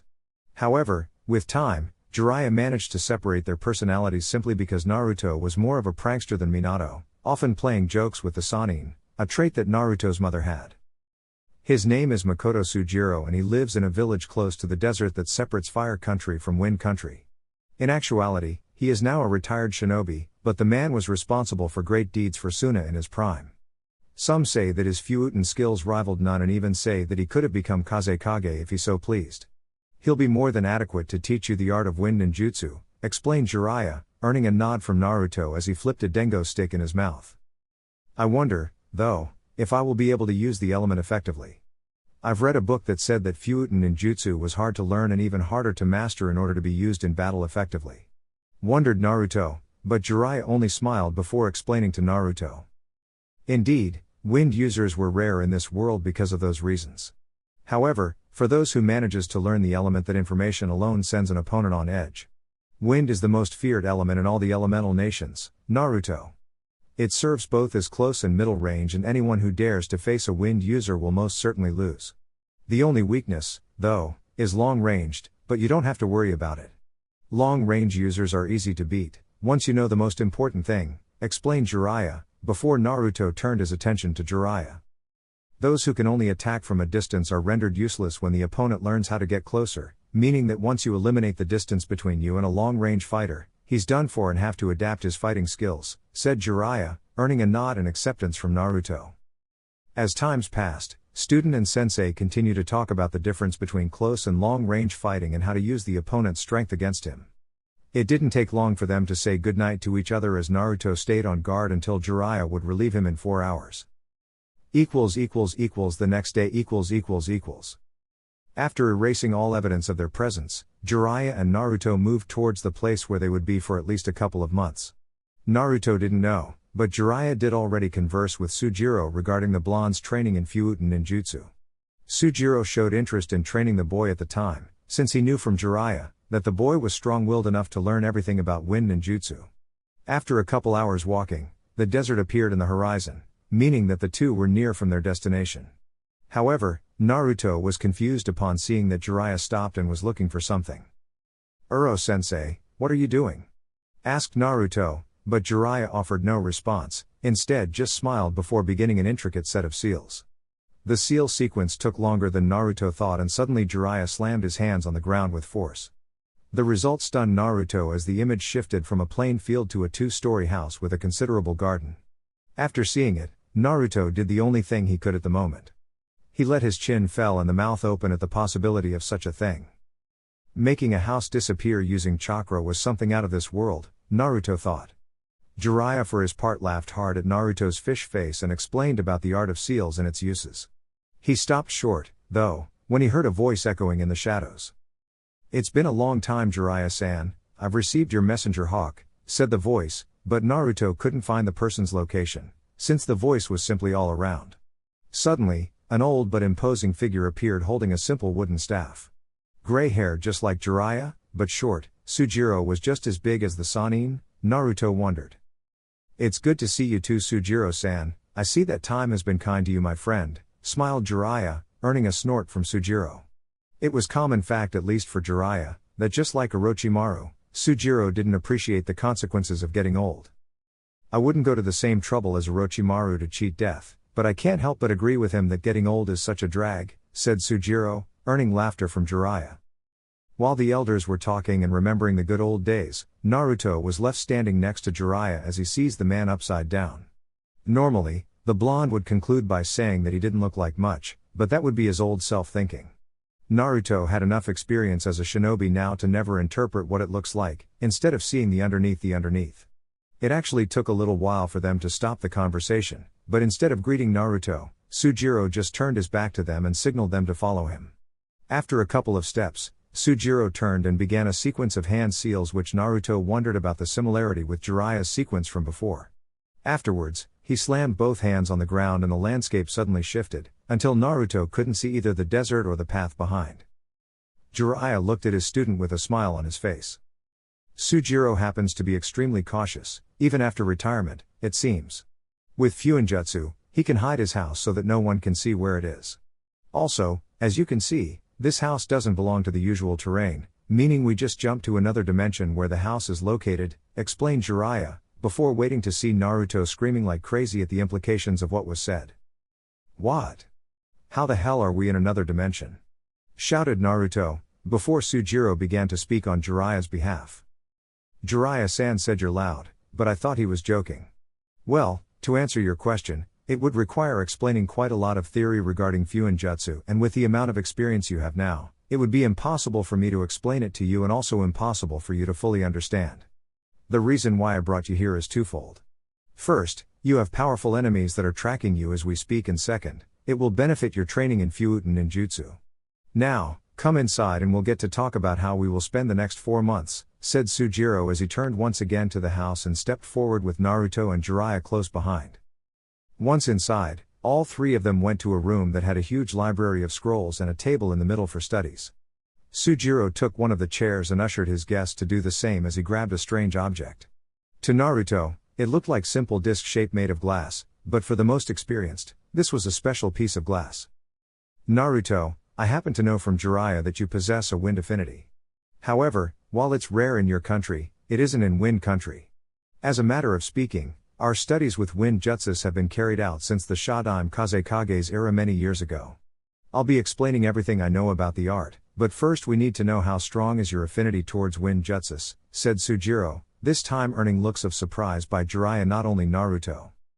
Sujiro was expecting this, so he smiled and proceeded to explain. This object, as you know Jiraiya, is what Suna uses to find their ninja's affinities. However, for those who possesses affinity for wind, we also have a specific object that indicated how strong is said affinity, explained Sujiro, earning a nod from Jiraiya and Naruto, before the man continued to explain. The method is quite simple. Naruto only needs to focus chakra on the disc and it will be cut multiple times. The key to knowing how strong is his affinity is the numbers of cuts on the disc. Try Naruto, let's see how strong is your affinity, said Sujiro as he handed the disc to Naruto. Naruto, then, extended his hand and placed the disc on top of it, before he began to focus his chakra. Quickly, Naruto focused the necessary chakra and was surprised to see that the disc was being sliced many times. 5. 15. 20. 25 cuts total. Naruto was confused, since he didn't know if that was good or bad. Also, the look of surprise that Sujiro expressed on his face didn't tell much. Naruto could possess the strongest affinity yet or the worst. The man, though, cleared his throat and looked at Naruto while smiling. That's an odd number for someone with your experience. Most jounin in Suna could only cut 15 times and they were already trained in the art. Jiraiya, are you sure he's from Konoha? Asked Sujiro, before seeing a nod from the pervert, before he continued. Well, then, it seems you'll be able to grasp pretty much everything that is to be taught regarding Fuuten ninjutsu. Now, your training will begin tomorrow, since I have yet to prepare the material necessary. So, I'll be showing you to your respective rooms and prepare some dinner for us, said Sujiro, before rising from his chair and leaving the room, followed closely by Naruto and Jiraiya. After Sujiro guided Naruto to his room, he went with Jiraiya to his room, but not without taking the opportunity to talk to the pervert. Jiraiya knew that Naruto's numbers were above average and he also knew that Sujiro was beyond impressed. The man was smart, Jiraiya knew. Now that Naruto is not here, I'd like to express my surprise concerning the results, said Sujiro, earning a nod from Jiraiya who smiled as he was listening to his friend. While I said that jounin are only able to cut 15 times, I didn't say that he surpassed the Nidaime Kazekage, who until now detained the record for most cuts. Who is he, Jiraiya? How is this possible? Asked Sujiro, but Jiraiya was too stunned to even answer. Naruto having more potential than a cage-level ninja was surprising enough, but surpassing the Nidaime Kazekage, who was known as soon as Kaze Tenshu, Wind God, was beyond anything he ever thought possible. I'm just as stunned as you are, actually.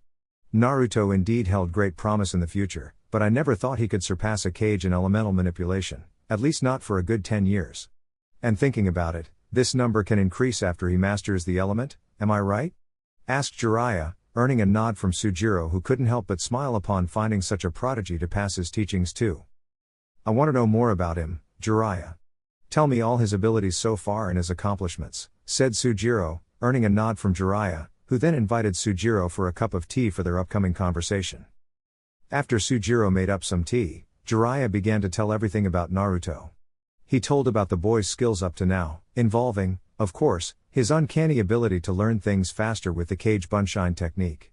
He told about Naruto's first C-ranked mission, where he along with his team faced an A-ranked missing nin from Mist, to which Sujiro was surprised to hear that was that time that Naruto learned the true power of the Kyubi no Yoko. He also came to hear about the time of the Suna/Sound invasion, that Naruto managed to save Konoha by beating Shukaku the one-tailed Jinchuriki. That was the only time I thanked the heavens that I was already retired, unless I would be dragged to this mess. At the time, Orochimaru lured Suna to attack Konoha, taking advantage that the Wind Daimyo was choosing Konoha for his missions. So, Naruto managed to beat the Yondaime Kazekage's son while possessed by Shikaku. What else? Smiled Sujiro since he envisioned the next 4 months and the times Naruto will surpass every expectation set before him. There are many more accomplishments to tell you about. His team was responsible for freeing Snow Country and Takigakure from being taken by missing nins once. I assure you Sujiro, the brat will surprise you a lot. He may not get it right away, but after practice, he will learn it faster than anybody else. The people in Konoha has much faith in his abilities in the future to come, said Jiraiya, to which Sujiro nodded, before saying that he now needed to prepare Naruto's training for the upcoming 4 months. Jiraiya nodded and went back to his room to take a quick nap. Due to escaping from Akatsuki's clutches, Jiraiya and Naruto weren't able to stay much time resting, being on constant move. Now that they would be safe for the upcoming 4 months, he could finally rest. Later, when dinner was ready, Naruto and Sujiro began to talk about some light subjects. Naruto learned that Sujiro wasn't very fond of talking shinobi while eating, so he kept the million questions he had in his mind to himself at least until tomorrow. Naruto confessed to both Jiraiya and Sujiro that he never thought about having a hobby, since all he did during his life was to train and eat ramen. However, Naruto couldn't help but be amazed at some different subjects that Jiraiya and Sujiro were discussing about. Their subjects began from a few jokes about the past to intellectual discussions about both the Fire and Wind Daimyo's lives and their respective decisions concerning specific topics. Eventually, the conversation was over and all of them went to their respective rooms to sleep. Naruto, though, could admit that he didn't understand half the words that were being discussed. Nevertheless, he felt it kind of relieved of getting to relax from the ninja training, and it was a weird sensation for the blonde. Thinking about other subjects apart from shinobi related was a strange concept for Naruto, and suddenly the word Hokage appeared in his mind. As he turned on the water for a quick shower, Naruto was trying to associate the daimyo figure of a big country like Konoha with the Hokage. Certainly, one being the ruler of the country and the other being the ruler of a hidden village. However, if the daimyo rules the whole country, then the daimyo rules Konoha as well. All these thoughts were in Naruto's head at the moment, and he couldn't figure the answer to these questions. Getting out of the shower, he got in some light sleeping clothes, not that horrible pajamas that he wore in the series, and went to a very comfortable bed. Introduction to politics was something the Ninja Academy actually covered, but Naruto never really paid much attention to the subject, even if the teacher, at the time, wouldn't explain it in terms he could understand. For Naruto, everything not connected to the shinobi way of life didn't pique his interest much. However, now the doubt about who has more authority in Konoha did plague his mind a bit. Naruto knew that Konoha provided services for Fire Country, since the Fire Daimyo would request a vast majority of missions to be held by the village. But, could the Hokage say no to the daimyo without consequences? The blonde was getting impatient with not knowing the answers to these questions, so he instead closed his eyes and tried not to think about it so much. The next day. Rising up early, Naruto was already at the kitchen making some breakfast when Jiraiya showed up yawning from the nice sleep he had in ages. "It seems you're eager to begin training as always, Naruto," smiled Jiraiya, earning a nod from Naruto, who settled a glass of orange juice to the pervert, who in turn accepted eagerly. "Uro-sensei, I was remembering your discussion with Sujiro-sensei yesterday about politics, and I was wondering about something," said Naruto, earning Jiraiya's attention. At first, Jiraiya thought he was still sleeping as he blinked a couple of times in front of the blonde. It wasn't just because of the subject, it was just because Naruto expressed interest in something else besides training as a shinobi. He issued Naruto to come forward with his doubt. "Well, I was thinking about the daimyo and the Hokage position. I know that the Hokage is the ruler of the hidden village, but since the village is located within Fire territory, then the Hokage answers to the daimyo, correct?" asked Naruto, to which Jiraiya nodded, before the blonde continued. "My question is, can the Hokage choose to not to respond or would have to abide by the daimyo's wishes?" asked Naruto, before seeing Jiraiya smile. "You're correct. Indeed, the Hokage must answer to the daimyo, however the daimyo has no saying in how the Hokage rules Konoha. Although, this doesn't mean that the Hokage is completely independent from the daimyo. You don't know this, but the daimyo has access to all of Konoha's legal documentation and shinobi records. Also, there are certain decisions that a Hokage alone can't choose, like the cage position itself. When a Hokage steps down, it's up to the daimyo to choose a worthy candidate for the position, who, then, will be submitted to the village's Jounin Council for the final decision," explained Jiraiya, before seeing Naruto crack his brain for a while, before smiling in understanding. "I didn't know you'd be interested in politics, Naruto," said Jiraiya. "Well, it's not that it perked my interest, it was just a doubt of my own. I think all this information was covered at the academy, I just didn't pay attention that much. Thanks for explaining it to me, Uro-sensei," smiled Naruto, earning a nod from Jiraiya, before he heard footsteps coming down the stairs. "Ah, I see you two are already up. Good, I actually thought I would have to wake you all up using some methods of my own, but that won't be necessary. Now Naruto, after we finish breakfast, I'll explain to you our schedule for your training.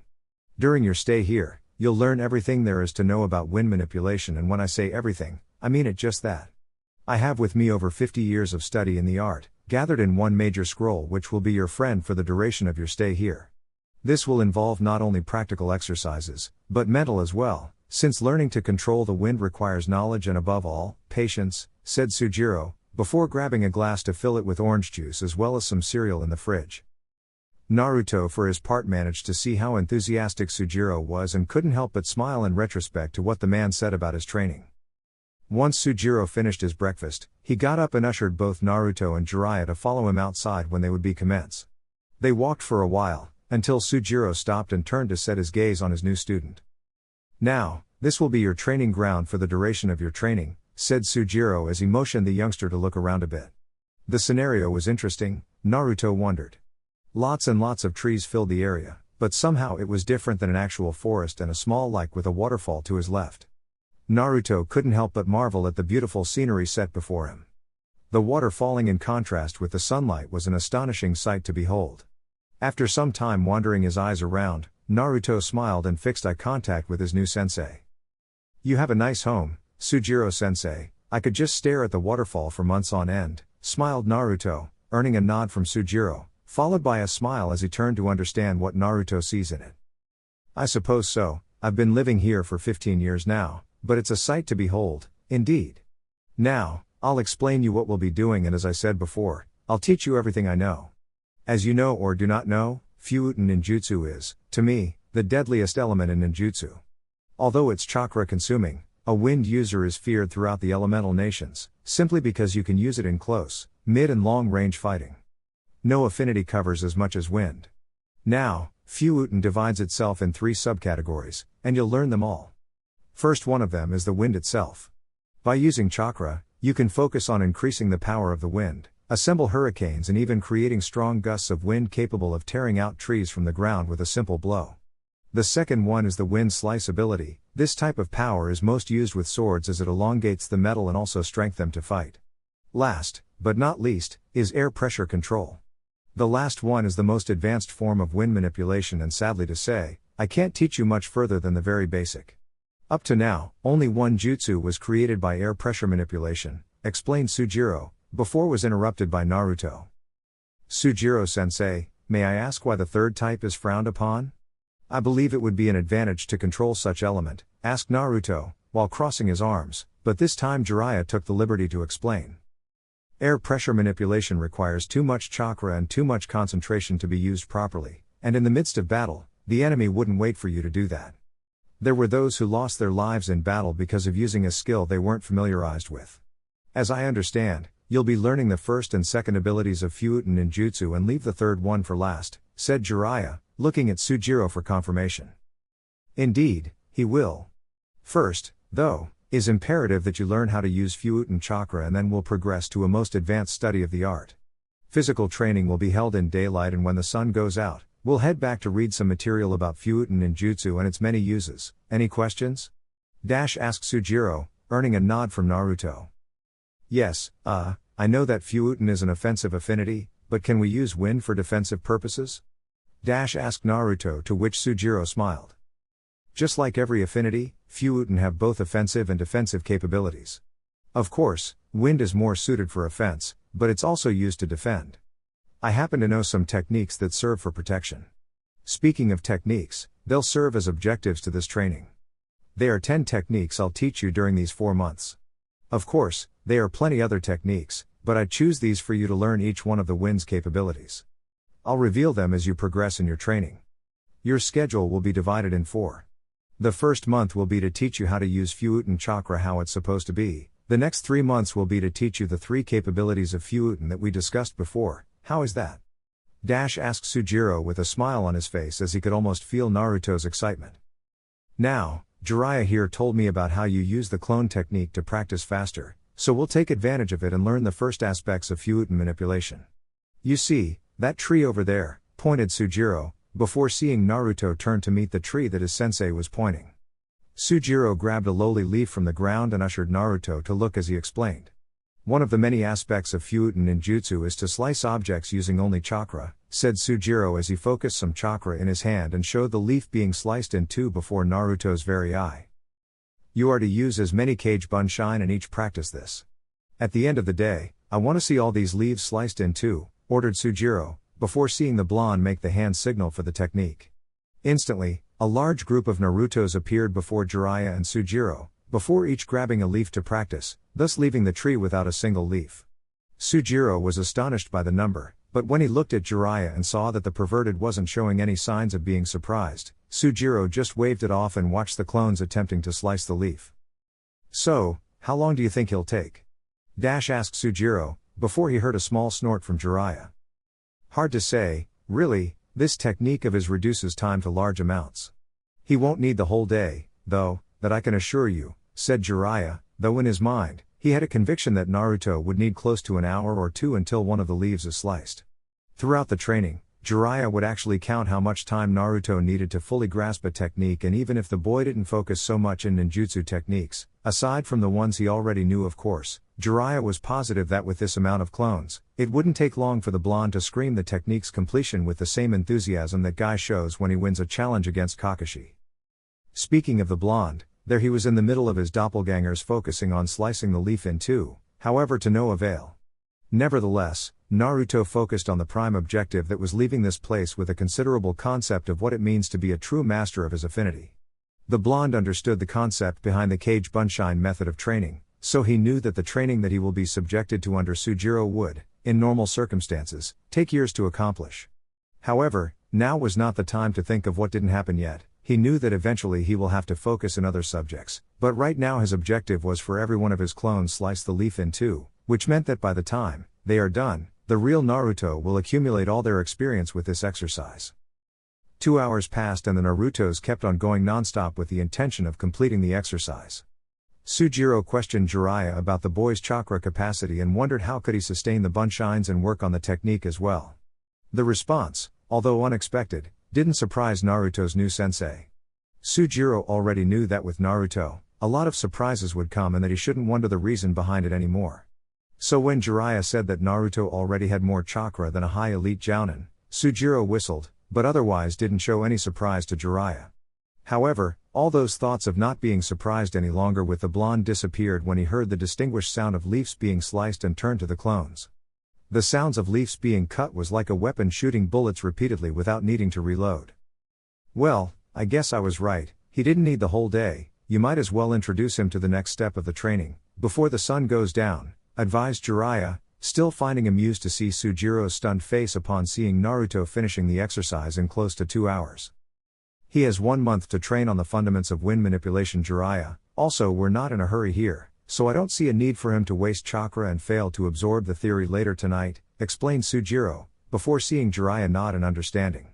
Suddenly, the clones vanished and Naruto appeared in front of the two elders, with a clearly happy expression on his face, which in turn made Sujiro smile in return. The boy sure has stamina, I guess he could have gone longer today, but for today is alright, he'll have plenty of time to practice. I can see you're happy Naruto, but I wonder if you'll remain smiling once this training is over. Now, you'll finalize today's training with some physical workout. Jiraiya said that you're practicing with the bow staff, so practice some of the katas and then come back inside, ordered Sujiro, before seeing Naruto nodding with enthusiasm and remove a scroll from his holster in order to summon his new weapon. Immediately, the blonde closed his eyes in order to remember the many katas that were being drilled in his mind from practice as he was twirling the not-so-light staff with both hands. When he opened his eyes, Naruto focused his attention of imaginary opponents coming at him and began the dance. He began by thrusting it forward before grabbing at the end of the staff more maximum reach, before recovering and jumping to land a roundhouse kick at the incoming opponent who tried to attack him with a well-aimed punch to his face. Seeing two other attackers coming from the right, Naruto prepared defensive maneuvers for the imaginary swords that were constantly attacking the blonde in rapid succession. Naruto, then, used the other end of the staff and managed to hit one of the attackers on the shoulder before twirling the staff once more and landing a strike on the man's chin by using the staff to balance himself in the air while he used his foot right on target. The blonde practiced a while longer until fatigue reached him. He entered the house and went for a quick shower before feeling the sudden impulse to list some curse words to his new sensei. Right there on the table, was located a pile of books and scrolls that no doubt were meant for him to read them. Even though the blonde found reason to start reading books on shinobi matters, he wasn't entirely happy upon seeing a pile of books and scrolls to read. Suddenly, Sujiro appeared and smiled at the chance of getting back at him for surprising him a couple of times. Now, Naruto, like I told you before, at night you'll be studying the theory behind wind manipulation. Like all ninja art, beyond training, Fuuten ninjutsu requires patience and knowledge, which is why after dinner, you'll be reading these books and scrolls here. The books contain the general theory whereas the scrolls represents the jutsus you will be learning throughout your time here. Do you have any questions? Asked Sujiro. Actually, yes, I was thinking about the leaf training exercise. I remembered reading about 2 necessary exercises to initiate in wind manipulation. What is the next one? Asked Naruto, earning a nod in understanding from Sujiro. The next one will be attempted tomorrow, but I see no ill in explaining to you right now so then you can prepare yourself for the task. You remember the waterfall outside, don't you? Asked Sujiro, before Naruto nodded and he continued. Well, basically, you'll be doing the same thing with the leaves, except now you'll have to cut a waterfall in half, explained Sujiro, only waiting for the same outburst almost everyone makes upon hearing the exercise, which much to his delight, came. How the hell am I going to cut a waterfall? This is ridiculous. How can I slice the water? Asked Naruto, earning yet another nod from Sujiro, but instead of answering right away, he thought of giving a homework assignment for Naruto. That will be your job to figure out for tomorrow. You see, in one of the books, lies the answer you're looking for and it will be your assignment to find the information and explain it to me, assigned Sujiro, before seeing Naruto frown and then went to the kitchen for dinner without even looking at Sujiro's face, earning a slight laugh from the elder shinobi who in turn understood why Jiraiya said it was fun to teach this brat. The next day The next morning, the same ritual happened once more. Breakfast and waiting for his sensei to arrive for the next part of the training. Naruto understood from the books he stayed up all night reading, the secret behind slicing the waterfall. The truth was that Naruto would draw a line using Fuuten ninjutsu, cutting the current water from falling entirely, keeping the first half up the line with his chakra. The other half would fall freely, because it isn't being sustained by Naruto's chakra. Suddenly, Naruto heard steps coming from the steps and saw his new sensei. Naruto found it strange that Jiraiya was spending a lot of time in his room resting, but he stopped thinking once Sujiro asked him the question, to which Naruto responded. Indeed, wind chakra can slice everything, even water for a couple of seconds. By using wind chakra, you can slice the water particles, which in the waterfall case, the first half will remain suspended and the bottom half will let gravity run its course. Very good, now the theory is resolved, but we are still short of practicing it to see how you fare against the waterfall. This waterfall happens to have somewhat of a bridge right in front of the falling water, so you won't have problems with finding a spot. Now finish your breakfast and we'll begin right away, said Sujiro, earning a nod from Naruto. A few minutes afterwards, Naruto and Sujiro were standing right in front of the waterfall. The day wasn't sunny like yesterday, in fact it was a bit cloudy with the prospect of rain later on. This exercise is the same principle as the leaf slice exercise, but now you'll amplify the area and cut the entire waterfall. By completing this exercise, you'll fit all the requirements needed for the first techniques I plan to teach you. However, that won't happen until you learn to be proficient in using the standard wind abilities in the midst of a physical exercise. In order to learn wind techniques, you must learn how to use them adequately. Wind techniques require concentration and patience, so you can't do it while you're either not focused on the fight or in the middle of defending from an attack. Now, use the bridge there and create as many cage bunshine you feel necessary to be able to slice the waterfall in half, said Sujiro, before turning his back on Naruto and proceeded to walk back home. Naruto remained watching his sensei and actually wondered why the man wouldn't be around to see his progress on the exercise. From what he read, the waterfall exercise takes a long time to complete. Doesn't matter, though, Naruto thought. Like all obstacles set before me in the past, I'll overcome this as well. Tajuu Kage Bunshine no Jutsu, thought Naruto as the clones immediately vanished and appeared on top of the waterfall, before extending both hands and begin the exercise. With Jiraiya . Dressing in only a light blue kimono, Jiraiya was sure taking his time to rest and enjoy the time in Sujiro's home. He knew that the man would be taking care of Naruto's training, so he could rest all the time he wanted without worrying about Naruto being alone to train. Thinking of the blonde since they left Konoha really brought a smile on his face. Never before he saw such enthusiasm and drive to improve from someone, and Jiraiya was sure that Naruto would return to the village quite strong. He would even be amused upon wondering a fight between Kakashi and Naruto by the time he returned from the journey. Jiraiya was looking outside from the window only to see that it had started raining when suddenly, he heard footsteps behind him. When he turned, though, he was confused to see only Sujiro standing there, before he kneeled on the ground and fixed some sake for him as well. "Where is Naruto?" asked Jiraiya, displaying a serious face like he knew what the man did. "He is training at the waterfall. Don't worry about the boy, Jiraiya. He is old enough to learn that sometimes, you have to improve on your own. He can't depend on others to train his whole life," said Sujiro as he drank all the sake left in the cup, before pouring out some more. Jiraiya, however, snorted at the man from insinuating that Jiraiya lifted a finger to aid in Naruto's training. "You're wrong, Sujiro, if you think I helped him train. If much, I taught him 2 jutsus and how to counter genjutsu. The rest it was all him. He was the one who perfected the Rasengan with one hand and learned to amplify it. He managed to learn on his own 3 very useful attack jutsus and even mastered a taijutsu style on his own. The bow staff katas, he learned by reading the scroll containing the movements. You don't need to worry about him learning how to improve his abilities on his own, he knows that already," explained Jiraiya as he got up and left Sujiro, who in turn smiled and looked outside at the rain. Jiraiya grabbed an umbrella and went outside to see his prodigy. The Sannin didn't know how long Naruto was trying the exercise, but he damn well know Naruto wouldn't be able to do it right away, no matter how much he improved his skills. Truth to his wonders, upon arriving, he saw Naruto and his clones attempting to slice the whole waterfall. Instead, all each Naruto could do was throw water to each respective faces, not managing much. The boy was persistent, though, and wouldn't give up so soon. Also, there was something in this drive of his that amazed Jiraiya. Even though there were quite some distance between the two, Jiraiya could very well see the look of pure concentration that Naruto displayed upon attempting the exercise. "You can do this, Naruto. Slice this waterfall in half and you'll proceed in this training," thought Jiraiya as he stood there while resting the umbrella on his shoulders. 5 hours later.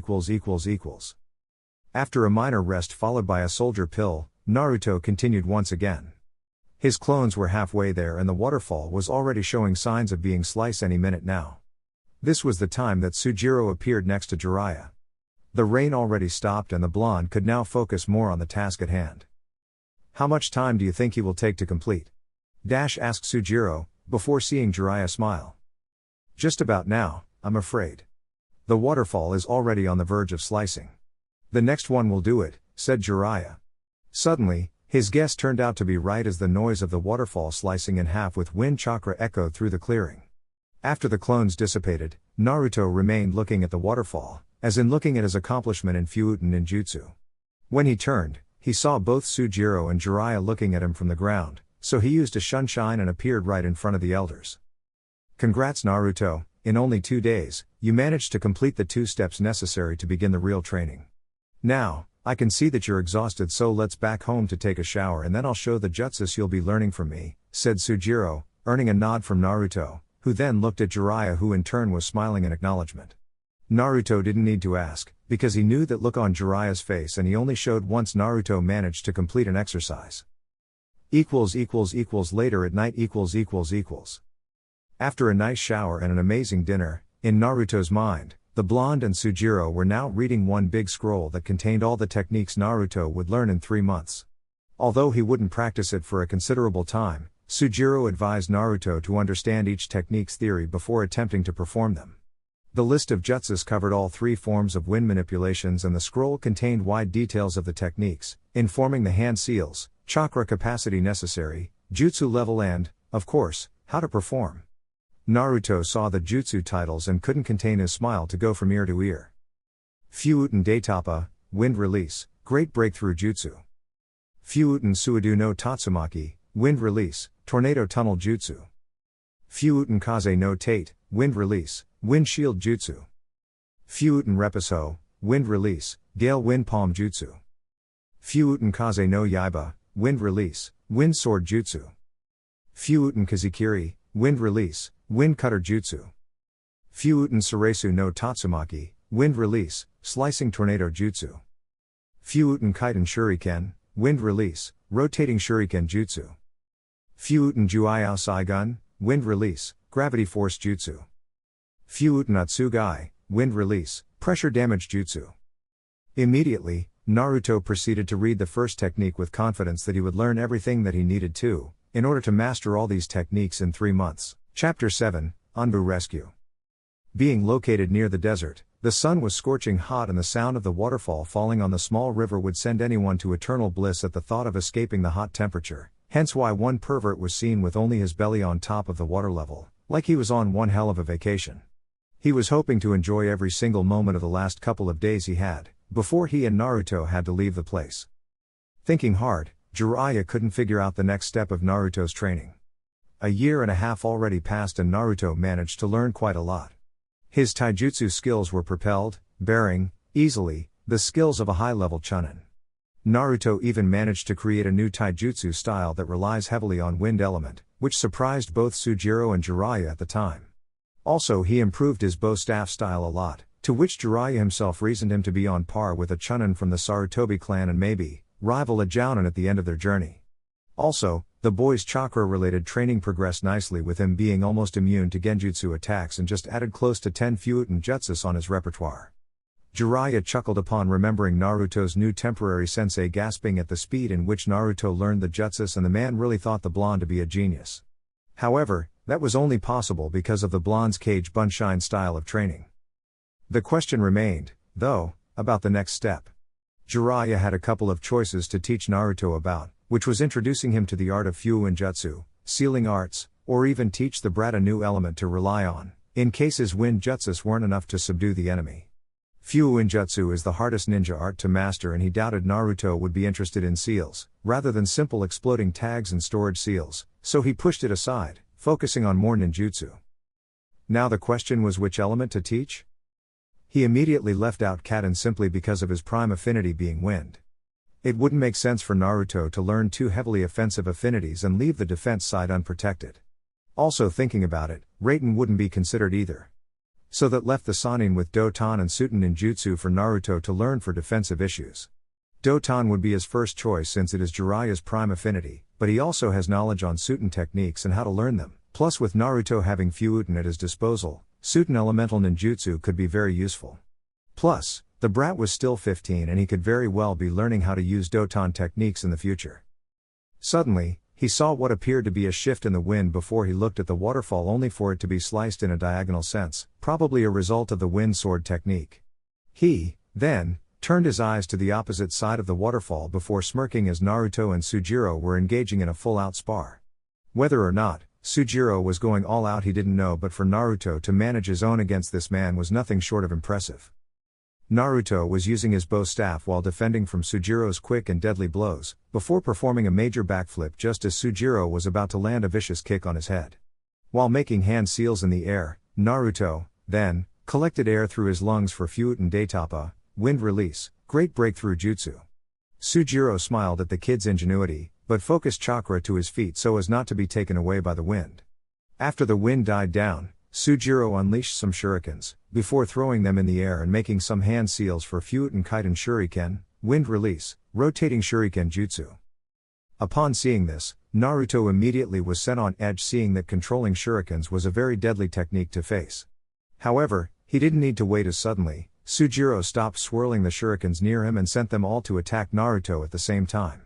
Seeing no other way to escape the technique's grasp, Naruto increased the speed of 4 sequence hand seals and once again exhaled a small gust of air, before controlling the wind chakra to surround him. Fuuten Kaze no Tate, wind release, wind shield jutsu. After the defense dropped, Naruto saw that the shurikens were nowhere in sight, so he rushed to attack Sujiro before he had the opportunity to control other shurikens. He quickly focused chakra to his bow staff to elongate the weapon and began the assault against Sujiro with a new kata he devised. It consisted of a 6-combo hit with the usage of the cage bunshine technique. Holding the bow staff with his both hands on Sujiro's chest area, he initiated by hitting the man on his right side, thus making Sujiro lose his air for a second, before Naruto hit him on the left side, thus increasing the pain. Seeing that the man was incapacitated, Naruto then attacked the man's legs with a powerful thrust, before swirling the staff and hitting him on the shoulder. Afterwards, Sujiro managed, beyond the pain of being hit with Naruto's staff, to see that Naruto landed the staff on the ground, before resorting on it for balance as he landed an uppercut kick right on the man's chin, sending him flying straight to the air where a new Naruto was waiting with a sequence of kicks, before landing one on the man's head, thus sending him straight down to suffer the immeasurable pain and agony. Or so he would have, if the Sujiro he attacked was not a Kage Bunshin as well. As soon as the smoke dissipated, Naruto heard claps coming from behind him and he turned to see his Fuuten sensei, who in turn was demonstrating an approving smile on his own, considering that Naruto displayed some serious skills. Very impressive, Naruto-kun, that clone of mine took some serious hit. It took a heavy load of my chakra to keep him from vanishing throughout that sequence of yours. I'd correct to assume it's one of your creations? Asked Sujiro, to which Naruto nodded, before focusing chakra once more on the staff to shorten its handle for the blonde to place it inside its holster. Yes, it is Sujiro-sensei. The original one doesn't involve the Kage Bunshin and it ends on the fourth hit aiming the shoulder. So, now what am I going to learn? Asked Naruto, being all enthused, which earned a smile from his sensei in recognition. Actually, Naruto, there isn't much I can teach you that you couldn't get on your own with time. You may not realize that you've been here for 4 months now and you've learned all 3 forms of Fuuten manipulation, said Sujiro, before seeing Naruto's bewildered look of realization that his elemental training is over, but Sujiro wasn't far from being silent. It's with satisfaction that I say you managed to complete the training regimen I set for you, and for that, I believe congratulations are in order. Before you, only one ever managed to finish my training, and that was the Yondaime Kazekage. Mei Kami has his hunger for power soul right now, smiled Sujiro. I appreciate all the training you gave me, Sujiro-sensei, and I hope to improve my skills to be on your level, or at least hope to cope better with it the next time we spar, smiled Naruto, gaining a nod in recognition from his sensei. Believe me, kid, when I say you won't take long to reach my level. You have an advantage everyone would die for, and that's your chakra abundance. By using the Kage Bunshin experience, you could grow by leaps and bounds and probably become the best wind user in all of the elemental nations. I believe you, above protecting those precious to you, would like to set out a name for yourself, isn't it? Asked Sujiro, before he saw Naruto nod, and he continued. Then, you'll be indeed famous. Learning Fuuten element is both time and chakra demanding, but anyone who masters the element is presumed to be feared. You remember reading about the tales of Kazekigur's Kage Tenshu, didn't you? He quoted that wind element is mostly known for its unpredictability. 1 minute it's blowing west and the other it's on the opposite direction. By being a master of the wind, you can become even more unpredictable than you already are, Naruto, and I feel very proud to be the one helping you become the next Kaze Tenshu, smiled Sujiro as he saw the beamed expression on Naruto's face. Arigato, sensei, said Naruto as he bowed in respect to his sensei, before he heard the voice of Jiraiya approaching. Great, you stay with him for 4 months and bow to him in respect. You stay with me for the duration of our trip and you call me a pervert. What happened to the respect? Grumbled Jiraiya, earning a warm laugh from Sujiro, but he soon would have to hold his stomach when Naruto opened his mouth to speak. Why would I call you any differently than what you are, Uro-sensei? You even admit that you're a super pervert, said Naruto, earning a sigh in dismay from Jiraiya as he saw Sujiro on the ground bending over, while holding his stomach from laughing so hard. Okay, all jokes aside, Naruto, since your training is over, I believe we overstated our welcome in Sujiro's house. Go pack your things and tomorrow we'll be leaving, said Jiraiya, earning a nod from Naruto as he simply walked towards the mansion, thus leaving the 2 elders alone to talk. So, how many he got this time? Asked Jiraiya, earning a smile from Sujiro as he showed what appeared to be the same disc used to test the strength of the wind affinity. Jiraiya could very well note an increase in the number of cuts than last time. 32 cuts total, simply amazing. No matter if he cheats time with the Kage Bunshin, he's a prodigy and you know it. I don't have to repeat myself more than 2 times when explaining the theory, and he managed to achieve everything through practice. It's been an interesting last 4 months, that I can say for sure, said Sujiro, to which Jiraiya smiled. With Naruto . After leaving his sensei's, Naruto walked calmly towards the mansion. The sun was just setting down and the beautiful orange hue on the sky practically forced a smile on his features. Adding the waterfall on the landscape, it was a picture to be forever kept in his mind.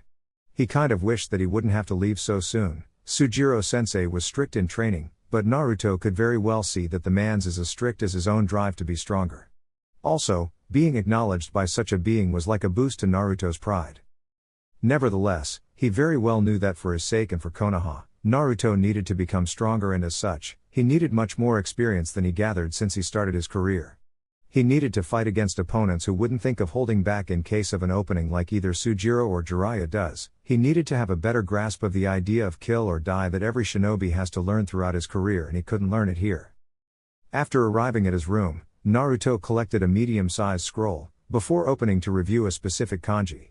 He, then, placed all his clothes on top of the scroll, including some books he earned from Sujiro to improve on Fuuta ninjutsu, before focusing on a single-handed seal. Immediately, when a bunch of clothes and books were, now the only thing visible was the same kanji now revolved around some new set of kanjis, meaning that this scroll was already full and therefore unable to use. Just because Jiraiya didn't think to teach him Fuuta ninjutsu, doesn't mean he couldn't teach the very basic knowledge, like how to seal his personal belongings inside a scroll. The pervert thought about teaching how to create explosive tags, but then thought against it. After sealing everything inside the scroll, Naruto laid on his bed and looked at the window as the sun was vanishing little by little and it was almost getting dark outside. However, just as the moon appeared, the effects of the battle ran out and soon fatigue appeared. The boy didn't even hear Sujiro's shouts of calling him for some dinner. The next day . Once everything was all set, Naruto and Jiraiya set food outside Sujiro's house for the first time in 4 months. It felt a bit awkward for both Naruto and Jiraiya to step in the other dimension, and they had to take some time to adjust to this new feeling. "Wow, that was weird," said Naruto as he held his head so that it would stop spinning, a sentiment shared by the pervert. "You can say that again. Man, I forgot about this rush of traveling dimensions. Now, let's get going, Naruto. There is a village nearby about 10 miles that we can settle and then continue on our next destination," said Jiraiya, earning a nod from Naruto as they started walking. Although he didn't say anything, though, Jiraiya couldn't help but smile upon seeing the brat walking, a proud smile on his features, before he saw that the blonde was going to ask him something. "So Uro-sensei, where are we going now and what will I be learning?" asked Naruto, earning a smile from Jiraiya. "Don't worry about that for now, Naruto. After we settle in, we'll take a nice long bath at the onsen, relax a little bit. I've noticed you didn't let your body heal from the heavy strain that Sujiro placed you in, so we're still overdue some relaxation period. Remember, we still have lots of time to learn more techniques and train more," explained Jiraiya, to which Naruto nodded, while looking forward their destination. "Sujiro-sensei was sure strict, but in the end, I really managed to learn 10 new techniques that will surely prove useful in the future." "I guess you're right, then. Let's relax a bit," said Naruto, before hearing the pervert snort upon hearing what he thought he did. Well, this is a first. Uzumaki Naruto just wanting to pass training for relaxing. The world is at an end, I can see it, dramatized Jiraiya, before smiling in delight upon hearing Naruto grumbling some incoherent curse words aimed at his sensei. What he could say, he just loved to tease with the brat. It didn't take long until they arrived at the village and settled inside, and in which happened to have a vast public onsen for the two to rest their bodies, well, in Naruto's case anyway. The pervert let out a sigh in relaxation as he let the hot water relax every muscle of his body, while hanging his arms outside the pool. He, then, looked at Naruto only to see that the blonde was in deep thought once again. Jiraiya didn't like when Naruto did this, and it was plainly obvious the reason. Upon being asked, Naruto would always show some level of doubt regarding the idea of relaxing while he could be training instead. Actually, Jiraiya feared that the boy would become too power hungry and immediately set out to talk to the boy, like hearing the boy's thoughts on these troubling subjects. "Naruto, tell me what's wrong? You don't seem to be so relaxed," asked Jiraiya, before seeing Naruto taking a glimpse at the pervert from the corner of his eyes, before looking back to the water in dismay. "Oh, it's nothing really. I just wish that I would figure out what was wrong with me beforehand, then half the trouble Team 7 went through wouldn't happen. I'm not saying I'm blaming myself for Sasuke's defection, that's his own doing, whether or not he was being subjected to the cursed seal's will. I could have covered more ground at the academy and probably learn every bit of the necessary information, thus leaving space for the more advanced material I should be reading for my age. Things like accuracy, politics, traps, basic taijutsu, basic genjutsu, all of them I've only managed to learn after the whole Sasuke's defection incident," said Naruto, while still looking down, clearly not letting go of his feeling of regret. Jiraiya for his turn at least had the decency to nod while believing that at least this time is different. However, the brat was delusional and he needed to hear a truth or two. "Naruto, you better listen intently to what I'm going to say, and you better throw that thought of yours away. Maybe, you should have paid more attention at school, maybe not. Anyway, What happened in the past is unchangeable and it won't matter to sulk on it. This feeling of regret you possess is out of line. You can't just hope that things were different in the past. What happened then must remain as such. What you must worry about is the present and the future. You're now managed to cover the entire elemental manipulation training in only 4 months, where only Jounin level ninja manages to truly master, explained Jiraiya, before he saw Naruto looking at him, listening to what his mentor have to say. Dwelling on the past will only cause you to be bitter and not trustworthy. You want to change, then change for here on out, become the ninja of your dreams and will train harder to achieve that dream, said Jiraiya, before smiling upon seeing Naruto smiling as well. One condition, though, brat, if you say this to me once more, you'll be riding on top of Game Ubuntu, until you learn it the right way, smiled Jiraiya, which in turn earned a nod and acceptance from Naruto. Arigato, sensei, said Naruto, though shockingly as the situation seemed to Jiraiya, he didn't say a word. After an hour and a half, sensei and student were to get some dinner at the only restaurant in town, which made all types of food. Naruto and Jiraiya ordered a sushi special combo that was actually enough for 4 people, but Naruto guaranteed the owner that he would even request more after it was over, which earned a chuckle from Jiraiya. So, Uro-sensei, what's next? Asked Naruto, earning a nod from Jiraiya, since Naruto managed not to do any kind of exercise today. Well, let's see. You managed in 1 year and a half cover taijutsu, bow staff, genjutsu and Fuuten ninjutsu. You already learned how to increase the Rasengan and I expect you to keep improving with time. What's left basically, what I can teach you actually, is either the art of sealing called Fuuen Jutsu or a second ninjutsu element. Of course, you still need to train your Fuuten techniques to get adjusted to them and learn how to use them in different scenarios, so we're going to take the remaining of this year for you to cover all these fighting scenarios. The last year will surely be spent with Suiten manipulation, said Jiraiya, earning a questioned look from Naruto. Why Suiten specifically? I know that Katen and Raiten are out of the picture, since they are heavy offensive elements, but what about Doton manipulation?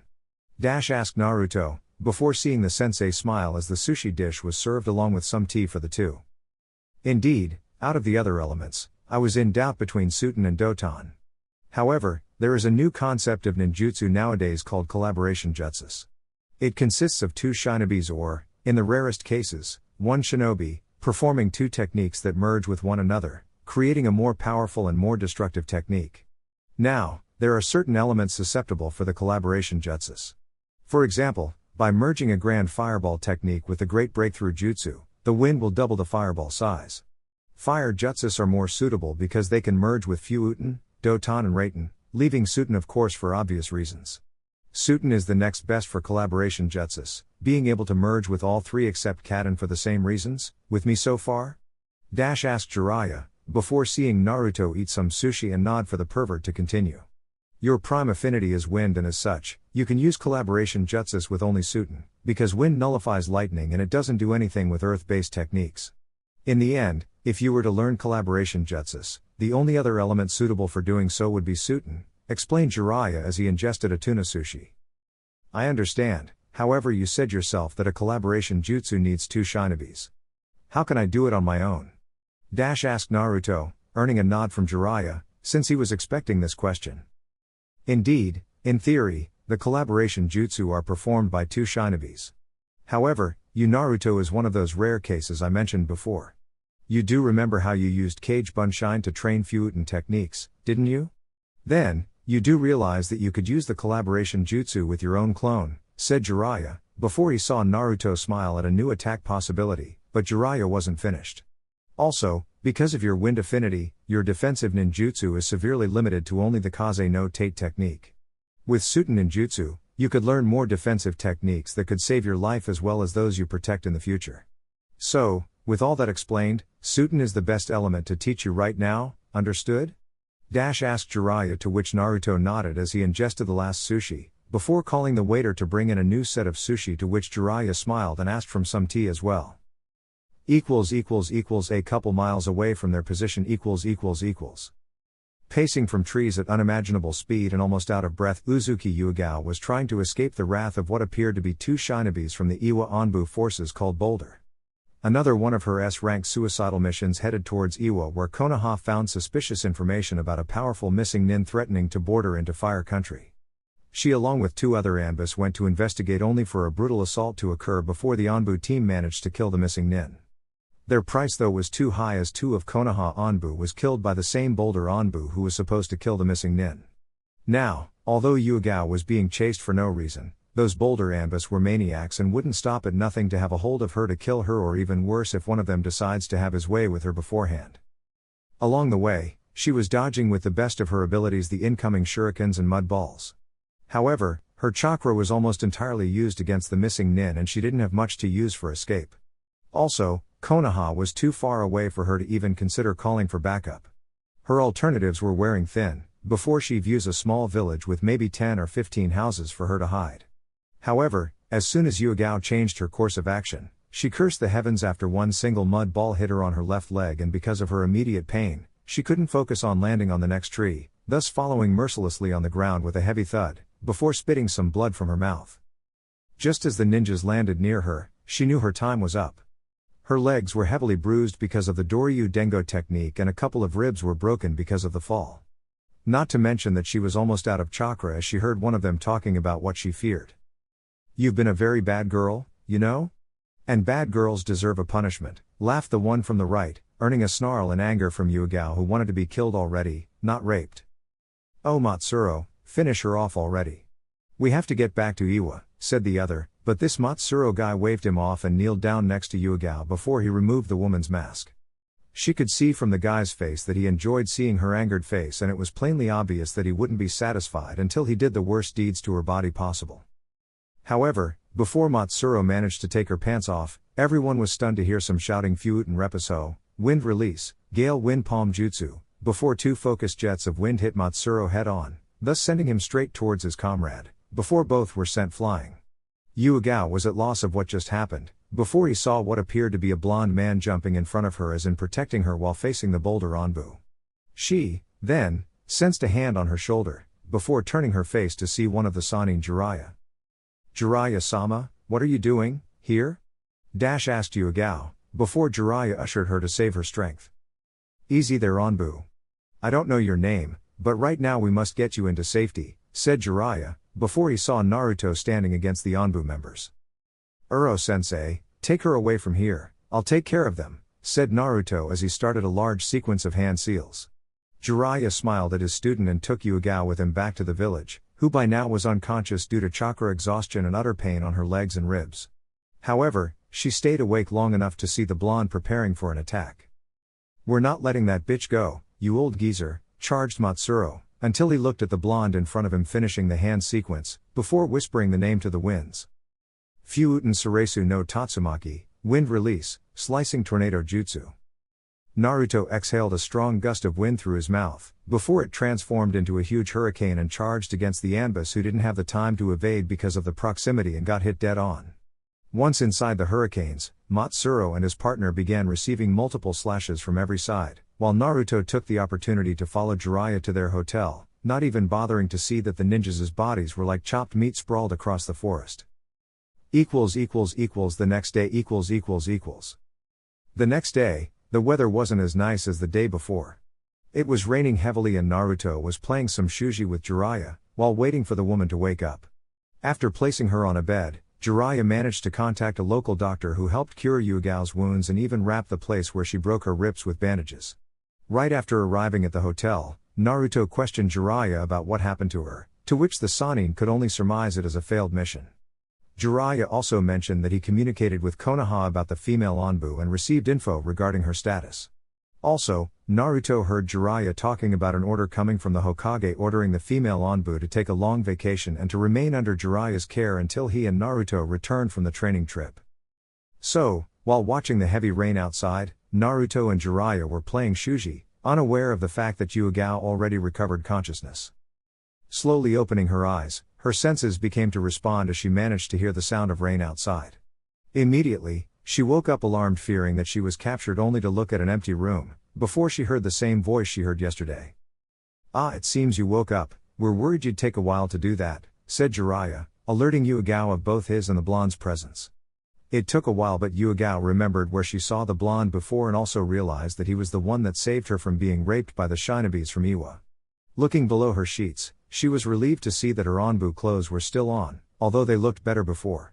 Suddenly, the pain from her broken ribs hit her and she gasped from it while unconsciously placing her hand near the bandaged area. Once we brought you in, I found a doctor who took great care of your wounds. You should be fine within a week, smiled Jiraya, earning a nod from Yuigao, while she saw the blonde smiling at her as well. Well, it seems that an appreciation is in order, Uzumaki isn't it? Asked Yuigao before Naruto nodded. Uzumaki Naruto is the name and you don't have to thank me.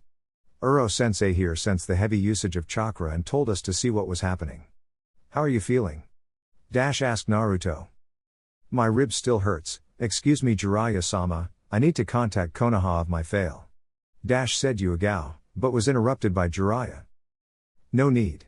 I've already contacted Tsunade about your status and she issued an order to you, it's in this scroll, said Jiraiya, before he gave the scroll for the woman to read. Yuigao-san. I hear from Jiraiya's intel that you managed to complete the mission you and 2 other Anbus were sent to. He also said that you're badly injured and would have been killed if he and Naruto didn't stop the Anbus. Also, since he didn't see you with the other, I will assume them to be missing in action, until further information. Now, it's came to my attention, that you have participated in all of Konoha's Anbu suicidal missions and in each one of them you returned with bad bruises and chakra exhaustion. You're one of this village's finest example of what kunoichi should be and as such I cannot afford to lose you. As of right now, I'm issuing a long-term mission and it consists of staying with Naruto and Jiraiya until they are scheduled to return from their training trip in 1.5 years. Godime Hokage. After reading it, Yuigao suddenly lost her focus and started looking down to the ground. She received a new mission which didn't involve her sacrificing her life in near-death situations, thus gaining enough time for the old tears and scars of her life to appear once more. She, then, looked at the two. So it appears that we're expending a lot of time together Naruto, Jiraiya-sama. What are we going to do for 1.5 years? Asked Yuigao, to which Jiraiya smiled. You are to rest lady, doctor's instructions. We will remain here until you feel ready to walk, after that we're going to see country. There is a place there where I intend to teach Naruto here about Suiten manipulation. For now, though, please get some rest. Our lunch will be brought here, so we don't have to leave the room, said Jiraiya, before he heard the sound of the door knocking and opened for the attendant to leave the lunch on the bedroom table, before leaving, with Jiraiya following. Where are you going, Uro-sensei? Asked Naruto as he got up to check the lunch. Yuigao in the meanwhile was wondering about the term Naruto used to address one of the Sannin. One of my spies reached me regarding some news, his place is not so far away from here. Help her eat, okay? Said Jiraiya, before closing the door leaving the two alone. Naruto, then, inspected the food and then turned to the Anbu. Well, I don't know if you like these steamy vegetables or not, but Uro-sensei said I have to stop eating ramen and eat some healthy food. I'm sorry but I don't know your name, asked Naruto. Actually, on normal occasions, sharing my identity would ruin my chances of being an Anbu core, but considering the situation, I guess it's okay. My name is Uzuki Yuigao and to answer your first question, I do like steamy vegetables, but I'm afraid you'll have to help me, just by lifting my arm, my ribs hurts, said Yuigao, but something about this whole ordeal pissed her off. The reason was that she was kind of a self-reliant person. Naruto, though, didn't seem to mind as he grabbed the dish and one hashi to feed her. As he sat down next to her, Yuigao turned to address him. I was kind of curious about how you addressed Jiraiya-sama? Asked Yuigao, before seeing Naruto leave out a little laugh. Oh come on, I'm sure you've been to one of Konoha's onsens before, right? There isn't a single woman in the elemental nations that wasn't piqued by the almighty Gamma Sennin. That's the reason for his nickname. Plus, it's nice to see his face after I call him that, laughed Naruto while grabbing a broccolis and positioning for Yuigao to eat it, to which she smiled and ate the vegetable. Yuigao found it strange about this feeling of peace she felt upon seeing him laugh and also understood why Naruto called Jiraiya like that, from all the time she had to leave the onsen because of the man peeping at the women. So, what can you tell me about the Anbu? I heard from Uro-sensei that they are the elite of shinobi and Konoha, so one must be really good to join the rank isn't it? Asked Naruto, earning a nod from Yuigao as she accepted another broccoli, before swallowing. Well, you have to be at least jounin to join our ranks and even so, it's necessary to have complementary skills that make you different from the rest. Are you interested? Asked Yuigao, before seeing Naruto nod, but with some reluctance as expected from everyone.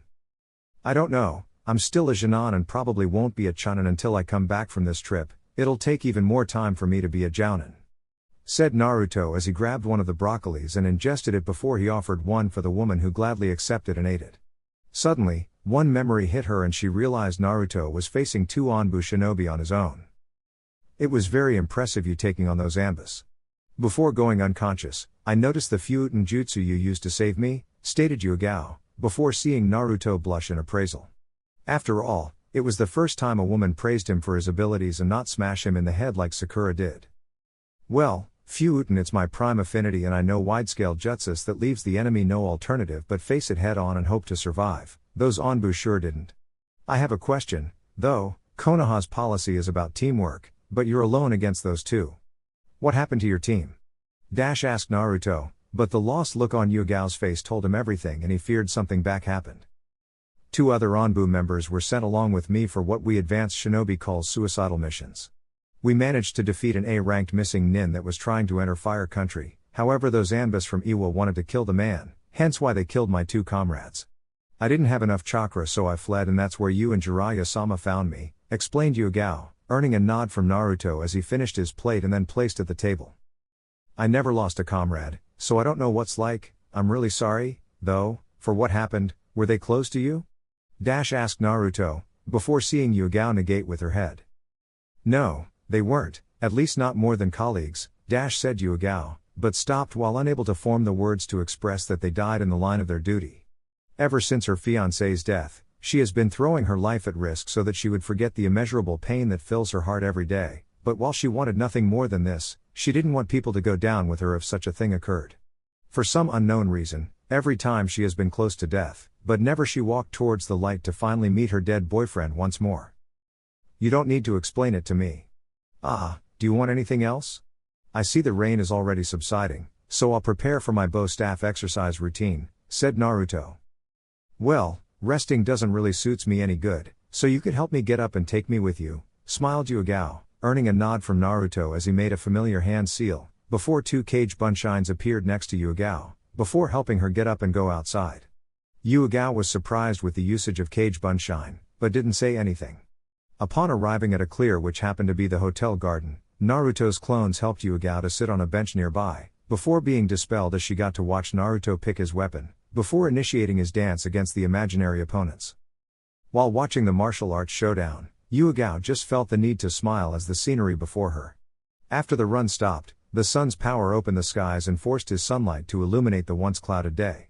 Also, since Naruto's hair was that golden blonde, the sunlight actually increased the color tone to a point that Yugao wondered if it was shining. Also, she could see the smile displayed on his face as he went through some really advanced katas of the bow staff style peculiar to the Sarutobi clan.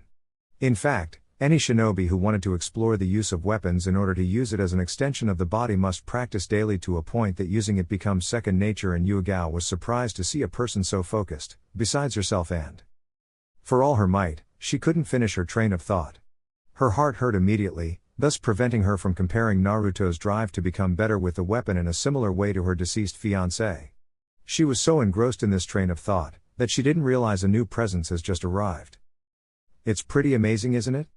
You know, the Sandaime was my sensei and not once did I see this level of dedication regarding the bow staff style. I guess Naruto has taken a liking to it," said Jiraiya as he took a seat next to the momentarily surprised woman, before he spoke again. "I thought I told that you needed to rest, didn't I?" asked Jiraiya, earning a nod from Yugao before she looked back at Naruto, who just finished one advanced move that consisted of him extending the staff over his shoulder while extending his arms, holding it and swirling his body, taking as many enemies as possible with it. "I don't appreciate resting in a room for one whole week. Besides, this is not the first time I'm in this situation," said Yugao, to which Jiraiya nodded. "I know that. I've confirmed with my old teammate about your status. Uzuki Yugao, Anbu captain level shinobi with an impressive record of successful missions, only losing to former Anbu captains Uchiha Itachi and Hatake Kakashi, was soon to be married with Tokubutsu Jounin Gecko Hayate, but he was lost during the Sand Sound invasion. Ever since, you've went to one suicidal missions after another, barely escaping out alive in probably the majority of them," reported Jiraiya, but he stopped when he saw the foregoing look on her face, before he switched to Naruto, who was still practicing. "I somehow knew that you didn't go for some information, instead you asked for my file.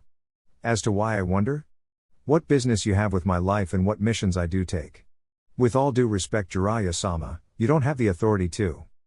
Said Yuigao, but stopped from fear of overstepping her boundaries, but Jiraiya only smiled and landed a hand on her shoulder. I'm sorry if I intruded in your life like this, but I needed to know a thing or two about you, because of Naruto, stated Jiraiya. If you're asking whether or not I hate him for the QB, all you had to do was ask. And no, I don't hate him, I never did. I was merely a child at the time and my parents were samurais on the moment of joining Konoha. No one precious to me died because of him, and if it did, I'd know the difference between the fox demon and the one who keeps it jailed. But there is more to it, isn't it? This mission isn't only for training him, asked Yuigao, before she saw the pervert nod in positive with his head. Since you're in Anbu, I'm sure you heard of this new Akatsuki organization? Asked Jiraiya, before Yuigao nodded, and he continued. They consist of S-ranked missing nins from all the hidden villages with the purpose of collecting the tailed demons, and Uchiha Itachi happens to be one of their members, along with former member of the Swordsmen of the Mist Hoshikage Kisame. Both extremely powerful shinobis, being on par with my skills, and they happen to be the ones after Naruto in order to get the beast from within his stomach. This mission is both for his training and his protection against the Akatsuki. So, I saw your file in order to assess your skills in helping both with his protection and his training. I understood you have a prime affinity for Suten and you're one of Konoha's top weapon user, which makes you perfect for teach him improve, explained Jiraiya, to which Yuigao nodded. Well, seeing as I'm here with you two for the duration of this trip, I might as well do something. However, if Akatsuki appears, I won't be much help against them, stated Yuigao. You won't need to actually. They won't attack him with me around. Last time, they tried luring me away from Naruto so that they could move in for the capture. However, in case they manage to find us and move in for a fight, I'll hold Itachi, since he's the most dangerous one. You'll pair with Naruto against Kisame. With the brat's long scale jutsus, he can use it to escape, and I would follow shortly afterwards with my Toad ninjutsu, explained Jiraiya, earning a nod from Yuigao while she was watching Naruto now switching to Fuutin practice as he began to control the wind to swirl around his body. Suddenly, just as Naruto switched to a different hand seal, the once small gust of wind transformed into a hurricane, before the blonde relinquished his control and the once gathered wind was dispersed through the air. I have a feeling, though, that in a few years' time, he will be a force not to be trifled with. I'm still dazzled by his control over the wind element, said Yuigao, to which Jiraiya nodded. Even though I say he has the skills of a chunin, inside I know that he's stronger than a low-level jounin. By the time we come back, he'll be strong enough to give the Akatsuki a run for their money, stated Jiraiya, as the scene shifted to Naruto once again focusing the wind around him, but now for a different hand seal, as suddenly a strong gust of wind was sent forward, but with not so much chakra, but more control, so as not to damage the hotel garden. While watching, Yuigao couldn't help but think about her next year and a half and how much of an influence will Naruto leave on her, if what she felt earlier was any indication. 1 week later 1 week later, the group composed of a Sanin, an Anbu captain and a Jinan, set out for their next destination. Yuigao did let go of the Anbu clothes, since it would be too inconspicuous to walk around wearing that without her mask, and she purchased a new set of clothes, consisting of black cargo paints, a new pair of gray boots, and a fishnet shirt covered with a jounin-style vest. During the course of the week, she and Naruto managed to form a nice level of bonding, sharing conversations about people they know, shinobi skills, and even some gossip about her ex-Anbu captain and Naruto's jounin sensei, who actually were the same person. While sharing those conversations, Yuigao found strange that Naruto managed to maintain a decent level of conversation with her, because she knew that those of his age usually focused on more trivial manner. Naruto explained to her about some aspects of his life, albeit not the darkest part, but just a glimpse of it, which urged him to learn things that he wouldn't have to, until the right moment, thus getting a nod from Yuigao in understanding. After all, growing up alone and without assistance was tough for anyone. To top that, he was also hated for something he didn't do. Naruto also told some aspects of his training, even the part about him learning what was like to take a man's life, even though he was already beaten, to which Yuigao nodded in understanding, since it's a very important fear all shinobi have and can lead to unexpected surprises if one couldn't find it in his right mind to do what was needed. The last member of the group actually remained distant throughout the week, only watching with a smirk the interaction between Naruto and Yuigao. He knew from Tsunade regarding the reasons for her choice in performing suicidal missions, but after a week of bonding, he could very well see that Naruto was indeed having an impact in her way of thinking. After all, because of what Naruto went through, He could socialize and maybe even understand others' pain better than anybody else, hence why the pervert believed that Naruto could be the one to wake her from her fiancé's loss. Suddenly, though, the perverted mind of his clicked at the possibility of a new bestseller as he grabbed his little notebook and began scribbling a few ideas. By seeing this, though, Naruto had the decency to sigh in dismay and explain to Yugao that sometimes he have some sort of breakthrough about a new idea for his porn and, then, he begins to write things while giggling like a fangirl upon seeing an Uchiha. Snorting in realization of that damn book, Yugao couldn't help but shiver at the possibility of her being a character in this new book of his, a thought surprisingly shared by Naruto as they walked towards the place where Naruto would learn Suiton manipulation and better improve his wind techniques. Chapter 8, Understanding One Another.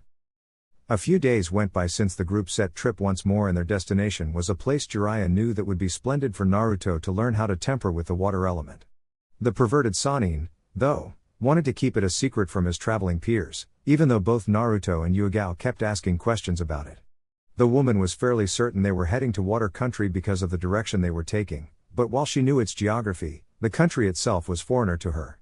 All she knew was that water country, just like fire country, has its own hidden ninja village, called Kirigakure. Right now, the group found a little cottage on the way and decided to rest a little bit, before setting foot once more towards Jiraiya's destination.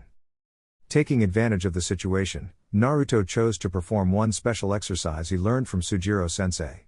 While Yugao and Jiraiya were talking about Konoha a bit, the blonde took a sit on the ground, before crossing his legs in a sort of meditation position. He, then, closed his eyes and positioned his hands on the ram seal in order to mold the necessary chakra for this technique to work.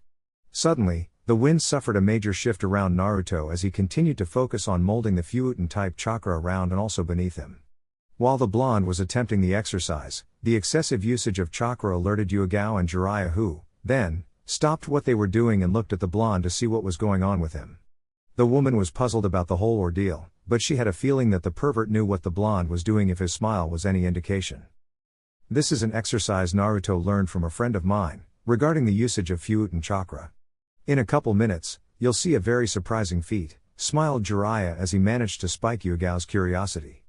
A while later, just like the Sannin predicted, the woman watched in amazement, as Naruto suddenly lifted off the ground and started levitating slowly. She looked at Jiraiya with a dumbfounded look, which to the man, was obvious that she was demanding explanation as to how he managed to levitate by just using chakra alone. By focusing Fuutan chakra on certain tenketsus, Naruto can propel his body off the ground and be able to maintain a constant flow of chakra in order to maintain his position for some time. My friend saw his chakra abundance and taught him this exercise. It consists on a very advanced exercise of chakra control. By practicing it, not only can Naruto expand his chakra capacity, which is already big by the way, he can also improve his elemental chakra control to the point of knowing just the exact quantity of chakra to be used for each technique, explained Jiraiya as he kept watching the blonde performing admirably.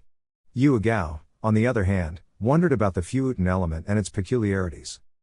I happened to come across some Fuutan users back in Anbu, but since it requires a heavy load of chakra, no one actually favors using the element alone from fear of losing chakra in the midst of battle. Naruto, on the other hand, doesn't even seem fazed by using so much. How long can he hold this technique until he grows tired? Asked Yugao, though she never took her eyes away from the blonde while talking to the Sannin.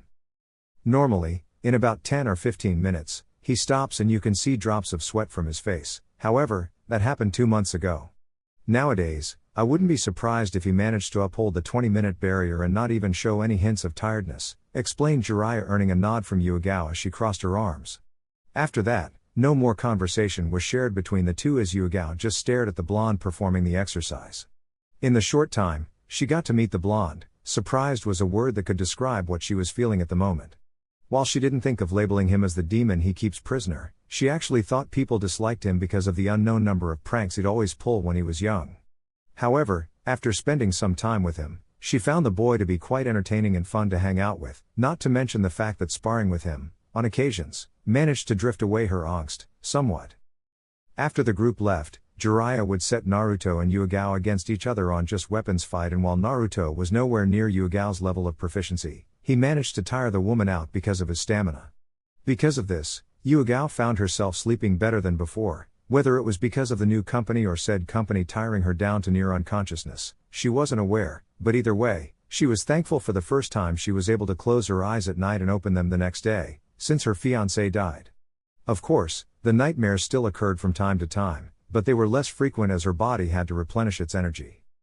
Also, as far as conversations went, Naruto and Yugao would often exchange some battle experiences, and Naruto would share information about the new generation of Konoha's ninja force, namely Konoha 11, of course being 11 since the Uchiha traitor decided it was better to go kiss some snake's ass than remaining in the village, slowly building his reputation.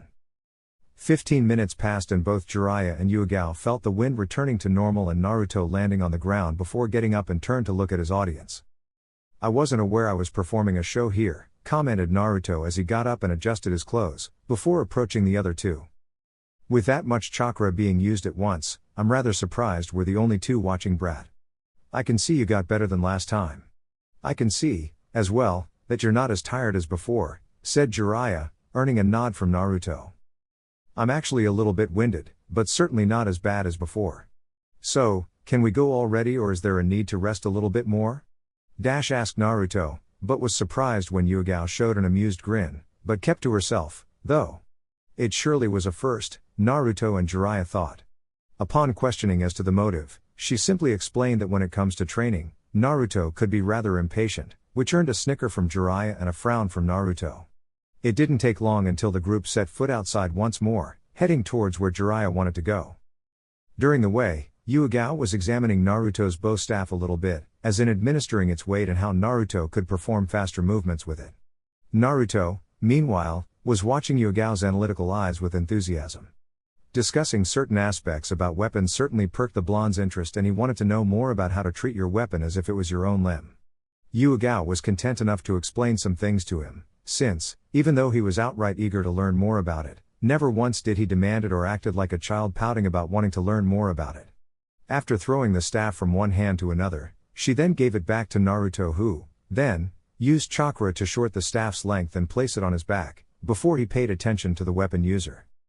"Your weapon is well balanced and not very heavy, allowing you to minister faster movements which would disorient the enemy.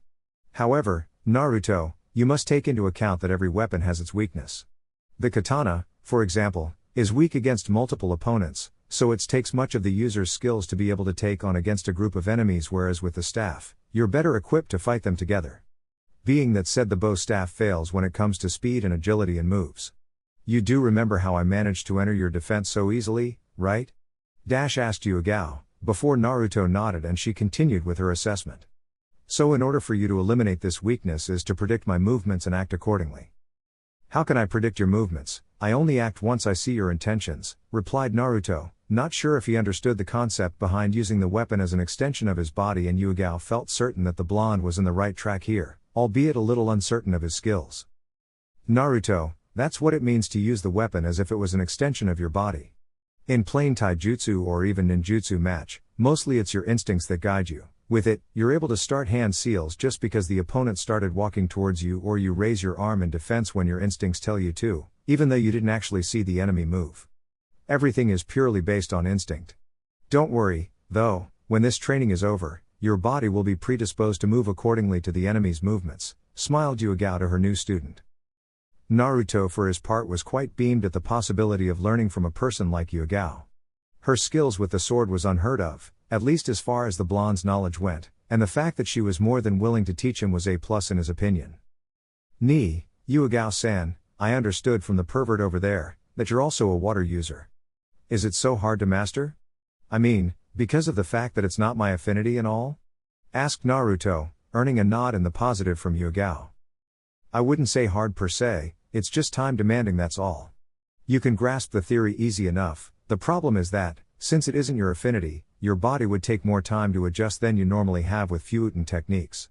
Once again, though, don't worry about time, because we've got plenty to get you in shame regarding the bow staff and Suten ninjutsu," explained Yugao. She, then, saw the beaming smile from the blonde and couldn't help but smile as well. Jiraiya explained to her how nice it's to teach someone like Naruto because he would absorb everything like a sponge, and also because of his chakra capacity, he could go on and on until he managed to master the exercise. Not to mention the strange but nice feeling deep inside her heart when she sees him working hard to overcome obstacles that only someone with a jounin level of chakra capacity could undertake. "Say Naruto, I never got to know much about you, except your skills as a shinobi. And you seem an interesting character, so you don't mind if I ask some questions about you, do you? Asked Yuagao, before seeing a smirk on his face, followed by a nod. After getting the authorization, the woman began bombarding the blonde with questions regarding many aspects, like his view of the village, his dreams for the future, people he knew, including those he worshipped and of course, those he wouldn't lift a finger to help. Naruto explained every question with details, going from how he adored Konoha and its sights from the Hokage monument. He described about his favorite place and favorite activity, which was watching the sun setting down. He, then, explained what used to be his dream, to which Yuagao offered her surprise since rarely a person ever dreamed about being the Hokage, before he explained that he didn't have that dream any longer, which once again surprised the woman, before she asked why. I just don't know what it takes to be a Hokage anymore, and I don't even know if I'll have what it takes to be one as well. As we grow up, we slowly drift away from our childhood dreams. We kill, we cope with it and we move on, but our scars remains vivid within our minds until the day we're taken from this world. For instance, you could tell that Itachi's dream was to kill his entire clan and become a member of the strongest organization in the elemental nations. My dream, now, is to be able to take the opportunities that lay before me and seize it the best way possible, explained Naruto, not even aware of the fact that the woman next to him was looking at his face as if the blonde didn't even existed. Jiraiya, though, heard everything and sighed in sadness since Naruto learned the harsh truth of the ninja world far too soon for his liking. But he said nothing as he continued walking just as he heard Yuagao manifest. For you to speak like that, means that you've been through a harsh experience as a shinobi, care to enlighten me? I mean, if it not personal and everything, asked Yuagao, before seeing the blonde negating with his head and explain about what happened on the day he and a couple of his peers tried bringing Uchiha Sasuke back. Yuagao, then, heard about how eager the Uchiha, as Naruto often called him, was to obtain power, going as far as betraying the village by joining with Orochimaru. As she heard everything, she couldn't help but flinch at the notion of being hit dead on by Kakashi's signature technique, the Chidori right on the chest. She was wondering how the hell Naruto was still alive, but she remembered the fox inside his stomach and figured it had something to do with it. In the end, Sasuke left me to die, and if it wasn't for Kakashi-sensei helping me, I'd be dead long time ago. Since then, I decided that a major change in my life was due. Improving on areas I failed at the academy was the first step, said Naruto as he continued talking while Yuagao just listened intently, while absorbing everything about Naruto's life. She smiled when the blonde explained to her about his idol being the Sandaime and the Yondaime Hokage, explaining how much he wanted to be in the same level of skills in the future. She didn't need to hear about the person the blonde loathed, since it was pretty clear from what happened at the mission to retrieve Sasuke. All in all, though, even if she never once heard he speak the fox's name, she was fairly certain that the blonde went through a lot ever since he graduated at the academy. Obviously, there were other less fortunate than him in the shinobi regard, like those born in the midst of war, but Naruto managed to gather a great deal of experience. Say Yuagao-san, said Naruto, earning the woman's attention before the blonde started the conversation once more. While growing up, I managed to figure that shinobis in general has different ways to cope with their pain of loss, and I was wondering if Kakashi-sensei, when he was at the Anbu, arrived late for his meetings. When we started as genins, I always thought he did it just to piss us off, but one time I saw him staring at that rock that contained the name of the shinobis that lost their lives in the line of duty, asked Naruto, earning a sad smile from the woman as she remembered her discussion with her ex-Anbu captain the day of the Sandaime's funeral. Flashback on. Music. Hokage's funeral playing. Konoha was suffering from the heavy rain that fell right after the Sandaime's funeral started. To almost everyone in the village, Sarutobi Hiruzen was considered the sole bearer of the will of fire, and because of his passing, even the sky was crying. Every shinobi in the village gathered in front of the administration building in order to offer their final gift to a man that managed to protect everyone until his last dying breath. On the other side of the village, though, two elite shinobis were giving their prayers to long-lost comrades and dead fiancé. Kakashi was with his hands on pockets as he stared at the monument that held the names of those that passed away while on a mission or defending the village from the enemy. Kakashi-senpai, did you come here for Obito-san? Asked Yuagao as she saw him get up and walk away, while she approached and knelt on the ground in order to pray for her dead fiancé. Hurry up, the Sandaime's funeral is about to start, said Kakashi as he turned and looked at the Hokage monument as Yuagao finished her praying and turned to address the silver-haired jounin. You should stop making excuses for being late and come here earlier, Kakashi-senpai, commented Yuagao as she got up and looked at the man while waiting for a reply. I already have, but every time I come here, I just feel like beating my former self to the ground, said Kakashi before he started walking towards the place where the Sandaime's funeral was being held. Flashback off. I cannot tell much about what happened to Senpai, from fear of losing his trust in me. If you want to know about it, you can try to ask him about it. However, back in Anbu, he coped differently than nowadays. Kakashi became a legend in the Anbu forces because he decided that going on death-like missions would take his attention away from what happened to him. On several occasions, he'd return from a mission covered in blood and bruises, explained Yugao, with a lost look on her face, but Naruto was oblivious to this whole ordeal as he processed the story. Sounds like he's been through a lot, then. Thanks for explaining it to me, Yugao-san. I guess a part of me always wanted to know about him, but I never pushed myself to ask him about it, said Naruto as he looked further to Jiraya's back. Suddenly, the perverted stopped in his tracks, while waiting for Naruto and Yugao to stop next to him, so that he could show the place where they would expend the rest of the trip. When Naruto and Yugao appeared, their eyes were plugged from their faces as they witnessed maybe the most beautiful scenery nature is able to produce. It consisted of a wide lake surrounded by a couple of mountains that were responsible for dividing an even bigger river rapid, thus creating a great ordeal of 3 amazing waterfalls. And, try imagining similar scenery to Niagara Falls. The sheer pressure of the waterfall hitting the lowest river was enough to create a reverberating sound that would echo throughout the field, and Naruto was already gulping in anticipation from having to get near those waterfalls. Welcome to Water Country's Taki no Sanpasu, Waterfall of the 3 Paths. Its creation was due to seismic activities a long time ago. History showed that this scenery's creation never stopped changing since a long time ago and even now is on the verge of changing. Naruto, this place is perfect for you to learn how to use Suten Jutsus, smiled Jiraiya, until the blonde asked him why and he explained. I'll explain later, but by the end of our time here, you'll be able to reverse the current as it's required of a Suten master.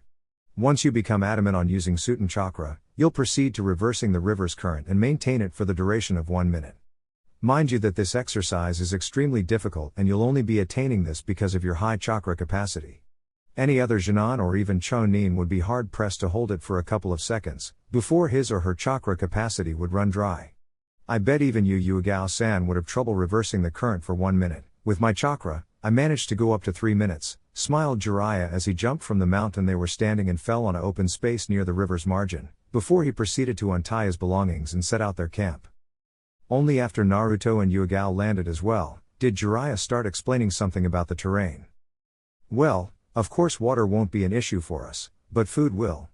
This river is filled with salmon, however they're used to swimming against the current and will be extremely hard to catch them. Also, hunting animals down these parts won't be an option, because as you can see, there isn't much habitat down here, except for the salmons. Naruto, you'll be in charge of catching the salmons for us every day, think of as endurance training, ordered Jiraiya, earning a frown and dismay from the blonde who was wondering how the hell does filling the pervert's stomach could help him train. Easy there, brat, I'll explain my idea. When you're fishing for salmon, your body will be dragged by the current down the river. You can maintain your position, though, by applying chakra to your limbs and using them to stay put or even manage to swim against it when you're strong enough, explained Jiraiya before he saw the blonde give him a nod, albeit not so satisfactory. Seeing as the sun was setting, Jiraiya postponed Naruto's training for the next day, considering the fact that training in such a dangerous environment at night wasn't a very safe thing to do. Tampering with the lake's strong currents without supervision could hurt the blonde.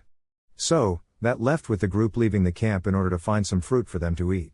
A couple of apples and bananas were found and they left with nothing but fruit for dinner, since neither Jiraiya nor Yugao felt like diving into the river to catch some salmon, to which Naruto verbally protested, saying that when push comes to shove and he isn't in any shape to go fishing, then one of them would have to do the deed.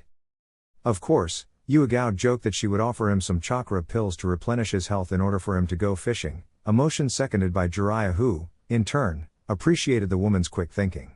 After dinner, the three set out 2 tents, seeing that they now have a lady with them and sleeping together wasn't in Yugao's plans, especially with the pervert around.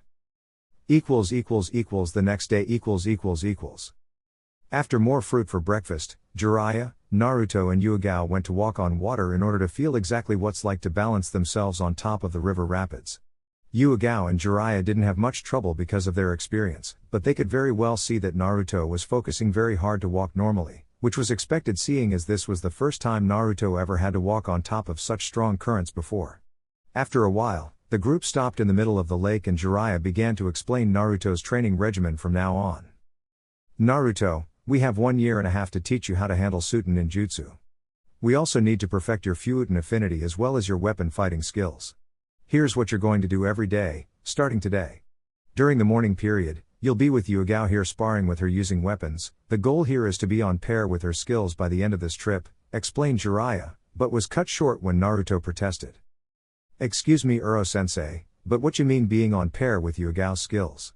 She is the best Kenjutsu user in Konoha and when we fight, I couldn't even see her moving correctly, much more managing to reach a level of an elite jounin, said Naruto, earning a smile and appraisal from the woman and a smirk from Jiraiya, but he proceeded nonetheless. That's exactly what I meant, Naruto. Of course skills of her caliber would take a while for you to reach, however you forgot that time doesn't apply to you the same way. We'll be training for 1.5 years, which to you, can go up to 4 years using only 4 kage bunshine. Surely, you understand this right Naruto, concluded Jiraiya, before he continued with the training regimen. In the afternoon, you'll be mastering your Fuuten chakra and we're going to practice it during fighting situations that will include both me and Yugao here. Afterwards, you'll receive lessons regarding introduction to Suten chakra while getting adjusted to practicing on top of these troubled waters. In no time, you'll adapt and will proceed to fighting on the water, using not only weapons, but jutsus as well. By the time you manage to finish learning how to use Suten chakra, we'll move on to a couple of Suten techniques I plan to teach you, of course followed by some offensive ones as well. Well, that's about it, any questions? Said Jiraiya, before he saw Naruto negate with his head. This new method of training was insane, Naruto wondered. No matter, though, cause it would be just another of his achievements in the future. After the method was explained, the three went to shore, before getting out of the river. Jiraiya, then, stepped out of the way as Naruto and Yugao picked up their respective weapons so that the training could begin. Naruto, before we begin, I'll ask you to clear your mind out of any thoughts that could influence you in this fight. In order for you to let your instincts guide you, your mind will have to be clear, okay? Asked Yugao, before she charged Naruto head-on with the intent to attack his sternum, before Naruto managed to defend the strike by positioning his bow staff accordingly, but instead of only defending, he pushed the sword backwards with force, intending to temper with Yugao's equilibrium, being unsuccessful, however, since Yugao absorbed the impact and managed to defend Naruto's quick strike on her chest. Upon seeing his attack flustered, Naruto positioned his bow staff on top of his shoulders and began twirling straight at Yugao, leaving her no alternative other than to jump back since a lone ninjato wouldn't be able to parry the attack.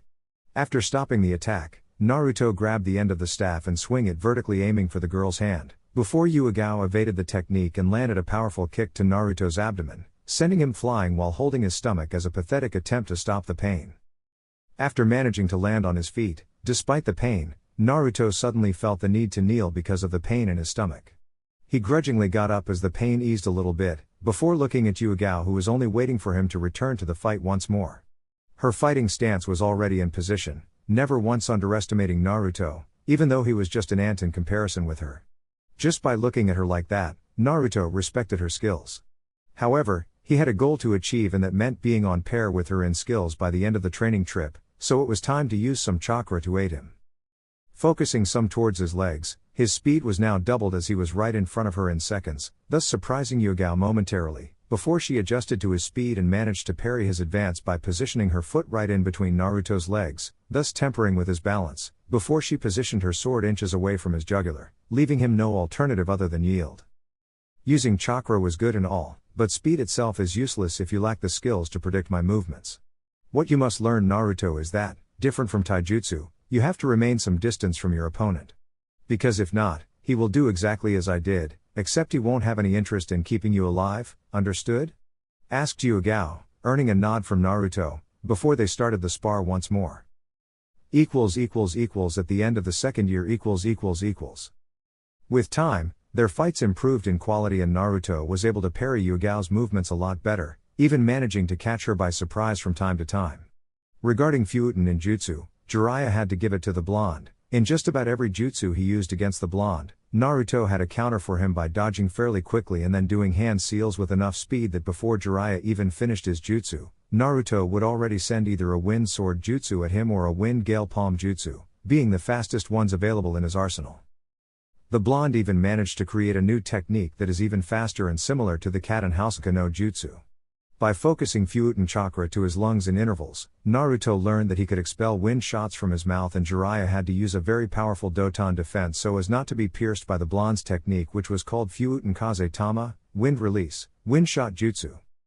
His stamina also improved by so many times wrestling against the strong currents as well as catching the fast-swimming salmons, to which Naruto cursed their very existence from not even bothering the fast currents. One time, after he went out of the water with a bucket of salmons, he could have swore that Yuigao looked at him as in checking him from head to toe with a faint blush on her face. Whether she was this way from being tired after their sparring sessions or not, the boy was oblivious. The truth, though, was that indeed Yuigao was having perverted thoughts, but she chose to keep it for herself. During their time together, the woman felt at ease with the blonde, often talking to him on various occasions and even sharing a couple of funny stories together. She also had the decency to respect Naruto's hard work to learn every bit of the tips she gave him regarding weapon fighting as well as every bit of information regarding Suiten chakra, which in 3 months, practicing, and the blonde already managed to create little whirlpools on the water. She was fairly confident that by the end of the training, Naruto would be well versed at the subject. Nevertheless, even with the interaction with him, one thing still didn't change since she left Konoha. The nightmares, although less constant, were still there, and when they came, she just couldn't sleep afterwards. She would then get up and look at the waterfall in front of her, wondering about how much her life changed because of what happened. Before the invasion, she was the skilled Onbu Kunoichi and future wife of Gekko Hayate. Now though, she's nothing but an empty shell of her former self. Closing her eyes, she remembered how it was to feel his touch once more, to hear his never-ending coughs, which were a way he found for enemies to underestimate him from thinking he was sick. She, then, opened her eyes to look at the waterfall some more, before sighing in dismay at what happened with her. However, when she turned and went back to sleep, she suddenly lost her ability to breathe. Her eyes were as wide as saucers for what she was seeing in front of her. Right next to a sleeping Naruto, a Jounin appeared wearing a bandana and the all-too-familiar sword passed from generations of the Gekko clan strapped to his belt. He was looking straight to Naruto for a while, before the man turned to his beloved wife. "It's good to see you, Yu-chan," greeted Hayate, before he saw Yuigao flinch by the sudden heartache she was feeling at the moment. In her dreams, she always wanted to talk to him at least one more time, to say how sorry she was from not arriving at the place earlier, thus preventing his death. "Hey, Hayate-kun, how, you're dead. I saw you myself," she tried to speak, but it was very difficult considering the circumstances. "I'm indeed dead, Yu-chan, however that doesn't mean I can't talk to you, right? After all, it's not every day I'm granted the opportunity to speak with you," said Hayate, before he looked back to Naruto in contemplation. Yuigao was finding strange that Hayate would do that, but seeing her dead fiancé once more was all that mattered right now. "I remember him from the Chunin exams I proctored. He was quite adamant on winning against the Inuzuka that, even though he was beaten severely, he never admitted defeat and managed to win the battle in the end. He may be young, but I can see a lot of willpower in him. Sandaime thinks he possessed the will of fire he speaks so much about, and I can very well see great things for him in the future. Wouldn't you agree, Yuigao-chan?" asked Hayate. "What do you mean?" asked Yuigao, but was interrupted by her fiancé, as he explained. "You've been spending a lot of time with him these days. I know that because I never stopped watching you from above. I could see how proud you were when he managed to deliver a solid blow with his bow staff, and I even saw how you're looking at him when he got out of the river, even though I admit I was kind of jealous from above," laughed Hayate, before seeing Yuigao's flustered look. "It's been a long time since my death, Yuigao-chan. You can't just keep doing this to yourself, endless nightmares, thoughts of regret from thinking that you could have prevented everything from happening. You deserve to move on with your life, you deserve to be happy," advised Hayate, before he once more looked at Naruto as in giving the hint to the woman. However, before she could ask the man why he was talking about this, she noticed that his spirit began to fade, before he was completely gone from the world, but his message managed to echo once more. "Move on with your life, Yuigao-chan, I'll be up there protecting you." "Hayate. No, come back please. I want to talk to you some more." "Hayate," screamed Yuigao, not even aware of the fact that she was dreaming about everything. Hearing the constant screaming, Naruto decided to check what was happening, and he approached Yuigao's tent and heard she screaming the name Hayate over and over. He, then, decided to wake her up in order to wake up from a possible nightmare. "Yuigao, wake up Yuigao," said Naruto as he placed his hands on her shoulder before sharing her. The woman suddenly opened her eyes, before the first thing she noticed was Naruto and that she was inside her tent the whole time. "Naruto, what happened? Why did you wake me up?" asked Yuigao as she sits from her position, while scratching her eyes. "You were screaming the whole time about Hayate. I thought you were having a nightmare. I'm sorry," said Naruto, before Yuigao dismissed the need of apologies, before getting up from her tent and walking outside, still wondering if she was dreaming or not. However, since she was able to feel Naruto's hands on her shoulders and the wind adjourning her features, her question was answered. The dream was so real, though, she wondered. Her heart was in pain the whole time as her conversation with her dead fiancé progressed. In the end, though, she didn't know if what happened was real or just an effect of her subconscious playing tricks with her mind. She was wondering about her dreams so much, that she even forgot who was standing behind her. There was no awkward moment, because no one ever threw their clothes off in order to sleep, hence why Naruto was in regular black paints and dark gray shirt and Yuigao was with the black onbu paints and her fishnet shirt. "Yuigao-san, I didn't mean to wake you up, it's just," said Naruto trying to apologize, but he stopped once she turned to address Naruto. "You don't need to apologize, Naruto, really. I was indeed having a nightmare of sort," explained Yuigao, thus easing Naruto's anxiety of ruining a person's beauty sleep. Silence, then, ruled their brief conversation as the woman started contemplating the sky to see if what she dreamed about was real or not. Naruto, for his part, knew something was wrong the minute he looked at her face, or rather her long-lost look. She, then, turned and walked straight for her tent as she passed Naruto without saying anything. In the dream, Hayate would look at her while saying she needed to move on with her life, but surely he couldn't be meaning what she thought he was? Sure, Naruto was a nice person, devoted to his life as a shinobi and also good company for conversations. She even remembered the blonde's physical attributes as very attractive. However, she couldn't even picture her together with him, the same way she was with Hayate. "If you want to talk about it, I'm all ears," advised Naruto, thus earning her attention. "Thanks Naruto, but is nothing really. It was just a nightmare after all. I'll go to sleep, good night," greeted Yuigao, not even wanting to dwell on the subject of trusting the boy that much, as she slowly walked towards her tent. "I know that look on your face, Yuigao-san," he started talking, well aware that she was listening every word of it, since she stopped dead on her tracks. "That look of pain from what happened in the past, you constantly shout to the heavens as to why it had to happen with you of all people and the constant feeling of regret you develop afterward, convincing you that it's your entire fault for what happened, even though you could never predict the results." "Yeah, I know that look very well," explained Naruto as he looked at the waterfall, not even aware that the very woman he was addressing to was looking straight at his back with wide eyes. "You got that just by looking at my eyes?" asked Yuigao, still shocked that the blonde just now described everything she was feeling. "Not only that, but also hearing you in your sleep this entire time. I felt like asking you about it, but I never meant to pry, so I kept my mouth shut about this. Also, when we're sparring, sometimes I had to use chakra to be able to block your fierce attacks, which carried more strength than finesse. I always figured that just like everyone, you too had your own bad story to cope with," explained Naruto, earning a nod from Yuigao as she had the decency to look down in sadness.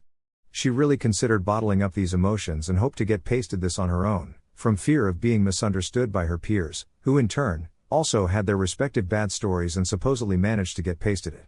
However, for some strange reason, she thought she could actually trust the blonde not to judge her, and thus she decided to open the barrier she kept up for so long.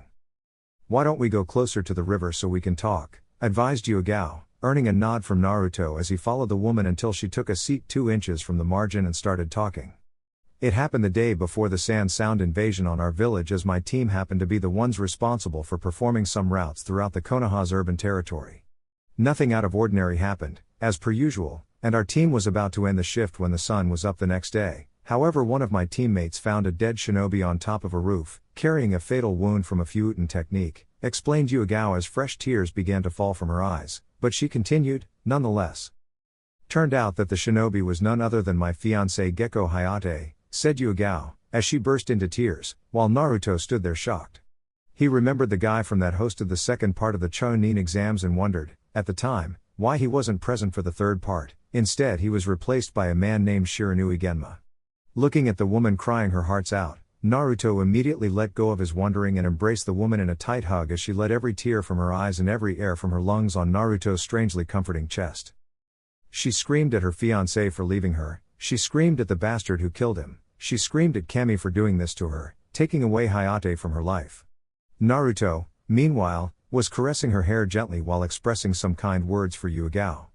His intention was immediately resumed to being there for the woman in hopes of curing her from her depression. The blonde felt Yuigao tightening the embrace as to receive more comfort, only for Naruto to understand the hint and bring her head even closer to his body as he continued to caress her hair. Some minutes later, the woman's tears were beginning to subside and she stopped screaming, probably because her vocal cords were beginning to hurt, at least that was what Naruto thought. Yuigao, however, was just feeling comfortable right there on Naruto's chest. It wasn't long until Yuigao closed her eyes right there and then. Naruto, seeing this, smiled and closed his as well, sleeping with his head on top of hers. When the sun appeared, Yuigao woke up after, strangely, one of the best sleeps she had in years and looked up to see Naruto there as well with her the entire time. She, then, backed away from him a little bit, while never once stopping to look at his cerulean blue orbs and that big comforting smile of his. "Feeling better, Yuigao?" asked Naruto, before he saw the woman nod with her head. Words didn't need to be exchanged between them now, both would get their answers just by looking at each other. Both of them heard Jiraiya giggling like a maniac. The man witnessed everything, of course, as he was well versed in espionage, and Naruto and Yuigao both knew that the pervert would definitely put them together on his book in the future, if the frantic scribbling was any indication. It didn't matter, though, as both of them, as Yuigao felt like a weight the equivalent of a ton of bricks was lifted from her shoulder and Naruto was just at ease by helping the woman be at ease.